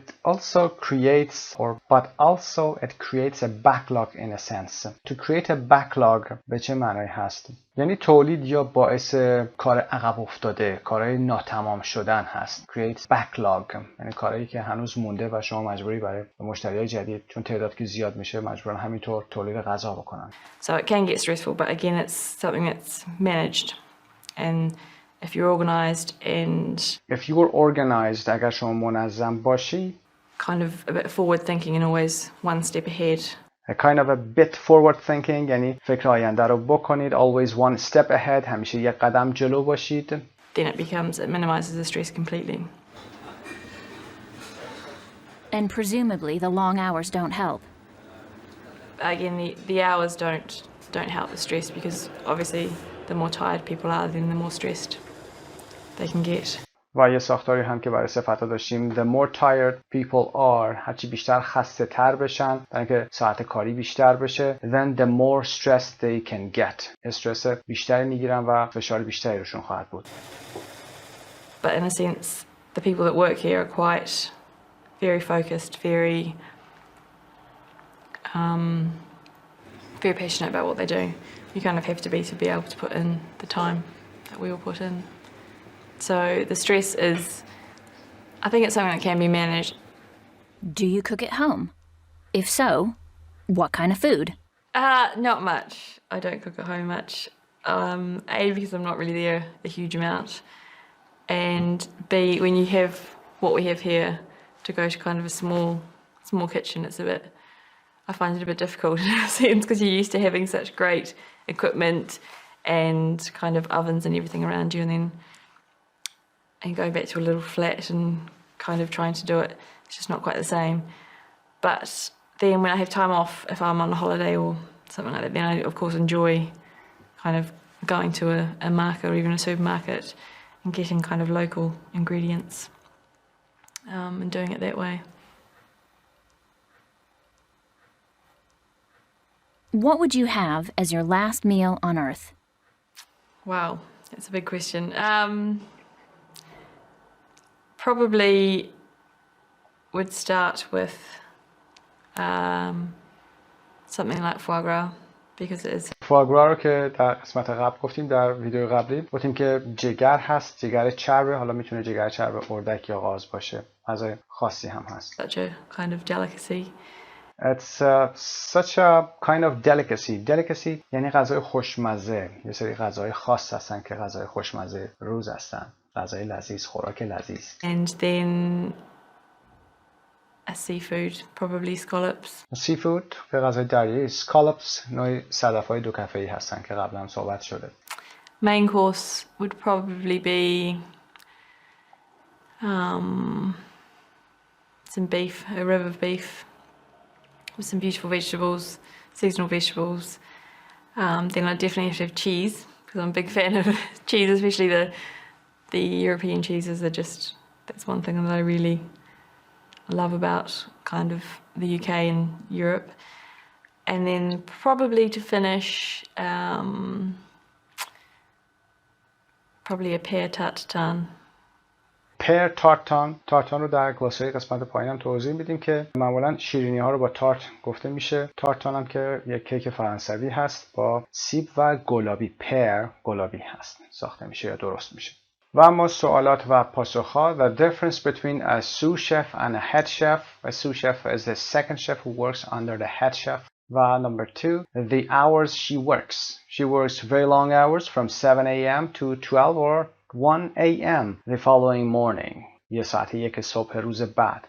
Things that cause stress in the kitchen. When a lot of people all arrive at the same time and they have to try not to keep people waiting. باید مراقب باشن که بقیه معطل نشن. When they cook something that's not right and they have to begin again. یه غذایی دارن میپزن که اون غذای اصلیه نیست و دوباره باید از اول غذای دیگه شروع کنن. And the long hours because when people are tired they get more stressed. زمان بیشتری میبره کاراشون و خسته تر میشن. Why she doesn't cook at home very much?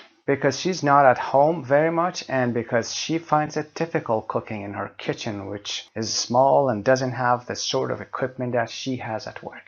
Number 5, her last meal on earth, که سوال درس قبلیمون هم بوده. She would start with the foie gras, then have scallops, then beef rib as a main course. خب بیف رب رو هم بگیم که دنده گاو هست که با گوشتش هست. حالا میگه یه دونه بیف رب میخوام. و then cheese and then pear tartan for dessert.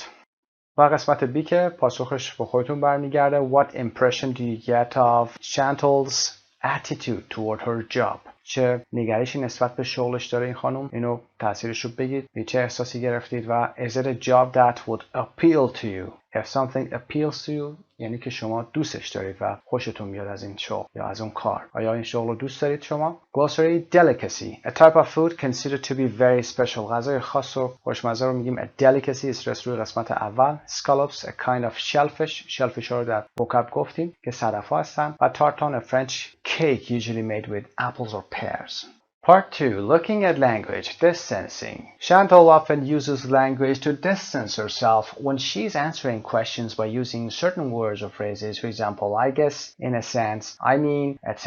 Don't add meaning, but which we use to soften and distance the things we say. معمولا برای اینکه مقداری از موضوع فاصله بگیریم و یک فرصتی به خودمون بدیم و یعنی با یک عقبگردی دوباره شروع کنیم به دادن پاسخ. یه سری اصطلاحاتی داریم که ما هم داریم. مثلا میگیم در واقع، به یه جورایی، به یه شکلایی. اینها رو ما هم داریم. در انگلیسی هم وجود داره. تا الان خیلی با این دیسکورس مارکرها آشنا شد و دیدید که چطوری استفاده میشه. خب بریم برای قسمت بعد و همین موضوع دیستنسینگ رو ادامه بدیم. Listen to some extracts from the interview and complete the phrases. با هم به فایل صوتی گوش میکنیم. قسمت پایین رو کامل میکنیم. 5.21 1. It would probably be my parents when I was younger. 2. It was always something that I was interested in from an early age, and I used to be in the kitchen quite a lot. 3. He's quite, I mean, I wouldn't want to work for any other chef of that high caliber, really. 4. So in that sense, he's a great kind of mentor, I guess. 5.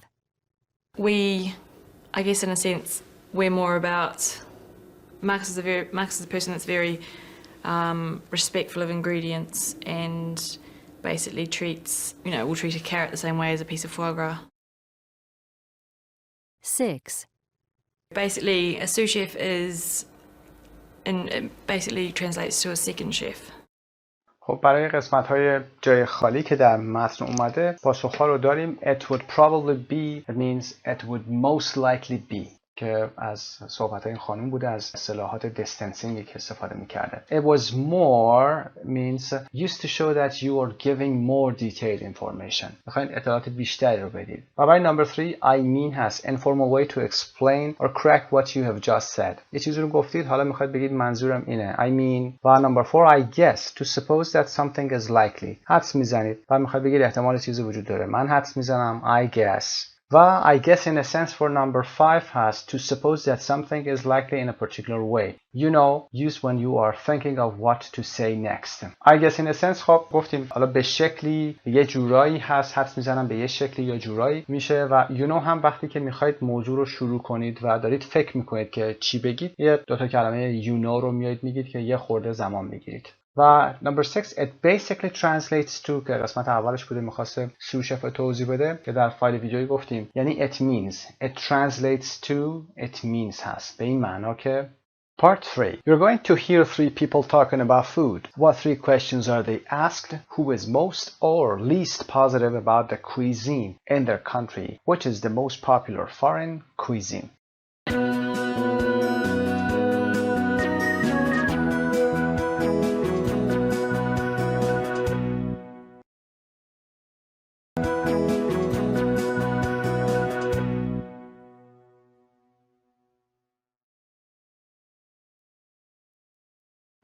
Do you think American cuisine is good?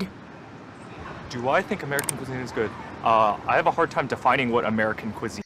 I have a hard time defining what American cuisine is. To have a hard time means I have difficulty. و برای اینکه بخوام تعریف بکنم که American cuisine یا غذای مخصوص امریکایی چی هست برای من دشوار هست. difficulty دارم. hard time به این معنا هست. Is I guess hamburgers, hot dogs, fries.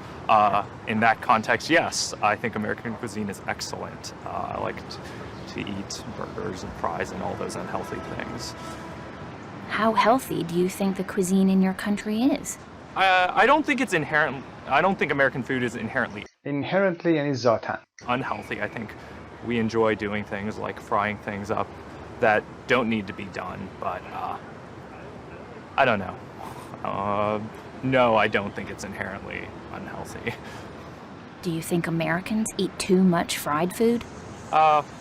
Being from California, I think I'm obliged to say yes. Being from California, من که اهل کالیفرنیا هستم, I think I'm obliged to. Obliged to یعنی که مجبورم که بگم بله. We fry food too much in general, particularly because we eat a lot of fast food, and it obviously makes it taste better. Do you think food in California is healthy? I think that people in California like to believe that it's healthier. They like to believe that they eat local, fresh, organic, all of those buzzwords. All of those buzzwords واژه‌های باب روز هستن. کلماتی که حالا میاد fresh, organic, حالا GMO که حالا بعداً میخونیم. اینا کلماتی هستن که در زمان خاصی در یه دوره خاصی استفاده میشه. اینا buzzwords هستن.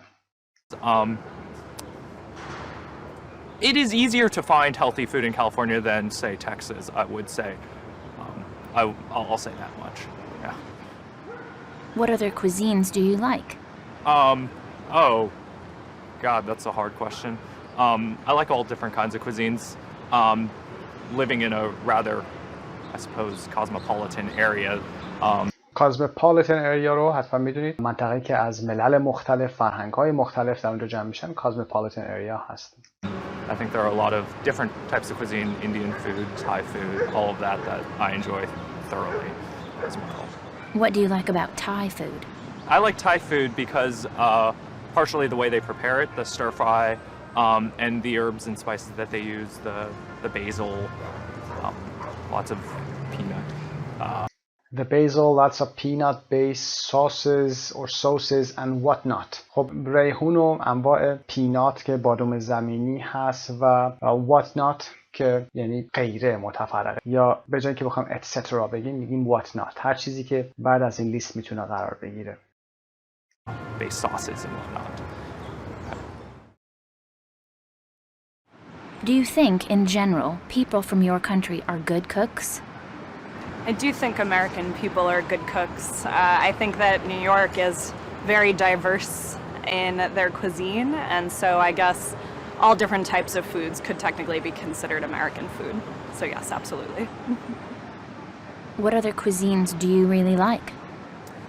I think another country's cuisine that I really love would be Brazil. I am a very heavy meat eater, so کسی هستم که عاشق خوردن گوشت هستم. I think that they're really great with keeping everything super flavorful and diverse. How healthy do you think the cuisine in your country is? If I had to guess which cuisine is healthier, I'd say probably Brazil. America has a lot of problems in regards to growing fruits and vegetables and everything right now, and considering everything with fast food and how meat is raised to be slaughtered, I think it's How meat is raised to be slaughtered. این رو در بحث وکب گفتیم، جایی که گفتیم مثلا نگهداری گوساله ها فقط برای گوشتشون که ترد باشه اونا رو در شرایط بدی نگه میدارن. How meat is raised اینجا منظور خود اون حیوان هست که چجوری نگهداری میشه تا بزرگ بشه. To be slaughtered که یعنی سلاخی بشه و بره در قصاب خونه ها و غیره از گوشتش بخواد استفاده بشه. There's a little too much going on for me to say that it's healthy with GMOs and pesticides and GMOs and pesticides. GMO همون genetically modified organism هست که اگر موجود زنده‌ای که تغییر ژنتیکی داشته باشه رو داره میگه. و pesticides، پست رو در متن درسی که در مورد انیمال بود گفتیم پست، گفتیم آفر. pesticides هم که حشره‌کش و سم‌هایی هستن که از اون استفاده میشه. everything like that. Would you like to go to Brazil to try the food? I would absolutely love to go to Brazil and try the food out there. Do you think, in general, people from your country are good cooks? I do think American food is good food, but it also depends on where you're at in the country. American food is pretty diverse. If you're in New York, American food is, lack of a better term, is a melting pot. melting pot هم اصلا همون cosmopolitan area هست. melting pot میتونه مثل این بوته‌های آزمایش که هست انواع مواد رو داخلش قاطی میکنن و هم میزنن، یعنی همه فرهنگ‌ها با همدیگه ذوب میشن و در همدیگه میرن و یک فرهنگ جدیدی رو مثل امریکا میسازن. حالا کشورهای مثل کشورهای شرقی، چینی، ژاپنی، ایتالیایی و غیره با همدیگه در اونجا جمع شدن. Intended, because you have Italian, Chinese. pun intended منظوری که با این کلمه که دارم بازی میکنم، حالا بازی با کلمات میشه pun. Thai, Asian fusion, wherever you go. But if you go down south or maybe in the Midwest, it's a little bit more butter oriented, a little bit more delicious. اگر به سمت جنوب بخواید برید، به سمت میدوست بخواید برید، اونجا غذاهای خورده چرب‌تره، خوشمزه‌تره. I don't know. But so yes, I think American food though is really diverse and it's awesome. متنوع و بسیار عالیه. How healthy do you think the cuisine in your country is? I do think American food is relatively healthy depending where you're at. I think Americans are given a little bit of a bad rap. They're given a little bit of a bad rap. To get a bad rap or to be given a bad rap یعنی که به چیز بدی شهرت پیدا کردن. In terms of some people thinking that we are a little bit overweight. از اینکه میبینن امریکایی ها یعنی اضافه وزن دارن، یک شهرت بدی پیدا کردن برای غذاهاشون. In terms of some people thinking that we're a little bit overweight, but depending again on where you're at in the country, in terms of the caloric count of the Bible Belt versus, downtown or Brooklyn where it's اینجا اشاره میکنه به The Bible Belt. Bible Belt یک نواری هست، ناحیه‌ای هست در جنوب ایالات متحده که معمولا در قسمت جنوب ایالات متحده مردم مذهبی تر هستن چون قدیمی تر هستن. برمیگرده به اون 13 ایالت قدیمی که از اصول مذهبی مسیحیت به شدت پیروی میکنن و بحث غذا خوردنشون هم حالت خاصی داره و با شهرهای مرکزی و مثل نیویورک و قسمت‌های بروکلین و اینا متفاوت هست. اینجا غذاهای چرب و غذای فست فود زیادی میخورن. More tapas restaurants that tapas restaurants هم که رستوران هایی که معمولا غذای اسپانیایی میدن. اونجا پیش غذای کوچیکی میدن قبل از خوردن غذای اصلی خورده میشه، انواع غذای مختلف رو. Can be a little bit more healthier. And it just really depends. It's a pretty broad question. یک سوالی هستش که سوال خیلی بازی هست. نمیتونیم به یک نقطه خاصی اشاره بکنیم چون آمریکا خیلی بزرگه و بسته به جایی که زندگی میکنیم هست. What other cuisines do you like? My favorite food culturally, I would say, would be Korean. I love Korean barbecue because you take like steak and different types of vegetables, but you don't wrap it in a tortilla. You wrap it in like a انواع غذاها رو که حالا در مورد کره که داره صحبت میکنه، شما دیگه توی غذای کره استیک و غذاهای دیگه مثل سبزیجات و حالا گوجه و کاهو و اینا رو دیگه تو تورتیا که همون نون ذرت مکزیکی هست نمیپیچید. You wrap it in like a lettuce leaf. توی یه چیزی شبیه برگ کاهو میپیچیدش. A lettuce leaf and you can grill it and you can toss it in the stew. You can grill it میتونی اونجا بذاری بپزه و بعد بتونی تاسش کنی. تاس یعنی انداختن. In a stew که توی آب خورشت حالا میتونه باشه بسته به غذا. And there's it's delicious because I feel like I'm eating healthy, but in reality I'm probably not. What do you like about Korean barbecue? I like Korean barbecue because you have a lot of choices. They bring out an entire buffet and just set it right on your table. So you get to basically choose 10 different types of meats or cheeses or vegetables, all that are diverse because they're not really found in the continental US too much. انواع غذاهایی که گفته شد، انواع سبزیجات و مخلفات مختلفی که گفته شد در US کانتیننتال، در قاره آمریکا پیدا نمیشه، در جاهای دیگه از جاهای دیگه آورده میشه. And they all have different types of taste that are great, and then you can experiment with them, and they usually have some sort of grilling station right at the table as well. They have some sort of grilling station. اصلا خود دستگاه پختن غذا رو هم کنار میزت میارن. So you can cook it up yourself. You have a lot of control over the different types of combinations with Korean barbecue, which I really enjoy. برای قسمت اول, two questions are: Do you think American cuisine is good? Two, how healthy do you think the cuisine in your country is? Number three, what other cuisines do you really like? Victor, Jackie, and Ezra are all positive about the cuisine in their country. There doesn't seem to be one popular foreign cuisine mentioned. مشخص نیست، اشاره خاصی نشده تو این قسمت. It seems that all kinds of foreign foods, Thai, Brazilian, and Korean are popular.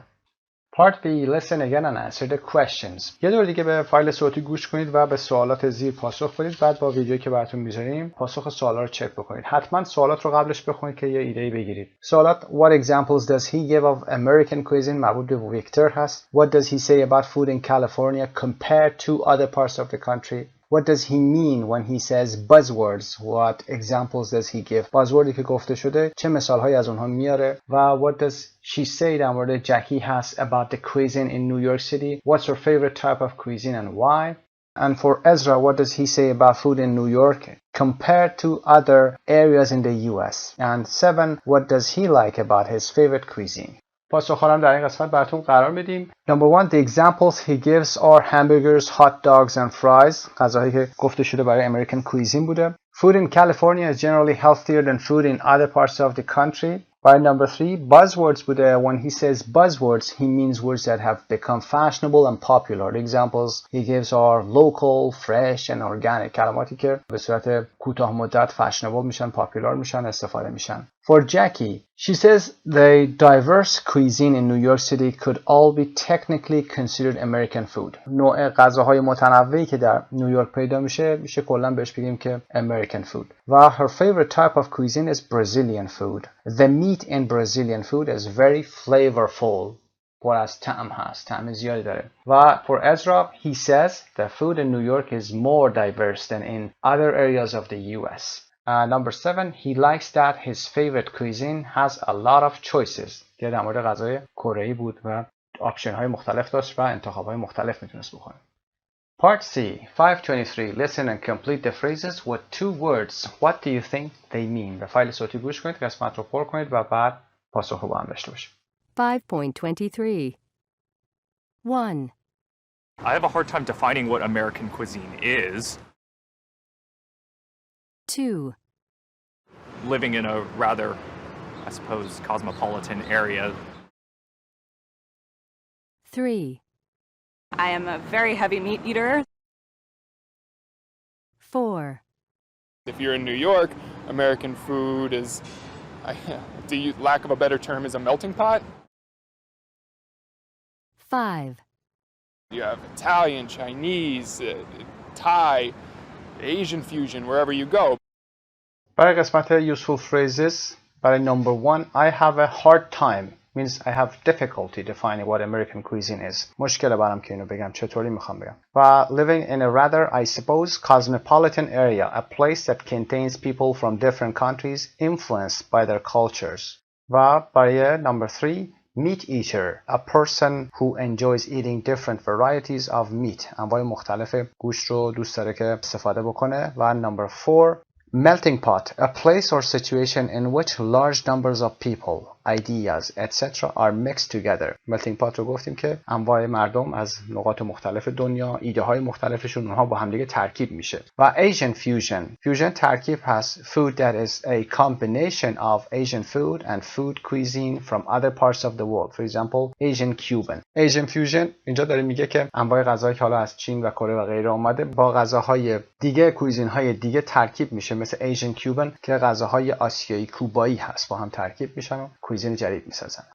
Part 4. Speaking. Answer the questions with a partner. Practice using distancing to give yourself time to think and where possible the useful phrases. از کلماتی که در این درس آورده شده استفاده بکنید. از distancing که در بالا گفتیم استفاده بکنید که به خودتون وقت بدید برای صحبت کردن. یک روش خوبی هست برای اینکه زمان بخرید برای خودتون و بتونید فکر کنید و جمله‌های بعدیتون رو بگید. از useful phrases هایی که در این قسمت آورده شدم استفاده بکنید.